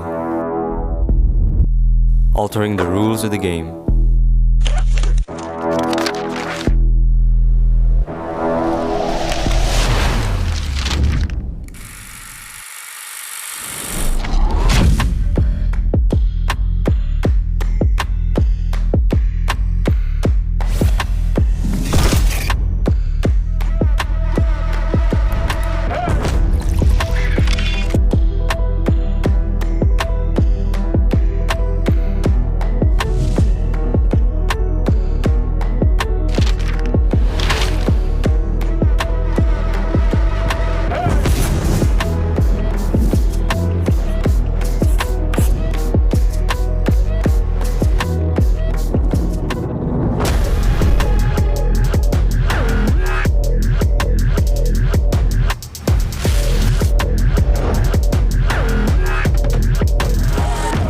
New challenges will be ignited, and a new order is poised for reshaping.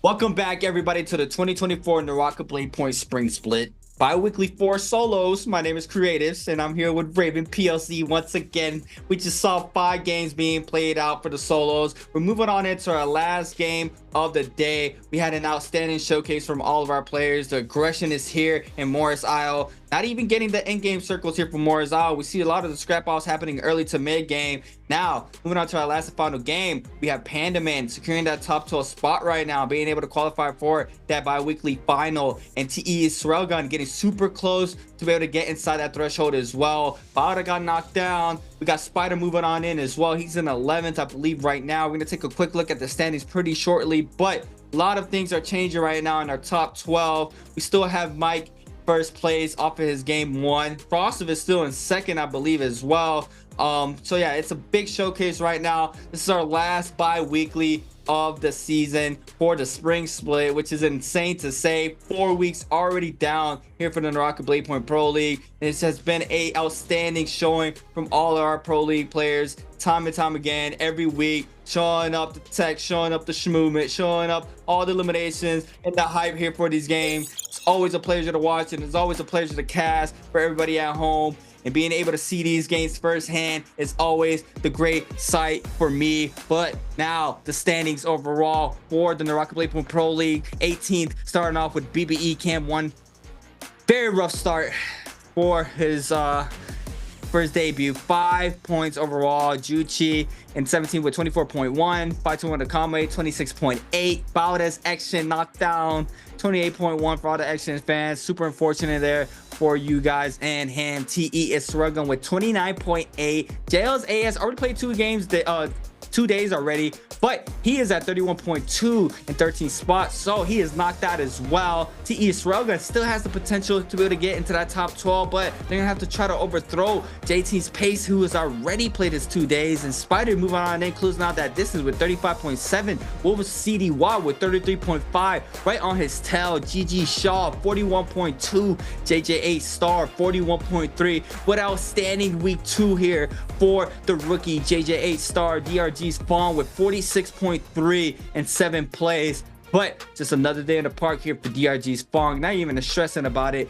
You know, cruising through these games. 46.3, closing up on that distance front that he had for day number 1. 6th place XCG's Wan Leong with 48.1. EWG is Arano with 50.8. KLA's T225 with 54. Frostovis gets knocked down to third, but still a massive showcasing here for Frostovis with 59.1. JDG's first now in second place with 62.7. That's the silent assassin. We see him in that top 4. All of these games, putting those points on the board. That was OUG's Mike in first with 69.3. So that was the answer there for the answer for treasure. If you guys were wondering, OUG's Mike was 69.3 points overall. I mean, what a crazy day one there for Mike, right, Raven? 50 plus points for one day. No surprise to Mike. He's just one of the most talented solo players to ever do it. And even with the match point system, I was hearing in scrims that Mike was winning in 3 or 4 games, that they legit had to start counter-stratting him, or else the scrims were just ending way too fast on match point. So now a lot of the lobby really reinvested into counter-stratting and target firing certain players, just to make sure that there is a chance for anyone else to win. Now, unfortunately for Mike, he is jumped on. He is counter-stratted a lot, and heavy is the crown when you're looked at as the best player. All eyes are on you. Everyone studies you. It's very easy to rise to the top because a lot of people underestimate you. A lot of people don't take the time to memorize your exact path and really study and take in what your exact philosophy is. But the top 4, usually everyone samples for them, steals from them, and tries to land in their position. So it's very, very hard to maintain it once you get there. And both Mike and Spider have had to reinvent themselves over the years to kind of keep their competitiveness. Mike took a brief hiatus from the league, came back super powerful, kind of bringing that scrim play style from Immortal World pubs. Spider, absolute Terminator, but when Mike came back, fell a little bit back to Mike and had to go back to the woodworks and reinvent himself. And one of the things I noticed about Spider today is we're just throwing a lot more focus attacks inside neutral, less parrying, more testing to see whether or not our opponent is willing to actually parry. A lot of crouch cancelings at ones, maintaining the pressure and keeping it up. Panda Man always been a focus attacker. T225 as well. Always honorable mentions. T225 second place, just barely falling short of so many wins in NBPL, so many wins in J Cup finals. And going into this final round, we're seeing Shaw on the Zai. Interesting enough, Zai actually does decent versus Akos. Just the chains denying a lot of that lunging pressure. Now, Mike, actually, what's he gonna do? He's debating on some trolliness. Mike gonna take a, well, we're just switching off over everywhere. Verse on the Shio, and very interesting going into this last week. I'm wondering what week 4 is gonna be, because a lot of people, that means for at least the Firefly days, the Morris days, it is not. The meta has not been figured out completely to this patch. It's still fairly new to a lot of these players, and I'm curious to see how these players are going to react going into finals, because there isn't an overall agreement of what the strongest character is. It seems that like Akos is favored, and because Akos is back, we're seeing those old counters coming out. That Zai, possibly even Hadi in the future, but not on this patch. Hadi on this patch, not that very good, but I feel like eyes on Super Railgun to see if he can pull through and pull an upset, possibly pushing WBG Spider or Pandaman out of it, because they're not fully secured right now. Railgun can have a pop-off game and push him out, and it looks like we are going to get Mike on the Zai and Sean on Zai. I don't think I've ever watched OUG's Mike play Zai. Now T225 on his Takeda patented. He's probably gonna land center map, and this is where he always gets the big value. In the biggest moments, T225 usually pops off on a Firefly day. Takeda, he just snowballs out of control, throws caution to the wind, and he's able to comfortably throw those focus attacks as long as they're backed up by those shoves. And like I said, there's like no average pick rate, no average points for Mike or Shaw. Interesting pick coming out versus the Akos, and Zai does really well versus Shayo as well. The F1 plus the gold chains, able to proc the shields over and over, and the double gold combo break makes Zai incredibly powerful versus the Xiao. Xiao's not able to put up that pressure, and she basically only has one shield to work with in order to get to the Zai.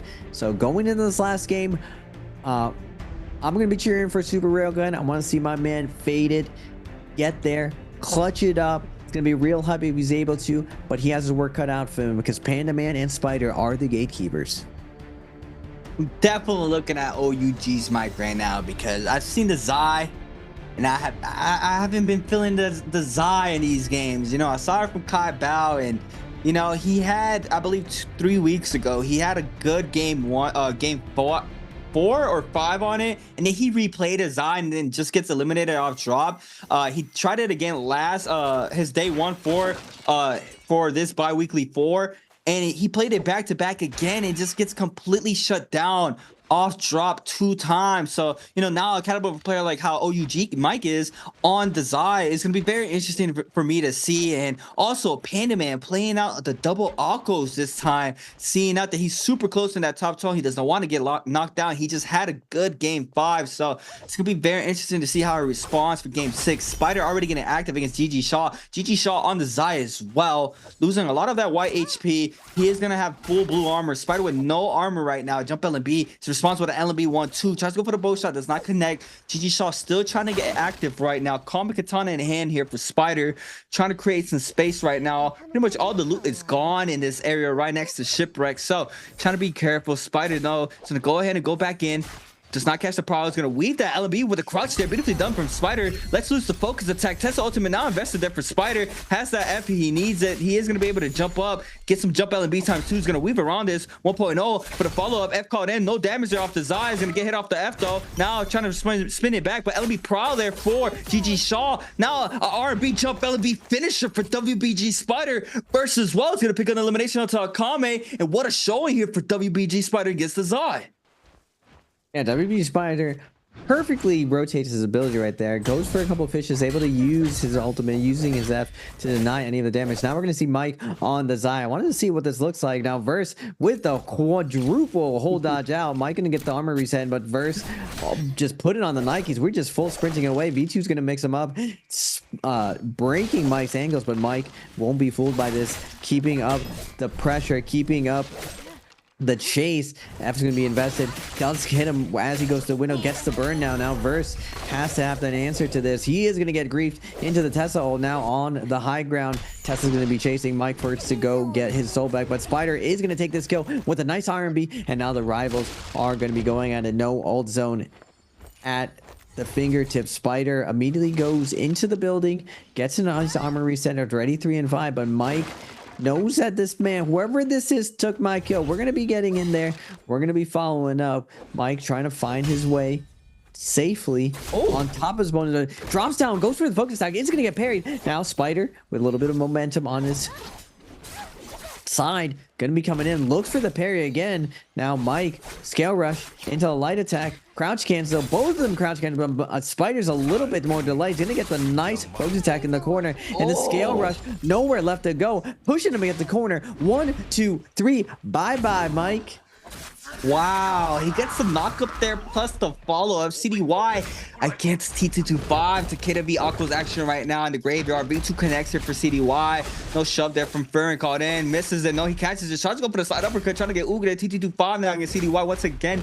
Leap trying to stall it here. V2 weave the second one for CDY, catches the pro this time around. Shove now called in, very late there for the response to the R&B 1.0 there for the dual blades, and Panaman's gonna fall. Is that his game number 6?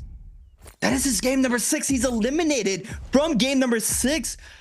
Possibly 2 to 3 minutes into the game, he is out of it already with 0 eliminations. And this is what TE Israelga needs in his case right now to be able to qualify for that top 12. 29.8 opposed from 33.5. And this can happen here for TE Israelga. He can knock down Wolves' CDY right now. We're going to have to wait and see how it happens. First Yang hasn't even spawned. It's still around 2 to 3 minutes for that to start forming on in. And TE Railgun, and now it's a chase to try to make it to that top 12. JL still with 31.2. The only one that can do it right now is TE Railgun. T225 now getting focused by DRG's fall, and Tessa beat Takeda right now. T225 with 50% on that ultimate is going to get Tessa enchanted inside the zone, trying to back on up. Now we're going to have to wait and see if he's going to be able to respond off of this. The chance it does connect on the side of the rocks. Fong's going to go ahead and swap on over to the dagger. Area LNB, area RNB doesn't get the full damage off of that. F called in to avoid that. Now it's going to get clipped off the RNB. He is going to fall, and T225 is going to go inside Soul Form, still inside his game. And look at this Raven. TE Railgun has everything that he needs to try to make it to that top 12.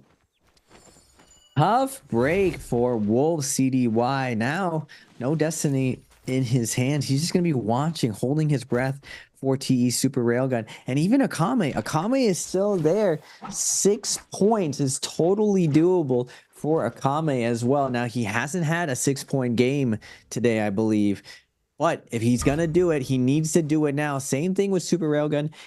Technically, Super Railgun can play this very slow, play for placement, possibly look for the next part. But if I'm Super Railgun, we got to go Yang. We got to win at least one. We can possibly play the second one very slow and go for that Yang sickness situation where we find a kill. We're going to get WBG Spider versus 225. Rivals going at it. 1-2 is going to come out. 1-2 hold. 3 is going to get parried out from Spider. Looking for the reset. Is going to get griefed by the scale rush. Does get another scale rush, but the ult's going to come out from 225. He's going to get the initial uppercut. Not able to get more out of it. Looks for the LMB. Not able to get it, but now 225 against the ropes.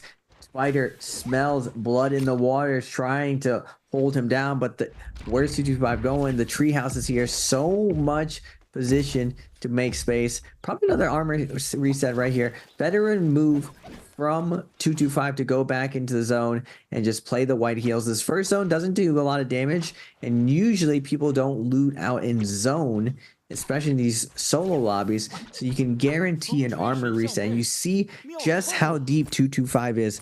Before these next realm of Yangs go in this, I'm going to be holding my breath to see whether or not Super Railgun can find a win to drag himself into this 4th bi-weekly finals. Will Akame find a way to win right here?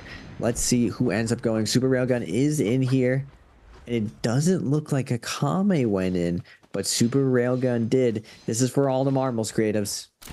Yes, it is. And as Railgun needs this elimination onto JDG's burst, but JDG's burst been having an outstanding day here for his second day, so it's going to be a high task here for TE Railgun.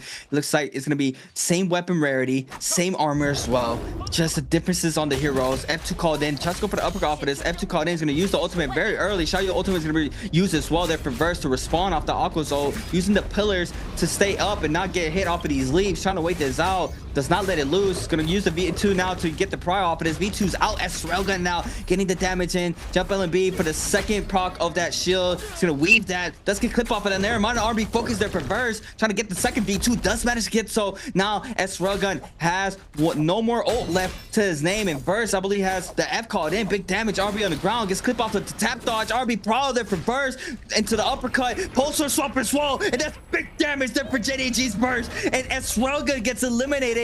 And now he's gonna have that Yang depletion timer on his back. Purple armor upgrade plus a gold great sword. Probably gonna convert that to a gold pole sword, as we just saw him with a massive combo off the blue pole sword, off the long sword, coming in hot there with the weapon swap combo from the long sword. As Railgun now quickly resurrecting. We got JDG's, OUG, and GG winning their realm of Yangs with every million's birds might buff on their back. As Railgun now 3 minutes and 57 seconds to try to make it happen. Spider's got a bounty Mike though. That might be a big scrap off if we're able to see it. Star getting taken out in the Yang as well. Spider needs to get elimination. GG Shaw against Star this time around. Zai out here for GG Shaw, already investing in that ultimate. Justina ultimate called in earlier as well there for the Zai. OUG's Mike showing up to the party. JJ Star grapples on out. The Justina is getting focused this time around. GG Shaw trying to find another opening for himself on the Zai.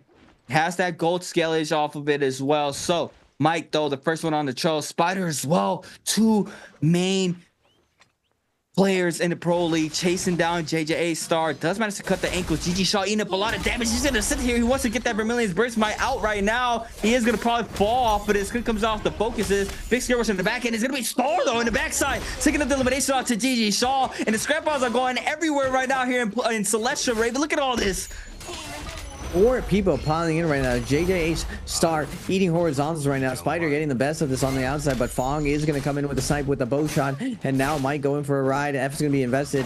Combo break, fighting his way out of this with the dual blades, no, dual halbies. It looks like now Spider poking Mike, poking the beehive, is going to be backing it out, but it looks like someone else ran over to the bottom and took the resources. Now Spider's in a good position as far as resources. He has 4 white heals and 10 blue heals. He has no reason to go in there besides finding that PvP action.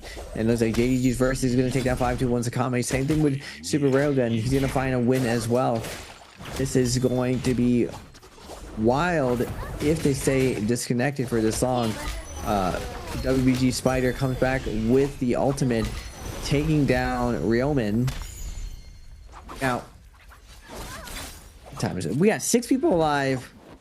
We're not even close to the halfway point. Everyone is going out fast. Everyone, this is like hotcakes. It's like a fire sale of kills. By way, Super Railgun going for the Heaven Step, gets a nice 4-piece into the focus attack.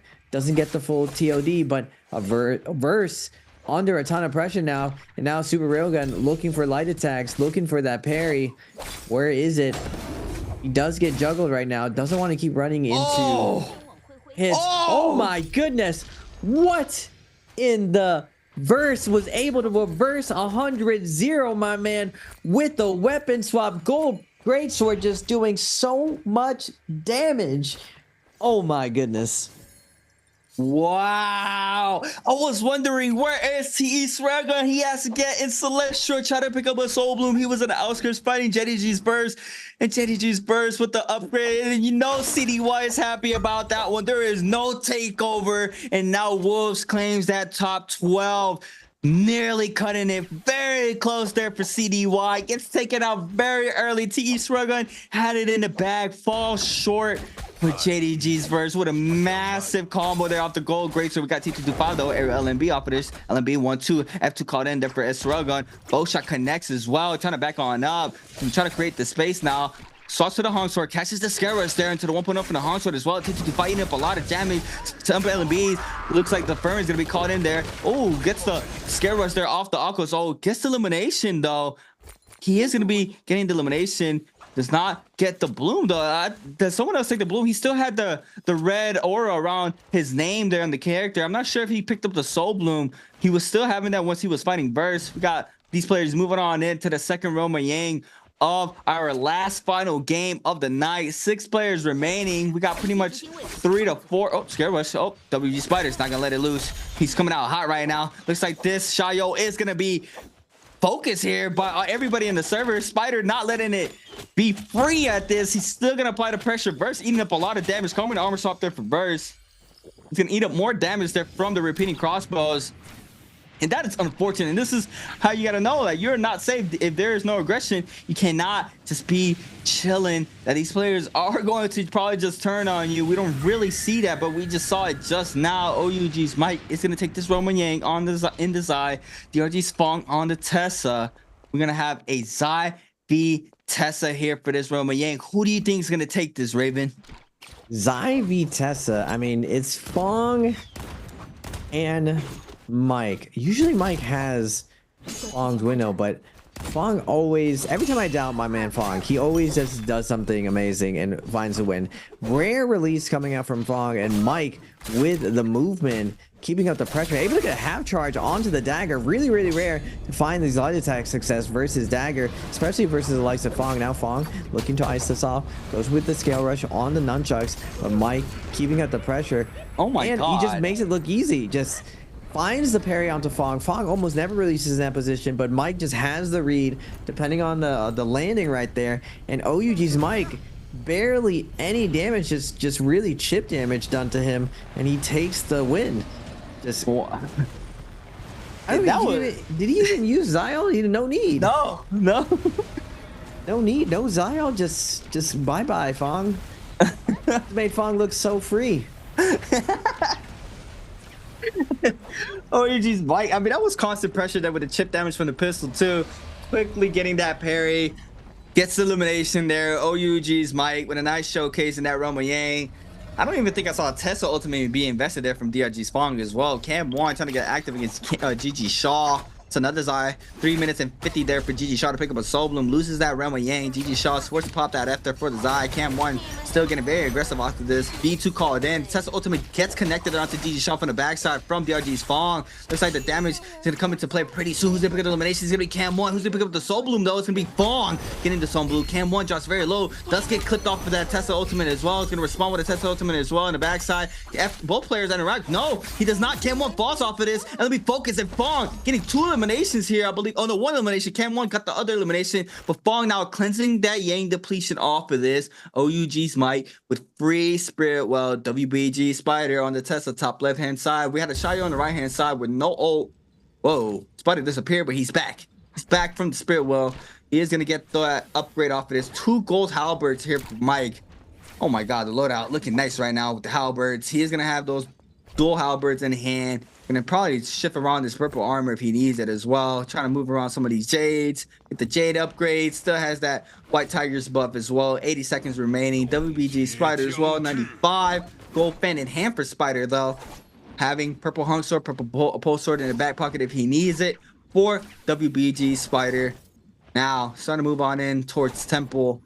Trying to play this area for now. Top 4.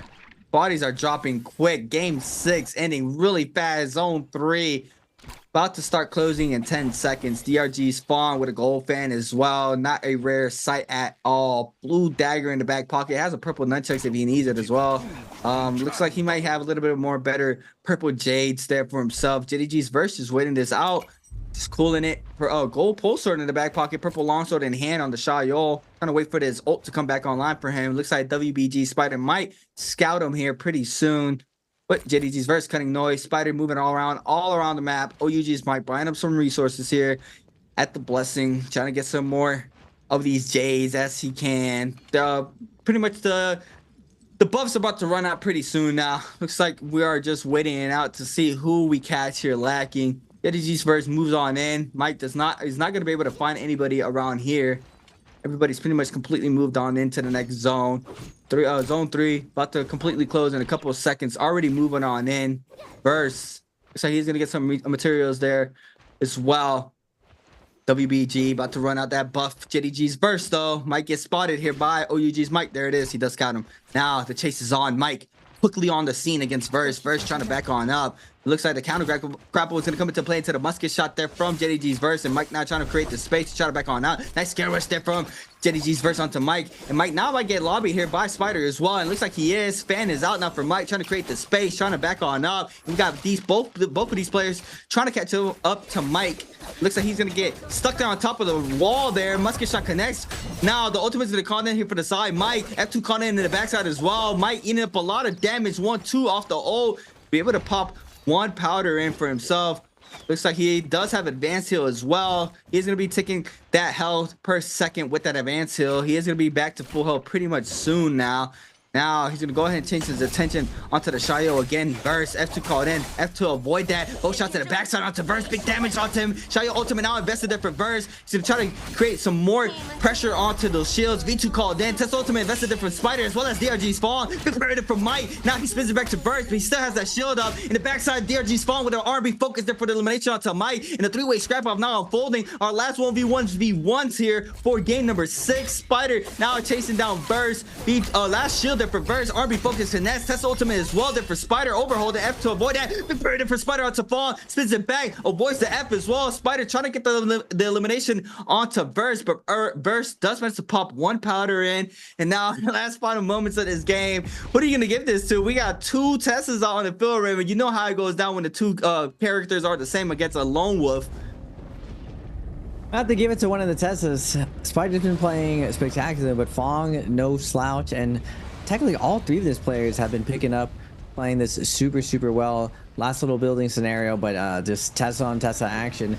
First one to get ulted here is just going to get looped right now. The 80% Moonbane is out right now. JDG's verse sitting inside the building. Doesn't want to come out and play with these Teslas. Both these Teslas waiting to V1 him as soon as he comes out. He does have no ult as well. 30% to it, so not coming up for a good while. Now staying inside, it looks like Spider willing to get in there, willing to scale rush. Verge with a double jump into the cancel, gets the R&B, and on the outside, DRG's Fong looking in, looking to take advantage of his, tries to deny Verse the heal, comes scale rushing in, and again, Verse goes for the scale rush again, but this time cancels it. Spider on the outside looks to jump into the building. Verse holding his ground well right now, though. Not letting these Teslas surround him, but both Fong and Spider kind of min-maxing the situation, just letting each other know that whoever gets that hit on them, that ult is going to be coming out. The Verse, it dodges the first one, but the second one does land, and now Verse in the last hit point situation. Spider on the outside looking for the bow shot, does get the light attack, finishes him off, and now Spider with an ult charge, eating that soul wound. 1 charge, 2 charge. Fading back into parry. Now DRG's Fong has Spider against the ropes. Now 1 HP people left, and DRG's Fong is gonna take it. A moment of satisfaction with a nice sip. It's another day in the office. You never can doubt my man Fong. After I saw his name there, I was like, man, Fong's in here. He plays his end game a little bit better than everyone else. Spider is more of a Terminator. He just crushes everyone in the lobby. And Verse still having a stellar day, ending out with the 4-piece. And it looks like our man Super Railgun not able to fade it. Panaman does secure it. Spider does secure it going through. We're seeing Verse's face, a face of satisfaction, knowing that he did splendid today. Wow. What a game 6 though. We had the upset there from Panda Man, getting taken out very early in game number 6. TE Slugger now gets the pressure to try to close up that gap to make it to that top 12. Goes inside realm, loses the realm of Yang, has that Yang depletion timer on his back, is forced to try to get aggressive, loses his fight outside the realm of Yang, gets taken out right after first round. So that is just a super unfortunate series of events there for TE Slugger, not being able to make it to that top 12. Now CDY coming out here for Woods, making sure he makes it to that top 12. Massive game of game 5 on the Aquas there, picking up those points for him to make it to that top 12. But now we have our top 12. We do still have a last chance qualifier for the bi-weekly final 4 that we have. So that is going to change up some of the mix here as well. But now our bi-weekly 4, you know, next thing we know is pretty much gone.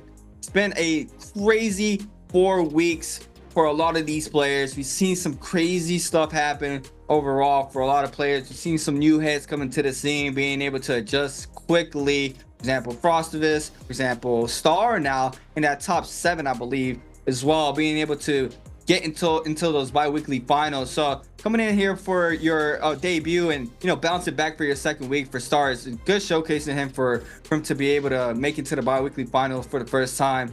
But yeah, what a game 6. Well, games 1 through 5 or 1 through 6 have been outstanding. We had our in-game circles in Holloroth. We had our, you know, super pumped up aggression there for games 4 through 6 in Morris Isle, where a lot more pressure is being put out in the early games to mid-game as well. But yeah, it's been a showcasing for sure. Yeah, I was excited to see this bi-weekly 4. I was pretty sure that a lot of the meta not super solid, still a lot of optimization going into this last week. Seeing that last little bit, I think a lot of people are going to consider how strong Tesla is. The Akos matchup, unless you're your Spider, Mike, 225, unless Akos is one of your favorite characters, I don't know if it's worth it playing Tesla over it, just because Tesla is so oppressive, and there's just like a critical mass. The more Teslas there are, the harder it is for any of these other characters to get value off of it. So just let the Akos and Shios kind of bleed each other out and go for those third-party Teslas. As we're seeing there, even though Tesla kind of gets isolated out there, Tesla actually ends up winning out that situation most of these Morris games. So it's kind of as I expected with the rage glyphs. Especially with the damage reduction, if you want to go fully that way in a rage. Tesla is just so powerful, so durable, and with no zippings really there to out sustain her or Farias like on Morris, all the buildings, able to kite and everything. Tessa is just such a quality pick going into there. Now, looking at the scoreboards, Fong with 5 kills, 10 points. Spider with 9. First with 6.7. Mike with 5.4. Rounding out the day. Cam with Redemption, getting a 3-piece, warming up for the day. Doesn't give up, keeps swinging, and you have to respect someone who doesn't give up. They keep on fighting to the very end. I'm sure he'll do well in the league as he gets more experience. JJH Star, 3 kills, 225 with 2. Unable to snowball this lobby, but still his Cicada, something to be feared. GG Shaw with 1 TE Super Railgun. Unlucky for my man. He's always been on the cusp of making it and transitioning to the top 12 in the league. But this time, again, he falls short. Sometimes he gets through. Unfortunately, this week he does not. Same thing with Akame. Now, looking at the highlights, Mike with the fan uppercut onto Doichi. Nice follow-up. Gets a light attack on the ult, or not on the ult, onto the wake up. Full sword dash, ends up getting parried, and the scale rush from Akame not going to do anything versus the whole blue, denying that pressure. And now Spider puts Mike in the score. I remember seeing this goat going at it, but this time Spider getting the best of Mike, taking him to Tekken, putting him against the wall. Nice little 1, 2, 3 against the wall, and the comeback from Verse right here. Oh, the heartbreak from Railgun, knowing that he had it right there, and the pulsar just chops him in half. It's creatives. Yeah, that was unfortunate there for TE Railgun. This was our last 4-way scrap off. WBG Spider trying to find an opening here. Jumps to the window. 1-2 there onto Verse. Gets caught out here in the zone, and Fong testing enchantment, just letting him die to the zone. And that's how our last and final game of the day ends, and it's gonna be no other than DRG's Fong winning the MVP for game number 6, our 3rd Tessa MVP, back to back 13 MVPs here for DRG's Fong, 13,000 damage, 5 eliminations on the board here for DRG's Fong, 4.7k damage on the fan, 3.8k on the dagger. Not a surprise there for Fong. Hung sword 1.9k, great sword sap, nunchuck sap, dual witted weapon sap, dual circles, advanced healed, and a standard attack jade here for Fong on the Tessa. I mean, Tessa's strong, very annoying character. You're finding it out that Tessa's running on in, you're gonna get enchanted times too. You're gonna have to try to run up to the enchantment circle to try to interact with it as fast as possible. But at that time, the fight is already dragged up as long as it has been, and just one enchantment can just turn around the fights from the third party so quickly. And we see it time and time again how strong the Tessa is in those third party scenarios every single day in these games. But now, I mean, very interested to see all those Aquases being played out as well for the second pick. You know, usually see different characters being played out. Now the Aquases are showing up for the games now with this new, I guess, potential system being played out. Not sure what is happening with that, but where I am going to be keeping my eye out that when I watch the last chance qualifiers and see how the hero picks are going to be going out for these players. Yeah, it's been an insane time, Raven. It's been always a pleasure casting, you know, watching these games. Always fun to watch. You know, seeing the combos, we barely see them sometimes, but you know, today we got 2. We had a carousel. We had a heaven step. We didn't get the heaven step. Oh, imagine if Sorelga would have got that soul bloom with the heaven step there to stay safe for game number 6 right there. That would have been nice for him. Yeah. Now we're gonna be closing out the day with an interview. We'll be right back, folks, after this interview. Hi everyone, this is Yeager and welcome to post-game interview. And now I'm standing here with Verse and let him say hello to our audience. 欢迎 Verse 来到我们赛后采访，那先跟我们的观众朋友们打个招呼吧。Hello， 大家好，我是京东沃斯。再次欢迎 Verse， 也要恭喜一下 Verse 今天表现真的太亮眼了，而且现在自己总积分也在第2名。So first we would like to say congratulations Verse, because you are really excellent today. And we know that for this spring split, and you are new here for JDG. And I would like to know, so for this is the first bi-weekly, so for the whole season right now, do you have like any time you think you are in the low status and like maybe a not very very confident with yourself？ 那这边要先问一下了，就是其实看到 Verse 今天一个非常好的一个状态和发挥在这边，哎，我们也知道 Verse 其实这个赛季也是新来到 Nbpl 的，怎么样？这边一定要问一下，怎么可以这么快的适应联赛？在整个过程当中，会不会有这么一个，比如说比较低谷的阶段，或者对自己觉得表现没有那么满意的时候呢？我觉得在比赛上，我觉得大多数可能是心态的调整吧。对，心态一定要调整好。然后最难的时候是上周周决，达到一个最后一名的成绩，就很难受。啊，回去是不是这周就赶紧猛练了，然后才会说这一周突然间表现非常的亮眼，是不是？ Okay, so to be honest, I think on the matches, it's like to adjust my psychology is the most important things now in the matches. And like for me, I think the whole season, like the last bi-weekly final is the hardest time for me. It's like I'm the last one in the bi-weekly. I'm so sad about that. And after that, I just practice a lot when my resting time, so that's why I can have a very excellent performance. Okay, let's move on to next part. Answer for treasure. 好的，接下来也到了我们的一个有奖问答的环节，我们一起来看一下今天的题目是什么。So you guys can see the question on screen, and if you know the answer, just type them in the chat box. After our player counting 3, 2, 1, we will take a screenshot, and lucky guy will be whispered. Okay, so let's see today's question. Which hero did JDG Verse use in Game 6?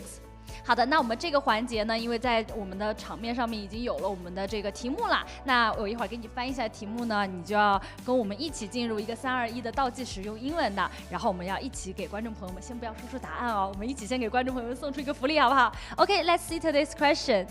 So, okay, which hero did JDG Verse use in Game 6?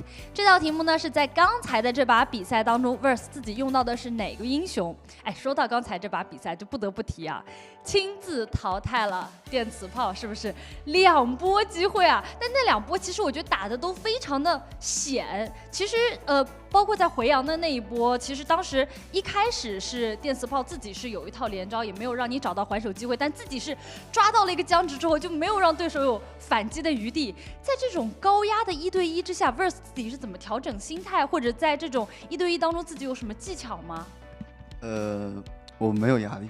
完全没有压力。Okay, I just asked him about the latest game because we know that it's like he have a lot of one-on-one fighting and we are like nervous for Verse. And I just asked him so how at that time under the pressure, so how he just adjust his psychology. And he just told me he don't have any pressure at all in the matches.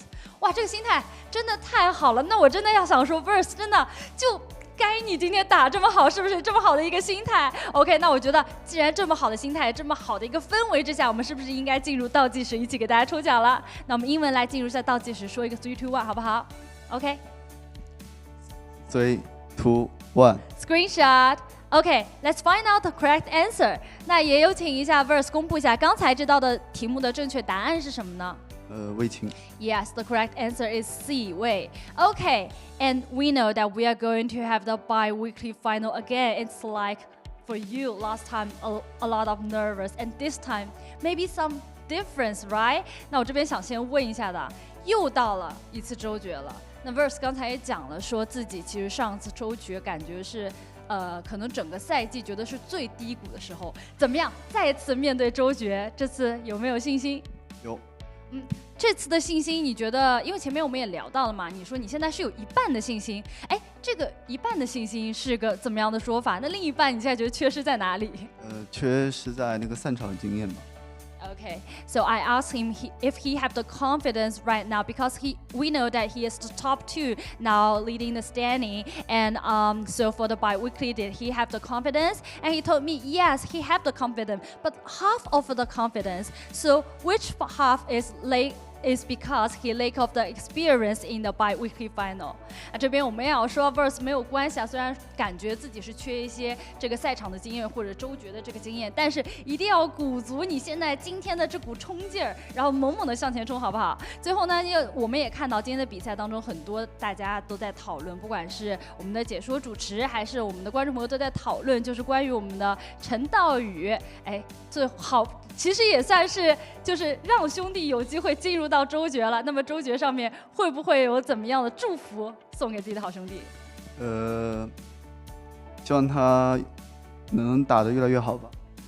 OK， 怎么跟赛前说要亲自帮他操办不一样了呢？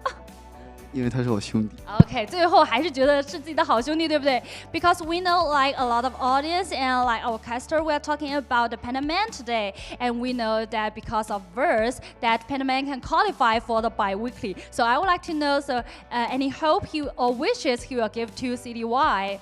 From Wolves, and he just told me actually before our interview he maybe like he want to fight with him on the bi-weekly final, but now he only have hope that he will do a better job in the bi-weekly final. 那我相信道宇应该也是收到了这份祝福，那就期待你们两位一起在我们周决当中的一个表现，好不好？那只能说加油啦 ，OK？OK， Thank you for today's interview, and we will get back to our casters. Well, there we have it. We saw CDY praising verse for the grief there on the T. Srugga, tell him, appreciate you. I'm trying to fight you now. You hit the 0 ban here and there. See what you got cooking. Saw you swap, into the great sword there, into the full turnaround there, which you were 1 HP. Also, verse stating there that, mental is a very big part of him being able to qualify for the bi-weekly. Also saying that, he's not super comfortable being in these matches as well. So, he's taking it day by day, trying to learn as he goes. But so far, it's been a very good showing here for the bi-weekly 4 there for JDG's verse. As we saw, I believe now second place for the bi-weekly 4. Right below OUG's mic, right below him is going to be Frostivus, if I remember from the top of my head. So, it's been a very good bi-weekly 4 there for JDG's verse. And, the last chance qualifier is up next. It's going to be very interesting to see how that one plays out, Raven. Yeah. First going into the bi-weekly finals, we got the new system, we got the match points, and I'm curious to see how the match point system is going to play out with these newer players getting their shot going out there. We're going to get Frostifus with the run back. Will he get his chance? We got Verse showing up big this time, making it through. I know that Mike and Spider both gave him a little bit of praise. Spider, since Verse was a big fan of Spider, Spider was actually 0 banning him, showing him the ropes, taking him under his wing, not being a gatekeeper. I've heard in the woodworks that Mike is a little bit of the gatekeeper, keeping a lot of his talents hidden, misdirecting everyone on how he plays a lot of these strategies. So everyone's still looking to Mike. Trying to counter him, trying to keep him up. Heavy is the crown, though. So going into this last bi-weekly finals, I'm curious to see what adjustments are going to be made for these match points. Now look at the standings. We got CDY's Panda Man barely clutching up 33.5 pace up there as well. New player Star as well up there. So many new faces up there. We got the old school though with the old guard. We got Panda Man, Shaw, Spider-Man, Wang Lang, the J Cup finalists. These guys have been here before. Same thing with Fong 225 and Mike Arano, new to the scene as well. But Frostivus, a J Cup finalist as well. So technically one of the veterans as well, but new to Nbpl. Will these storylines, will someone new be crowned, or will it be more of the same dominance coming out from Smike and Spider going into this last weekly finals? Now, last chance qualifiers, like you said, creative, just around the corner, and we are nearing the halfway point. It blew my mind away when you said that this season is almost over, that we are a season away from J Cup, the old one, and now closer to this year's J Cup at the end of this year. Man, time flies. You're having a great time. It's always a pleasure casting with you, enjoying the solos. I know you enjoy seeing solos as much as I do. Now, looking at the days, the triple Holoroth, the triple Morris Fireflies. I wish they would mix this up. I like the tempo going back and forth, seeing the same thing over and over. Near the third game, I know as competitive, a little bit easier. And they have to do this because of the phasing. I've heard it's the only way it makes sense. If someone's in group A versus group B versus group C, you have to do it this way, or else it's not fair. But from an experience. One of the things about phasing that I think was unexpected is that we basically have the same type of lobby every single time. Now, different players get on different characters, but as a viewer, we kind of see the same characters being rotated over and over. I still think, though, the match point thing was a beautiful addition to the game, and I'm excited to see, because we're seeing a lot of like 6 or 7 match point and game 7s, game 8s, where everyone is trying their buns off to win it, and it comes down to literally 1 kill every single week. It comes down to 1 kill and someone ends up taking the whole thing. Yeah, that 30-point threshold is very interesting. It changes up the game completely.